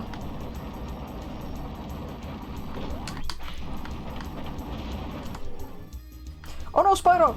No! Spyro fell off and lost a lot of time. No, no, no, no, no! Fell off again. Well, okay, that went badly, so let's focus on getting up here to get the last gems. I think I might still be missing a few gems from up top. Let's go have a look.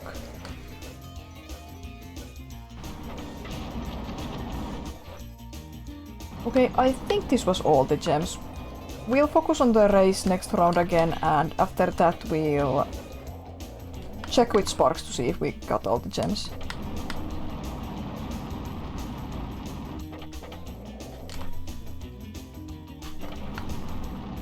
Hopefully this won't take too long. I'm so scared of falling all the time. I think that I can probably even fall like once or twice. Whoa! That wasn't fair. But yeah, I can maybe fall once or twice and still win. We'll see. Okay. Now it's serious time. Serious gaming time. Gamer up. That's such an explosion at the start when they all use the boosters right away and I don't have any boosters. I should have done a trick there, but I was too afraid.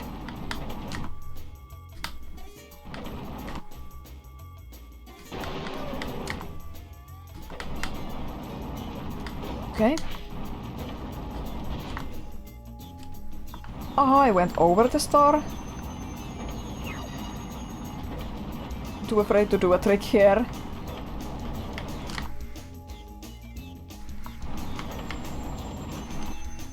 Okay.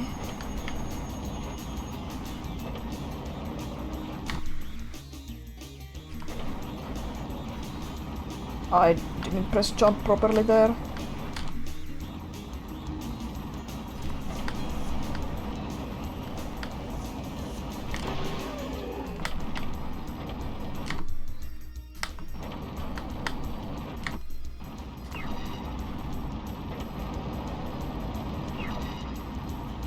I should have done some tricks, but I was too afraid.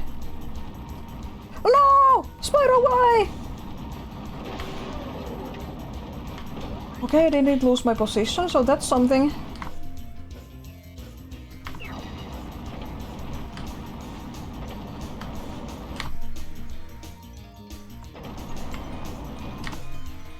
Again, I didn't press jump properly. Oh my god.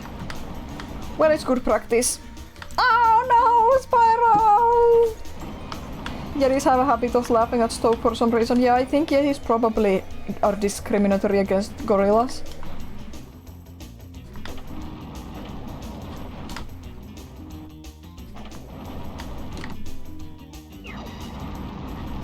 Wow, that went badly. I didn't realize what I was doing.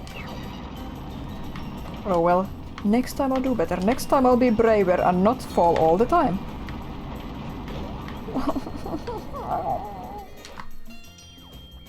We have almost 2 hours left to do this, so it'll be fine.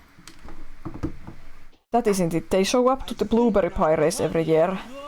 Oh, and they know what goes down at the Blueberry Pie race. Okay, okay. I see.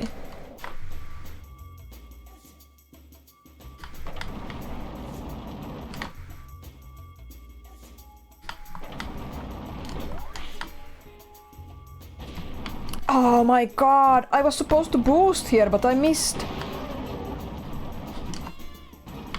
And now I didn't press the trick button.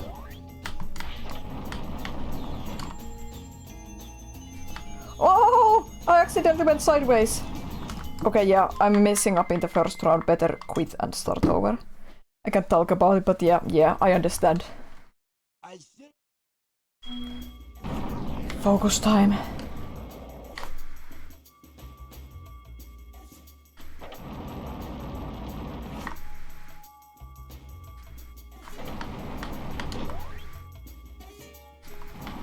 Okay, I didn't miss.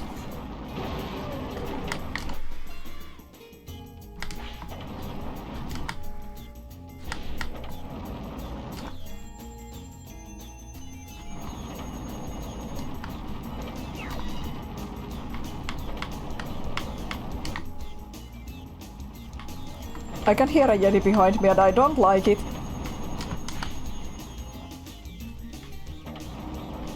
Ah, I missed the blue star. Whoa!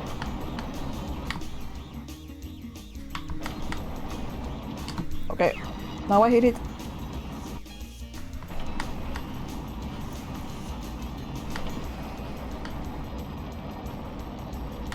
I'm 4th.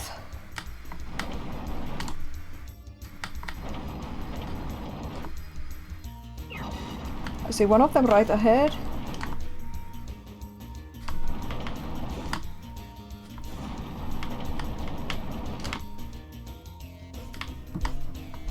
Oh, I could have gotten a red one.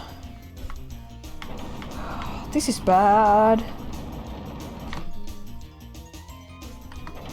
I don't know how I can pass all 3 of them in the final round, but we'll try.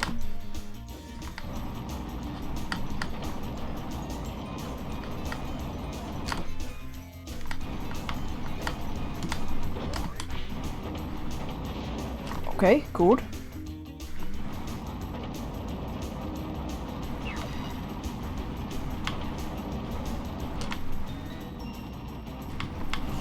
This is so intense. Second. Okay. We can do this. Is it necessary to stop boosting while doing trick jumps? I don't know, but it's difficult for me to do tricks when I boost. I can try to not do it, but my instinct is to stop boosting when I do tricks.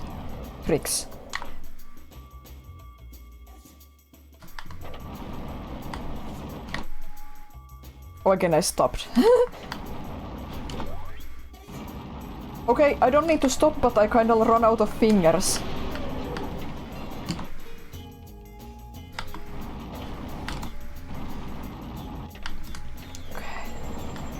Okay, good to know I don't need to stop, but yeah, it's hard to press all the buttons at the same time.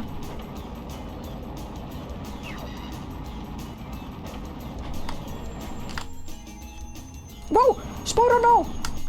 That was the first round, so we can do that again. Whew.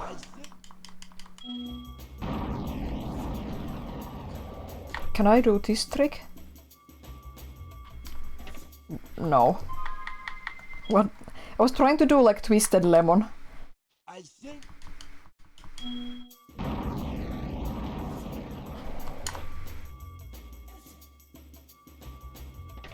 Yeah, no.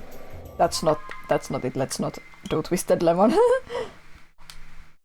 I think... Too risky. Oh god, the explosion keeps exploding.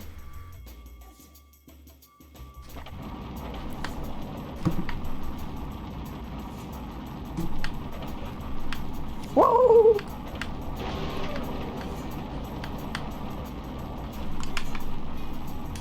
Oh.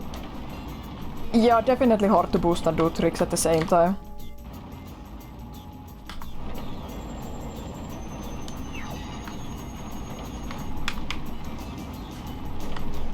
Whew. Oh no! Oh no! I got looped into a death loop. You love how the jetties are just moving forward, like no animation or anything. Yeah, it's so funny. Okay.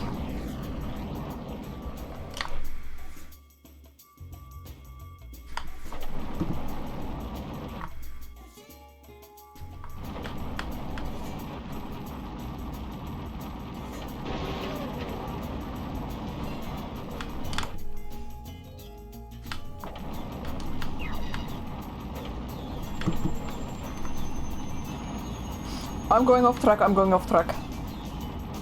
Let's see where it puts me, okay? I'm not that far behind.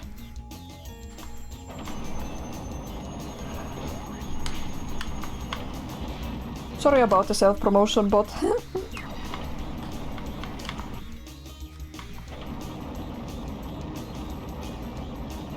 But who is going to promote me if I'm not going to? Okay, I ran out of boost. I wasn't careful. I hear the Yeti behind me. Wait, I'm second!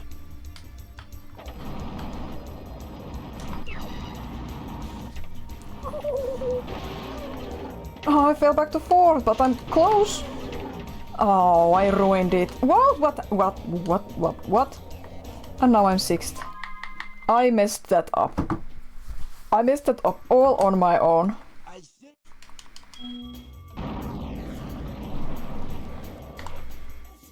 But I can do it. Now I know I can do it. Because I got second in the second round. And that bodes well.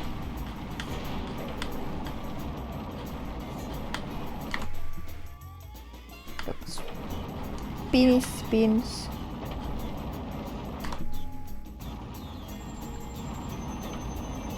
Here we go.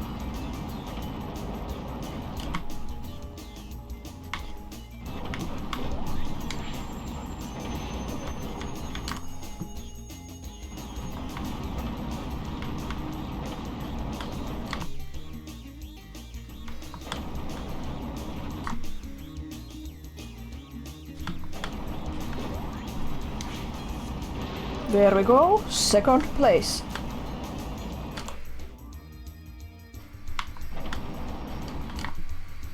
The tough part is that they can catch up if I don't play well. But I see the first one ahead of me.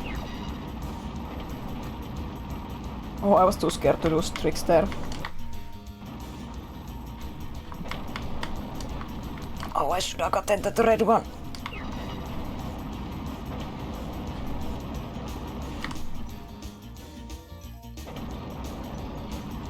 Oh, I missed my jump. There we go. Now we just have to keep our position.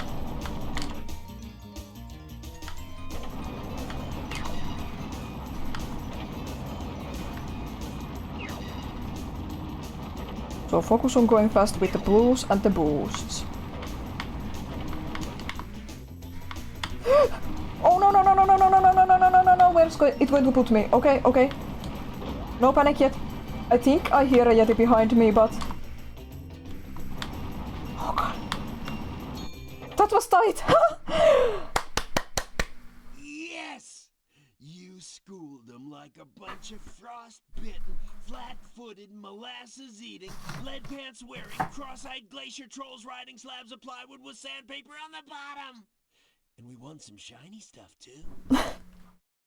We sure did, Hunter. We sure did. So satisfying! Now let's check with Sparks to see if we missed any gems. He's not pointing to anything, I didn't see anything, I think we're good.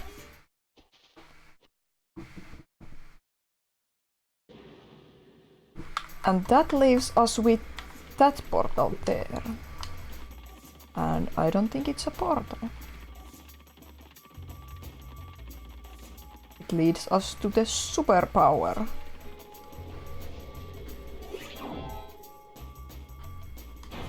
Time to catch the UFOs once and for all. Wow, that explosion was loud. I remember when I play this I have a tendency to forget where to replenish my meter, but thankfully it depletes super slowly.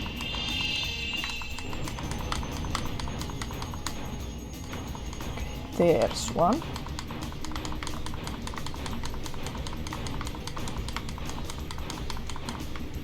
Again, I have to mask, you can't hold. It's fine. There's one. Behind the cliff here. Here we go, just 3 more. There's one. There's one! It's coming at me. No, it's going away.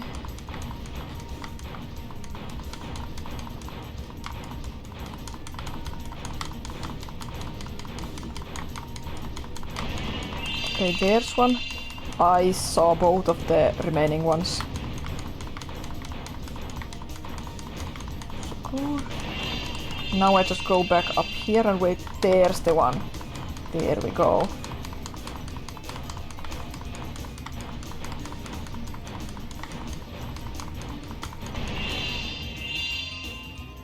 That's all the gems. Time to open the final door.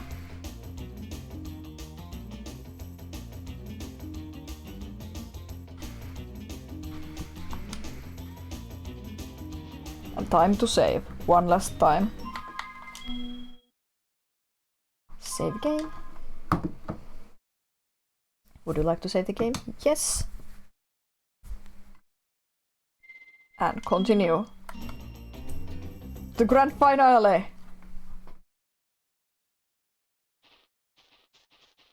Somehow Sorceress has returned. I don't know how she did it, Spyro, but the sorceress must have survived that last battle. She's been waiting here all this time, saving up her magic to destroy you. Isn't it's... Your best chance to defeat her is to borrow my flying saucer. I've cast some spells on it to give it extra firepower and unlimited flying time, but the rest is going to be up to you. You've come this far, Spyro. I know you can beat her. It's so funny that we have our final battle against the sorceress on her apprentice's UFO. A UFO battle.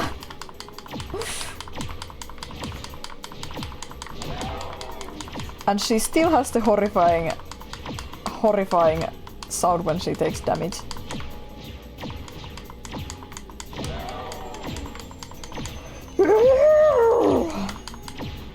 With a lot of editing.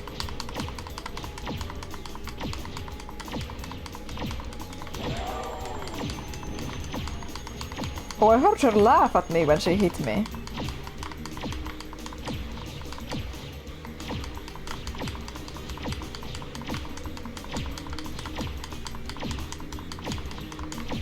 I can't hold, I have to mash.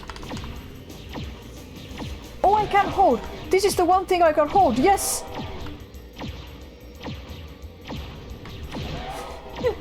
This is so weird, just gonna do this for a little while. Just fly some loops. around and back and forth and such. Oh, we're halfway there.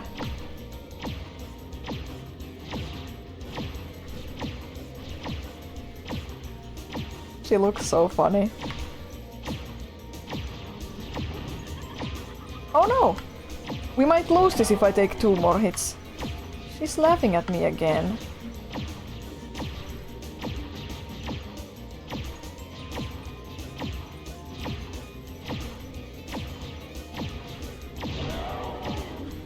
Okay. Good, I got 2 hits in.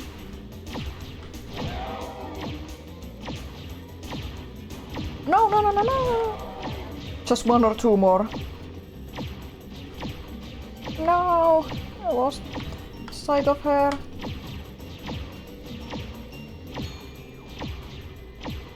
I lost sight of her, I'm scared. Okay, there she is.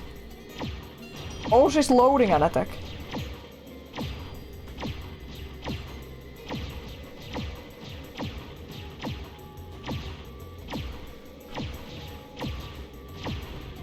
Oh, she's trying to keep some distance now.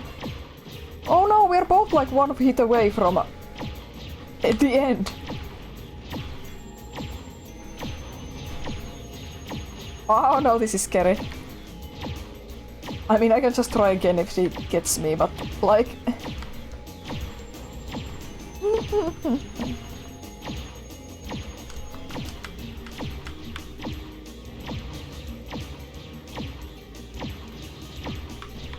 Oh, that was tight. Oh, she got me first. Yeah, this is so funny. She's just like driving a UFO. Yeah, it's so funny. Okay, I gotta try to be more careful with sparks now. She's hard to get close to. And my attacks don't have great range. Okay, I got 3 hits in, good. Oh no, messed that up. I do remember that this boss can take a while specifically because she's very evasive and you don't have a ton of range.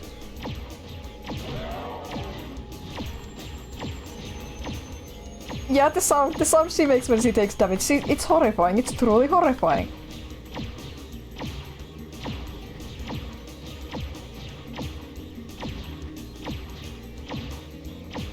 Okay, gotta remember that she won't shoot at me if she's not on screen. She will only launch the attack when she's on screen.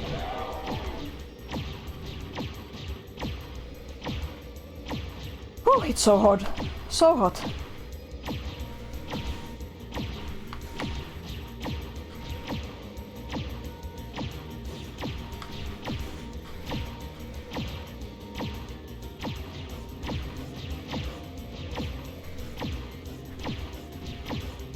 So hard to get up close. There we go, there we go. And I missed every shot.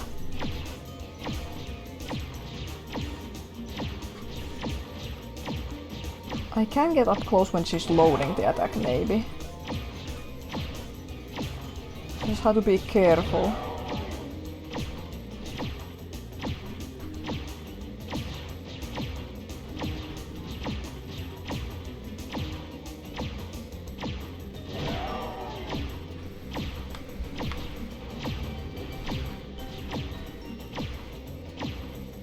She's faster than I am, isn't she? I'm focusing so hard I'm not even talking.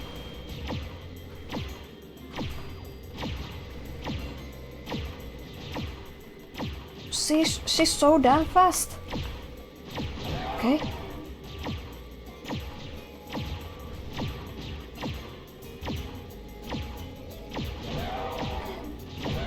Yes! There she goes! Goodbye, sorceress. Goodbye forever! Yin Yang. The twins.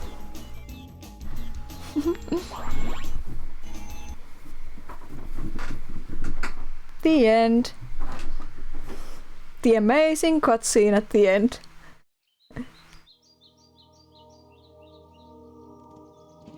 Oh, they're so cute.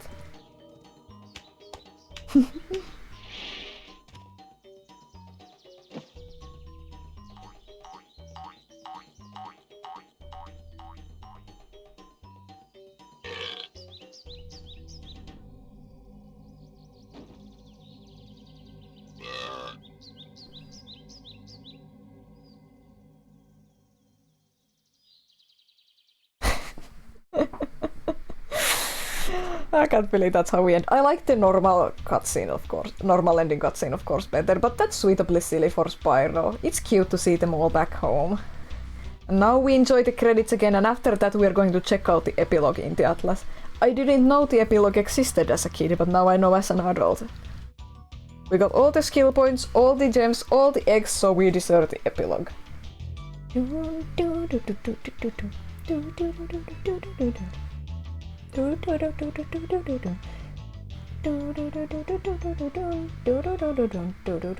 I haven't played this game from beginning to end in many years. I did play Reignited Trilogy together with my siblings, and that was fun, but I didn't play it all on my own. So it was really cool to play this game again from beginning to end, and I still got it. I do still got it. I haven't forgotten a lot of stuff from this game, and I can still do most of the things pretty okay. Even though I'm super rusty, and especially with these older games. But it didn't take that long to get used to the controls again for the most part.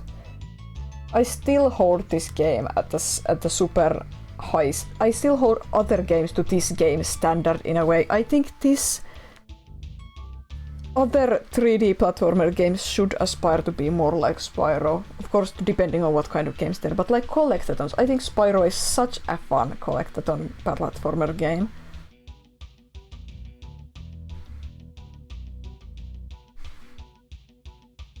We'll see if Spyro 4 ever becomes real. We know that Toys for Bob, now working as an independent studio, is working on a project for Microsoft. We won't know what that is for a while yet, but eventually we will find out.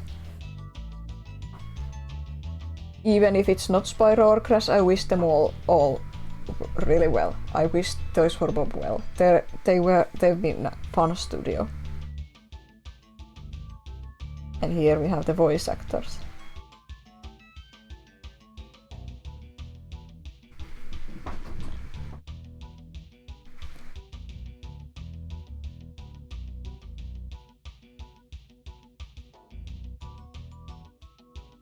If Roy ever makes a 3D platformer game, I want the credits to be like this. Oh! Did you hear the cat now? I think that was Tomo. Meow! Yeah, I think it was Tomo.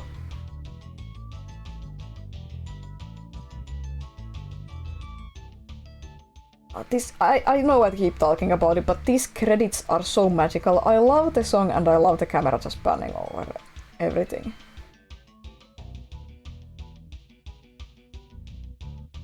I hope Spyro returns one day. I love Spyro so much, but if not, at least we have all the original games and the Reignited Trilogy, and Spyro is in our hearts.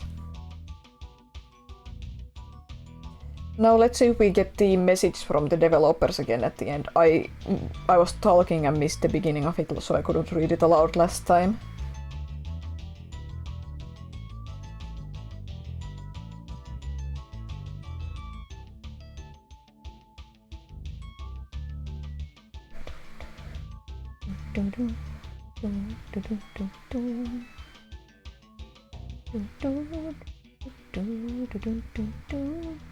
I'm just waiting to see if the message from the devs is at the end again.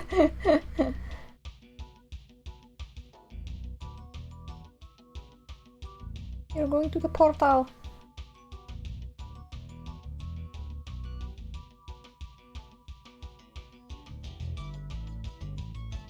Tomo accidentally scratched your toe. Oh no!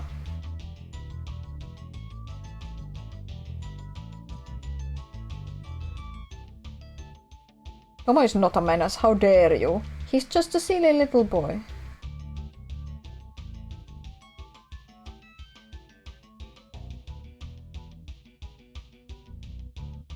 He's going around meowing and scratching toes. Special thanks Andrew House, Chuck Larson, Maggie Rojas, Steve Ross, Johnny Tony, Jack Tretton. I shouldn't try to pronounce these names. I'm gonna pronounce them wrong and I'm gonna feel bad. Extra special thanks. Oh, that's so cute.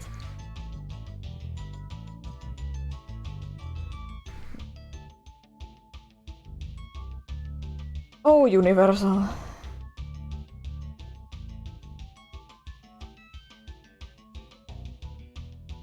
I recognize some of these Universal names from watching some documentary style content about Spyro 4's development. Special thanks again. We hope you have enjoyed the Spyro trilogy. We had 4 great fun sleepless years creating it. Why am I crying? You can find us at insomniacgames.com.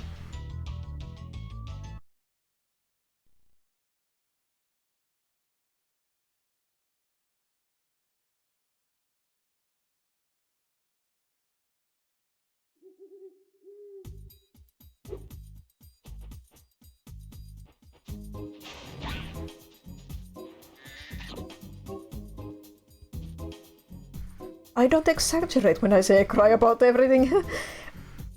Gonna dry my eyes and then we're gonna look at the epilogue.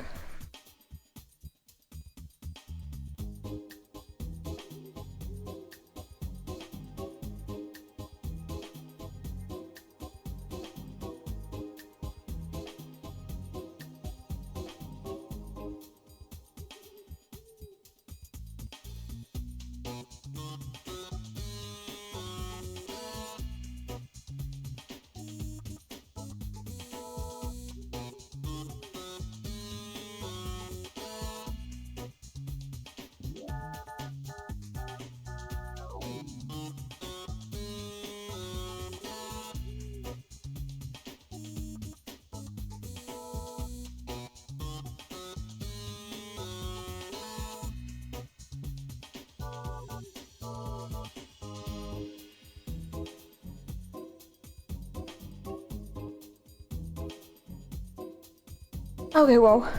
I don't know where that came from, but I should have known to expect it, because like I always say, I cry about everything. Okay. I think I wanna go back to the first world to check the atlas. I'll go back to the beginning.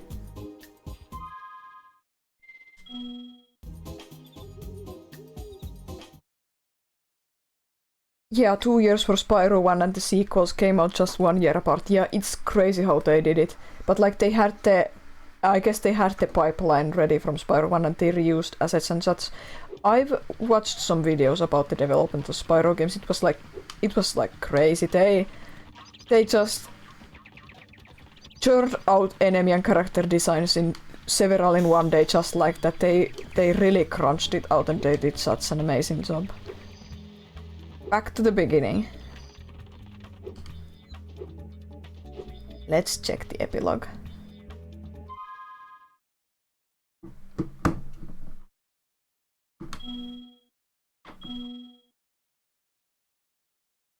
Oh. Nancy wins gold at last.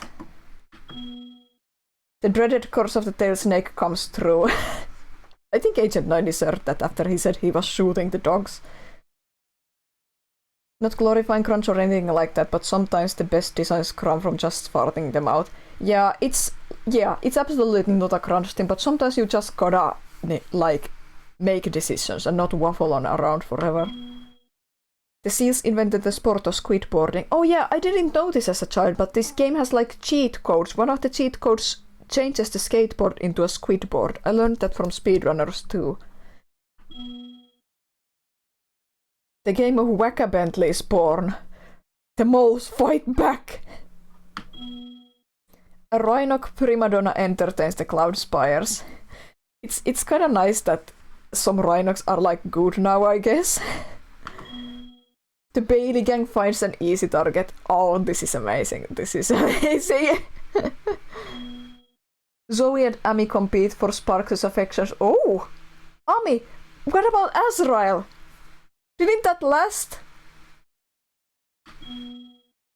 Deputy Holiday catches the notorious Nye gang. Look at their angry faces. Nasty Nork and Ripto hold a summit to discuss the Spyro problem. Ah! Hunter discovers babysitting is harder than it looks. Aww. Thank you for playing, we'll miss you. Oh no!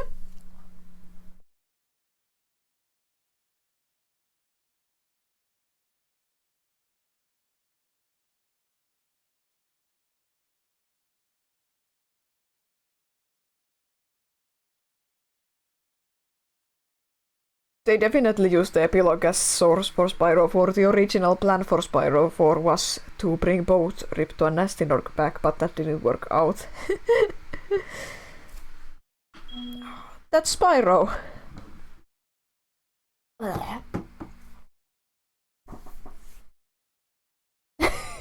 If Pep had emotes, you would have 3 different Pep cry emotes. Yeah, for sure. And it was my glasses after this. Yeah, thanks for joining me to Spyro. It was really cool. I don't know what else to say. VOD will be up on YouTube soon. We'll return to streaming this fall, if not for anything else, for my 30th birthday to celebrate with a game marathon. It's going to be a Saturday, because those days are good for me. So look forward to it. Check out me at peppermintbubble.com. You find all my socials there. I'm active on Blue Sky. I'm active on Patreon. You can join my Patreon for free to be notified of anything I post. And... oops, sorry I hit the microphone. And yeah... see you guys later. I'm going to dry my eyes. Bye!